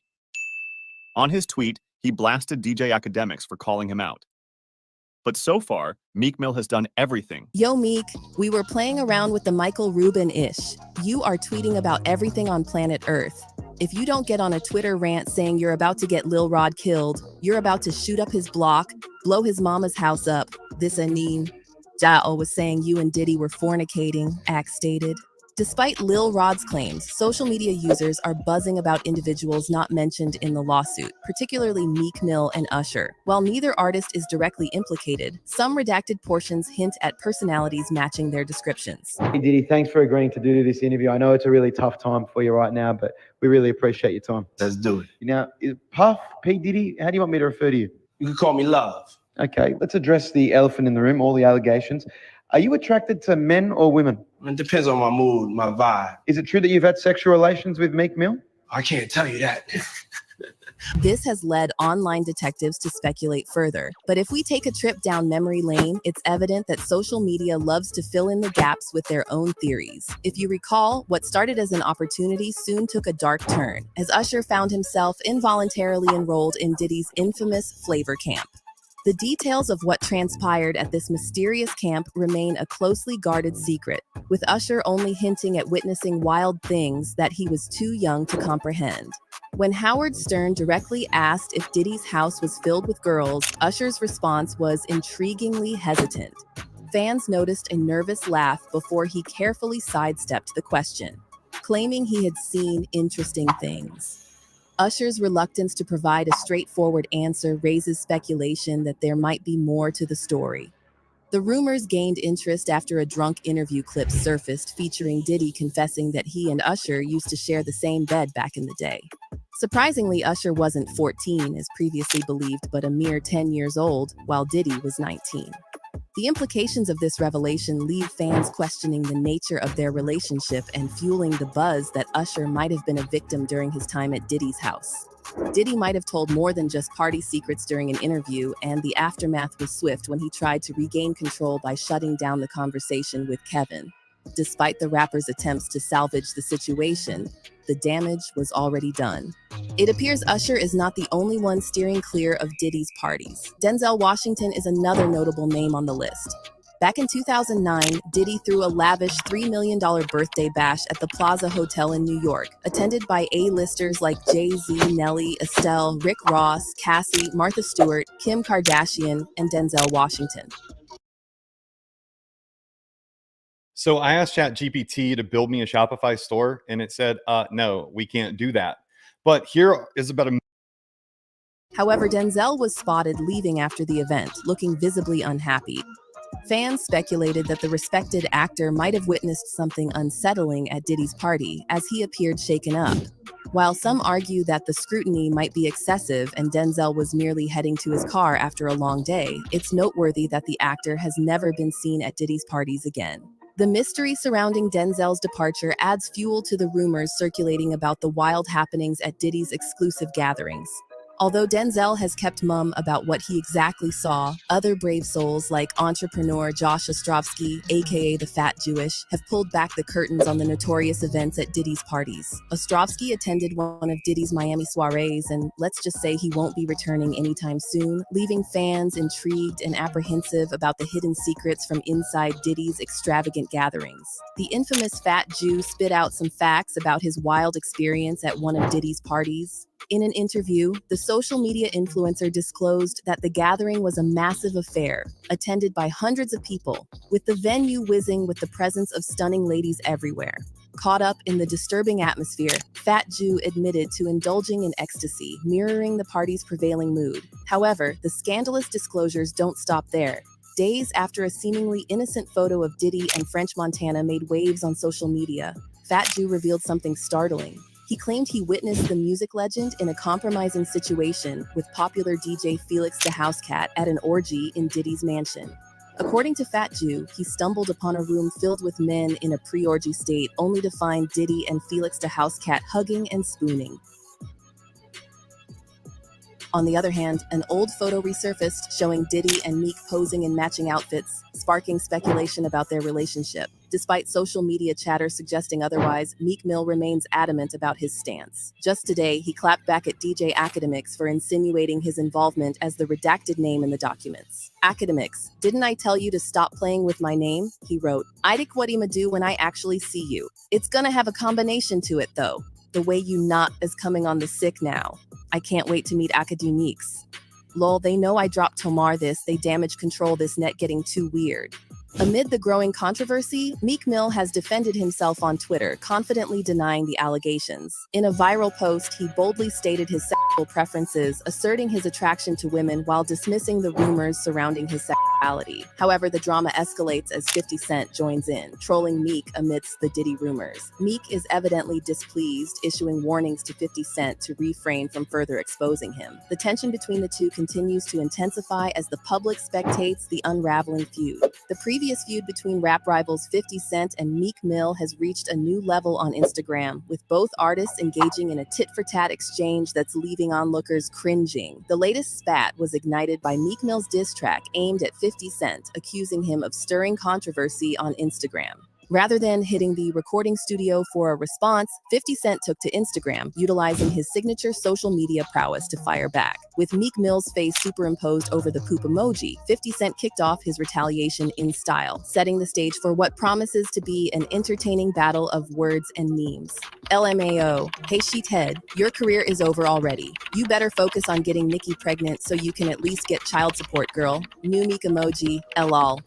Meek allegedly targets 50 Cent and gave him hope, a new track off of his 4-4 EP, and 5-0 also fired back at the rapper via a series of Instagram updates.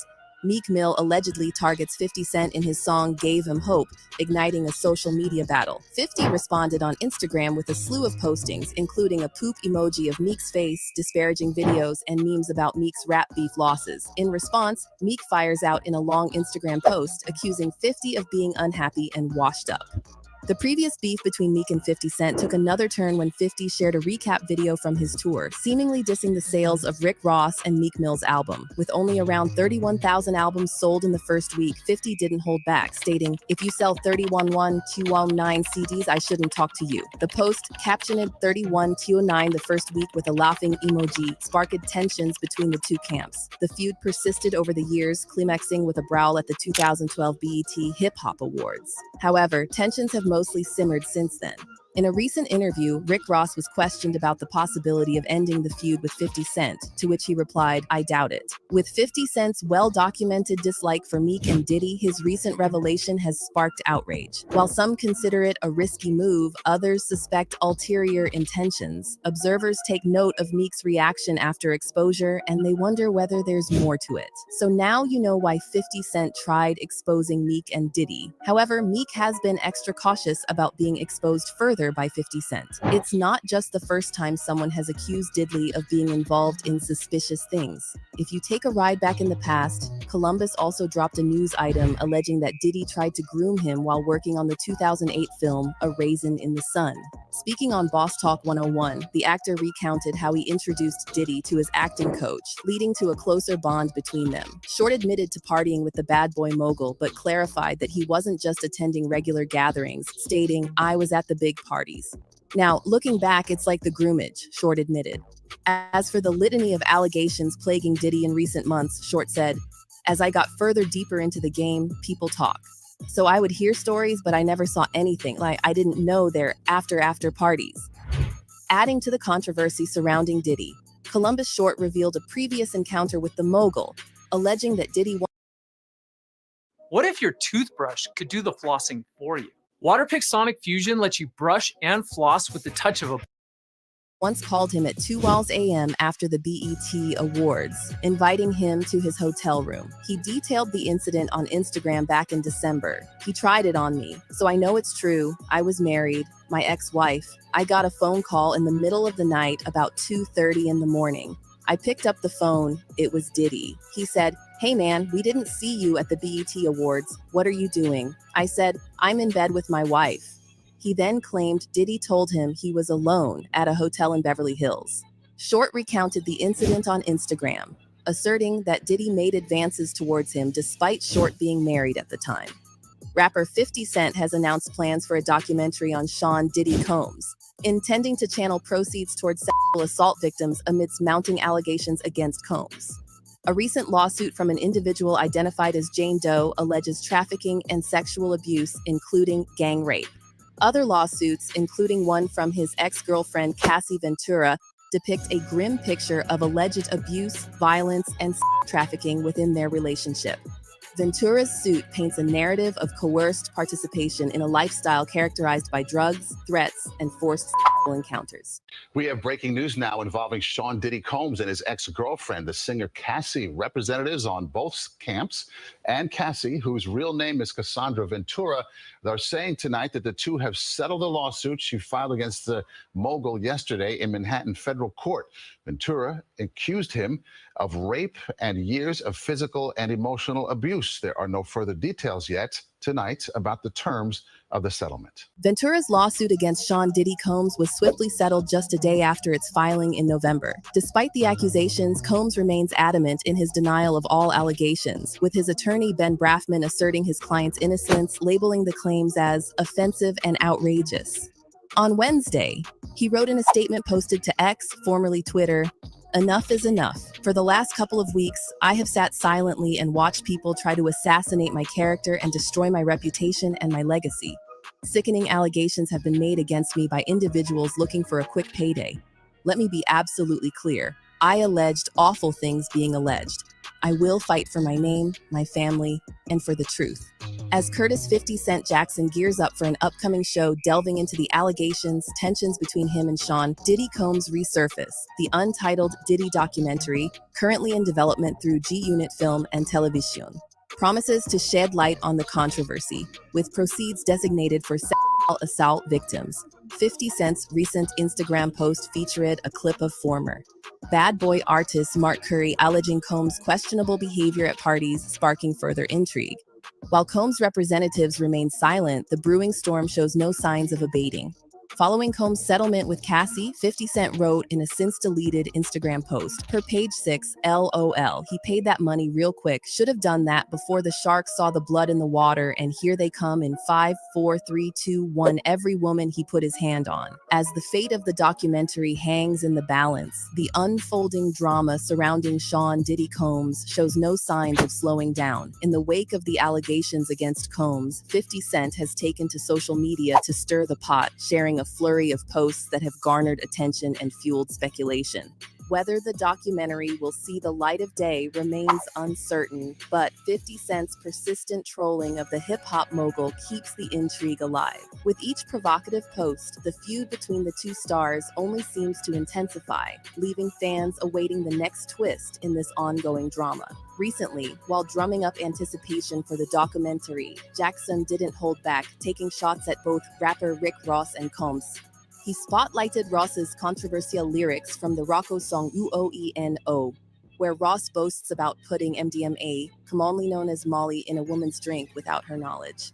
Jackson shared the lyrics alongside a photo of Combs and Ross together, sparking speculation about Ross's involvement in the upcoming documentary. Amidst Diddy's recent ventures, 50 Cent's latest expose adds to his long list of controversies. Knowing that both Meek and Diddy are really close with each other, they would defend each other from people like 50 Cent who try exposing them. Amidst the ongoing feud between Meek Mill and 50 Cent, speculation swirls around Meek's fueled by 50 Cent's provocations. Adding to the mix, comedian Andrew Schultz recently tackled the topic in a stand-up routine, delivering his signature sharp humor. Given Meek and Diddy's tight-knit bond, it's likely they'll rally to each other's defense against such accusations, further intensifying the drama in the hip-hop world. Schultz quipped, "I was gay happy, I was like Meek Mill. I'll be honest with you, I don't think Meek is gay, but he's incredibly bad at proving he's straight. He is maybe the worst in history at doing that." In a recent eyebrow-raising twist, Meek Mill faced accusations of following a gay porn account on X, sparking a flurry of speculation about his sexuality. Despite Meek's denial of the rumors, eagle-eyed users quickly circulated screenshots and videos seemingly confirming his online activity. The internet was abuzz with chatter, further adding fuel to the ongoing drama surrounding the hip-hop star. Meek Mill isn't one to shy away from controversy, hinting at a broader conspiracy aimed at undermining Black celebrities. Despite the rumors and accusations swirling around him, Meek stands firm in his commitment to prison reform and community upliftment. As the complexity unfolds, with its mix of humor, innuendo, and societal commentary, the question lingers. Is this all just part of the hip-hop spectacle, or do deeper truths lurk beneath the surface? Meanwhile, 50 Cent continues to fan the flames, keeping the drama spinning. So, what do you think about this situation? Will Diddy and Meek try shutting down 50 Cent for speaking too much? And if 50 Cent didn't give up exposing the elites of Hollywood, would he also end up in a bad career circumstance?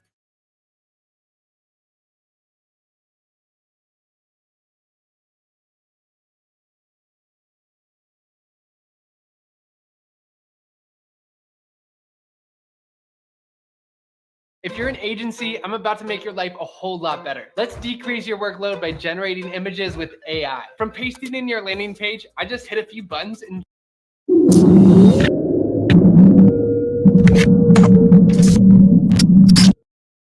Oh man, here we go, man. We're back with a new episode.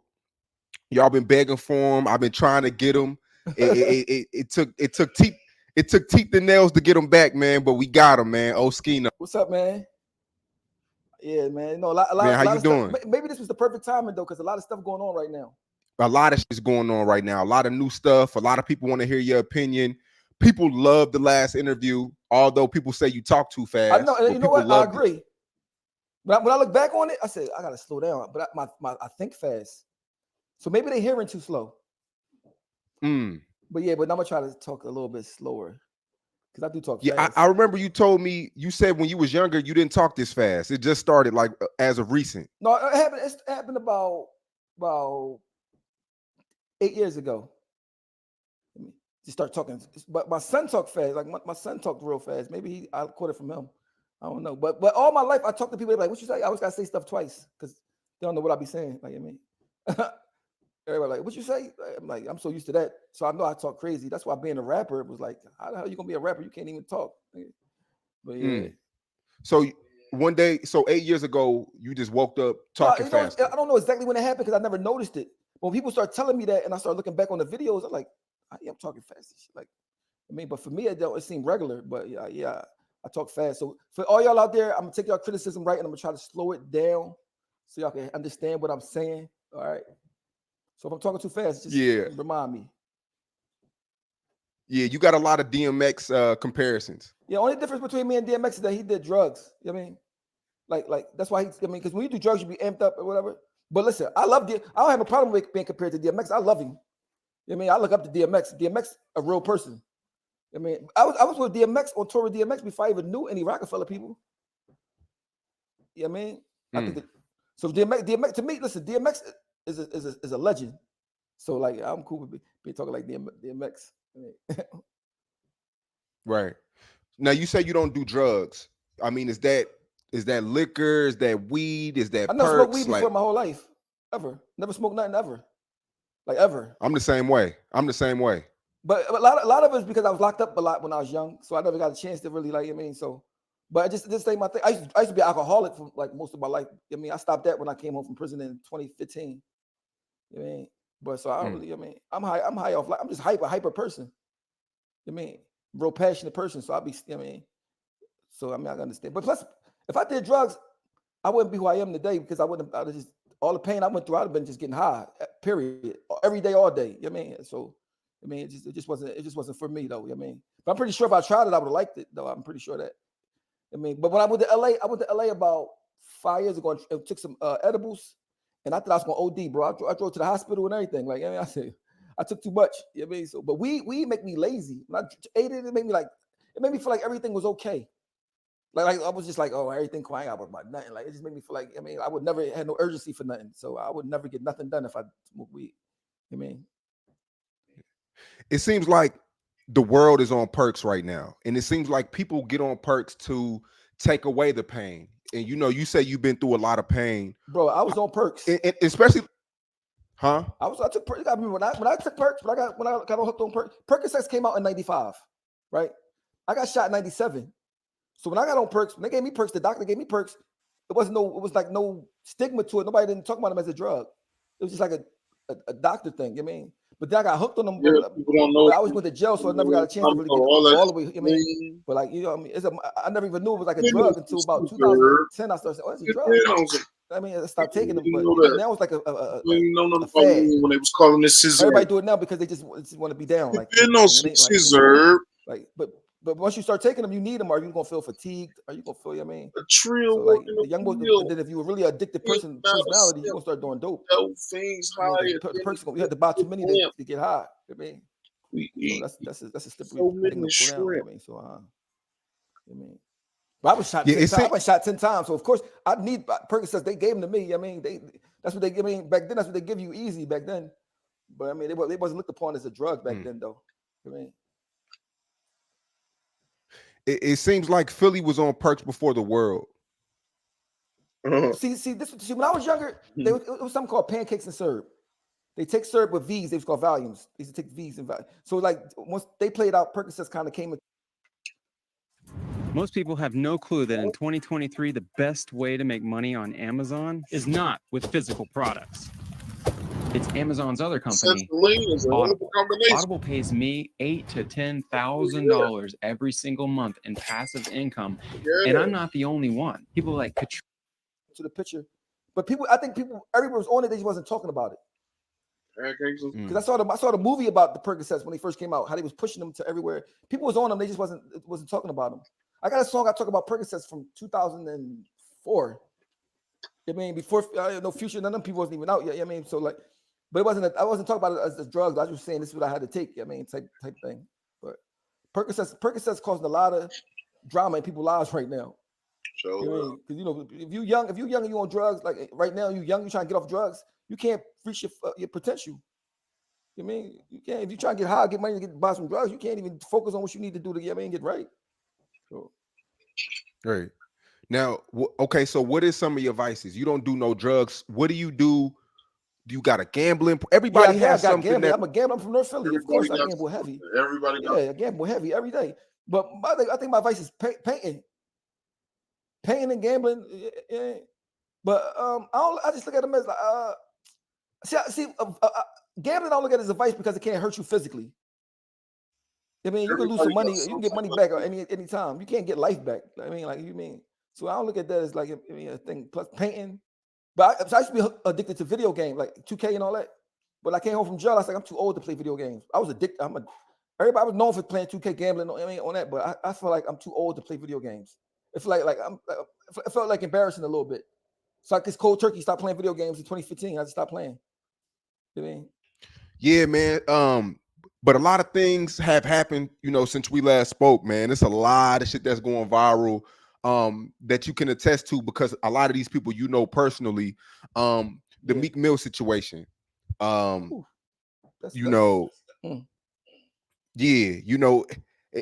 seems like Philly not really smelling him right now. When you came out, you did your whole, you did like a whole episode saying, is he real or not? For sure.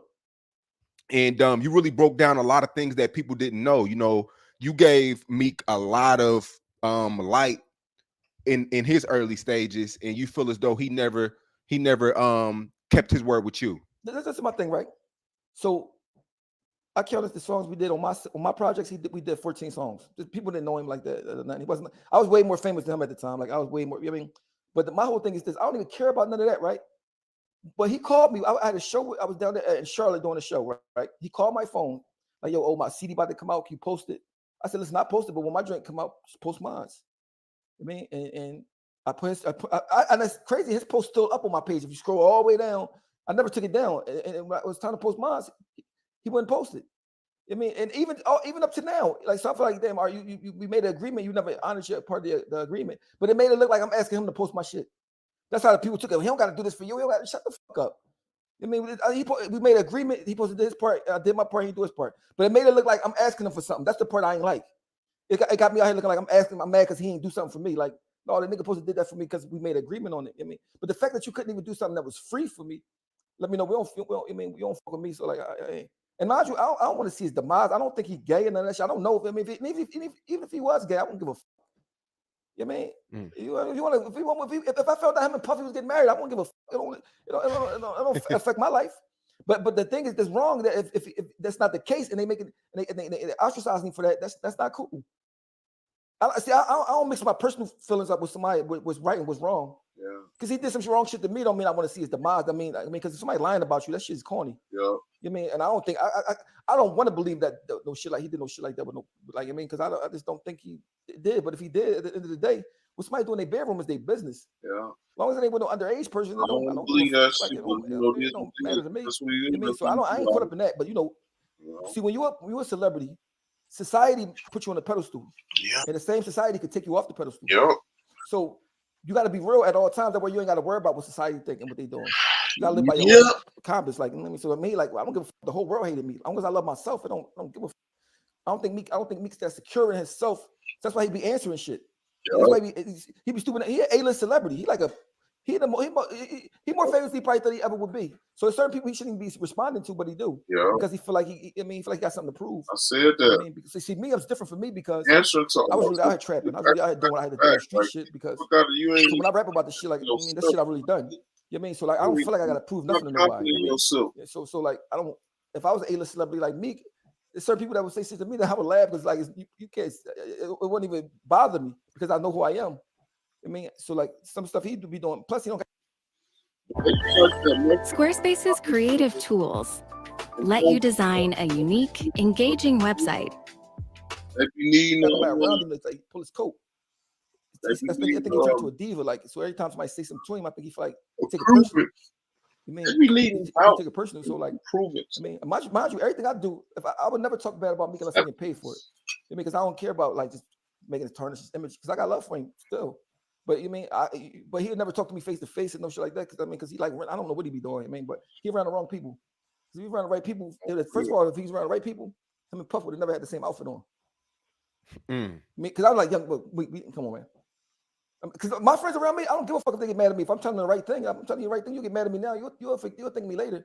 Because now with the gay shit coming out, now you got the same outfit on him, whether you did it or not, and give people ammo to talk. You know what I mean? If me and my man got the same shit on and we going to the club, we ain't know. I'm like, damn, you got the same shit I got on, nigga. Like, we might not got time to change, but I'm like, nigga, that's corny. Nigga, why you do that? So y'all tap you know what I mean? So like, subscribe. I'm trying to think of every excuse why that would happen. I can't really think of none that's I could think of. Only way I could think about somebody wearing the same thing if they're in a group or something. You know, in a group or something. I mean, some shit like that. So, but at the same time, I can understand Meek probably was young, impressionable. Puff is a major legend. And Puff probably was some weird shit. Like, yo, man, I got you. I mean, Meek wasn't like strong enough like a street nigga. Like me, that would never happen. Period. Even if I'm by myself. Dog, we're not wearing the same thing. I don't give a fuck who you is. We're not wearing the same thing. That's just because it look crazy. You know what I mean? But at the same time, I know he probably it was a lapse of judgment. I don't think it was like no gay shit. Like I mean, but you know, like I said, even if it was, who gives a fuck? Everybody else out this bitch. Anyway, saying pick him out. But I guess because he talks street rap. But everybody that be talking street rap don't mean they street. I mean, that's the thing. Meek get caught up in. Meek not a street person for real. He from the streets. He probably could have possibly. Anybody could do street shit if they forced to, I guess. But don't wait till you get rich to be a street person, man. You made it. Why you going backwards now? That don't make sense. You know what I mean? Street niggas try not to be in the streets. We try not to be. I mean, so like that's the thing I said. Like when you went, like you feel like you got something to prove, like and all that shit. Like you do shit that you shouldn't be doing. You know what I mean? Yeah, I could tell by your delivery. You know, even on your old YouTube videos about Meek, it was never hatred. It was always like you kind of disappointed. Yeah, they try to make it hate. Be like, I don't. Like, first of all, they can say this is my thing. When Meek ain't have shit, right? He was riding with me, and I'm loving him, like whatever. Like I mean, there wasn't no hate then. You know what I mean? Nobody wasn't saying about all these people that's his fans and them. They wasn't nowhere around him. They wasn't offering him a tuna fish sandwich. I mean, they won't offer him nothing. The fact that you with me all the time, and I'm already eating already. You know what I mean? Showing you love, right? When you don't got nothing to offer me, that should say everything. I should be able to say anything I want because I already proved myself. Period. You know what I'm saying? Can't nobody else show no picture of Meek like when they looking. Everybody got pictures with him now that he famous. They don't got no footage with him when he ain't got nothing. Like, nobody that's somebody. You know what I mean? So like my thing is this: I feel like I got a right to say what I want because I already proved myself. And you did some nut shit to me that you definitely should never should have done. You know what I mean? And so if somebody was on my joint like, you still talking about that?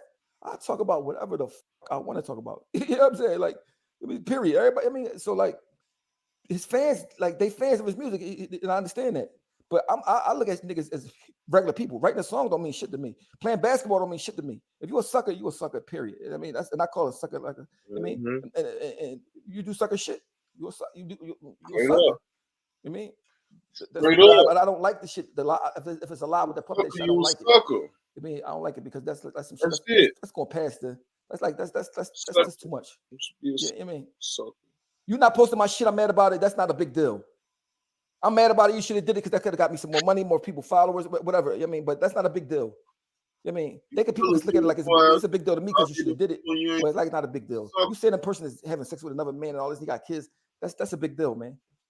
I mean, that's somebody coming into your reputation. Like, I mean, you're not posting my shit, some sucker shit, but it's not the end of the world. You know what I mean? But I'm gonna talk about it, especially if I'm gonna get some bands off talking about it. I'm gonna talk about it every time I want to, because you should have did it. Yeah, I remember when you was fresh out, you got the Corvette, and he called your Will corny. Yeah, and it was funny because I was like, you know what my response was? I said, bro, this is all I can afford. You know why? Because I'm like, I'm securing myself.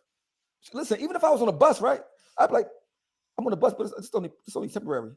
Because I'm a hustler. Like, I'm gonna get. So when he said that, I could have said, when I met you, you was walking. But I wasn't there to try to hurt him. I don't care. But he said about me, I love my vet. I was out stunting. It just dropped too. You know what I mean? So I'm like, how can you say that about a person, right? When he met you, you have zero. You know what I mean? And he in the vet, fresh out of prison, off the muscle, not asking nobody for nothing, right? But my simply press generate. That sounds really cool. So let's generate some more melodies.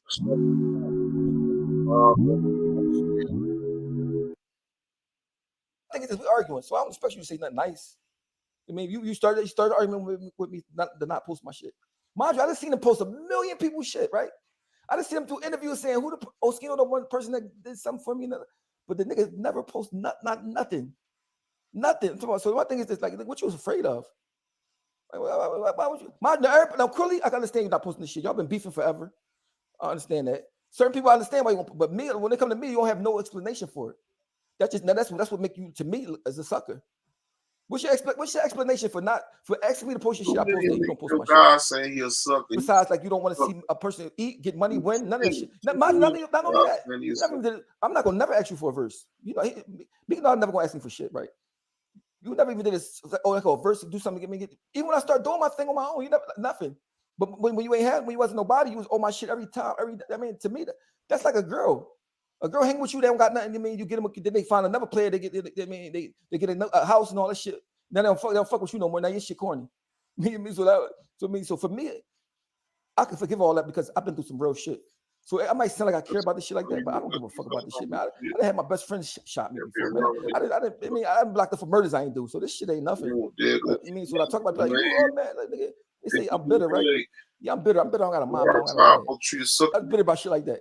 I ain't bitter about no motherfucking rap shit. That shit's like, I mean, like right now, if Meek sat down and talked to me, oh yeah, I should have did it. It'd be over. It's easy, but you didn't. Instead, you ever had somebody do something wrong to you? You say something about it, and then they mad at you, even though they did something wrong to you. So that's the type of thing. But guess what? I don't give a fuck about it. It's not even deep. I mean, so like it ain't like a thing where I want to see, because I think Meek is destined to be great. I mean, because whatever reason. Whatever he got, it was meant for him to have. God gonna give you whatever he's supposed to have. Nobody can't take that from you. So whatever I'm saying is not some shit that hurt whatever he got going on, but this is just a true thing that happened. And you shouldn't do shit if you don't want nobody to talk about it. Don't do the shit. Yeah. I mean, period. If you in a crib and you get fucking somebody underage or fucking a man, you don't want nobody to know, don't do it. Easy. Don't get mad at the person for saying it. Just don't do it. Now, if they saying some shit about you that you ain't do, then that's when it's wrong. That's why I look at that puff shit, because I don't want to believe the puff shit. I just don't want to believe it. Like maybe I'm a fan on that tip because that I don't want to believe it. But if it happens to be true, that's their business.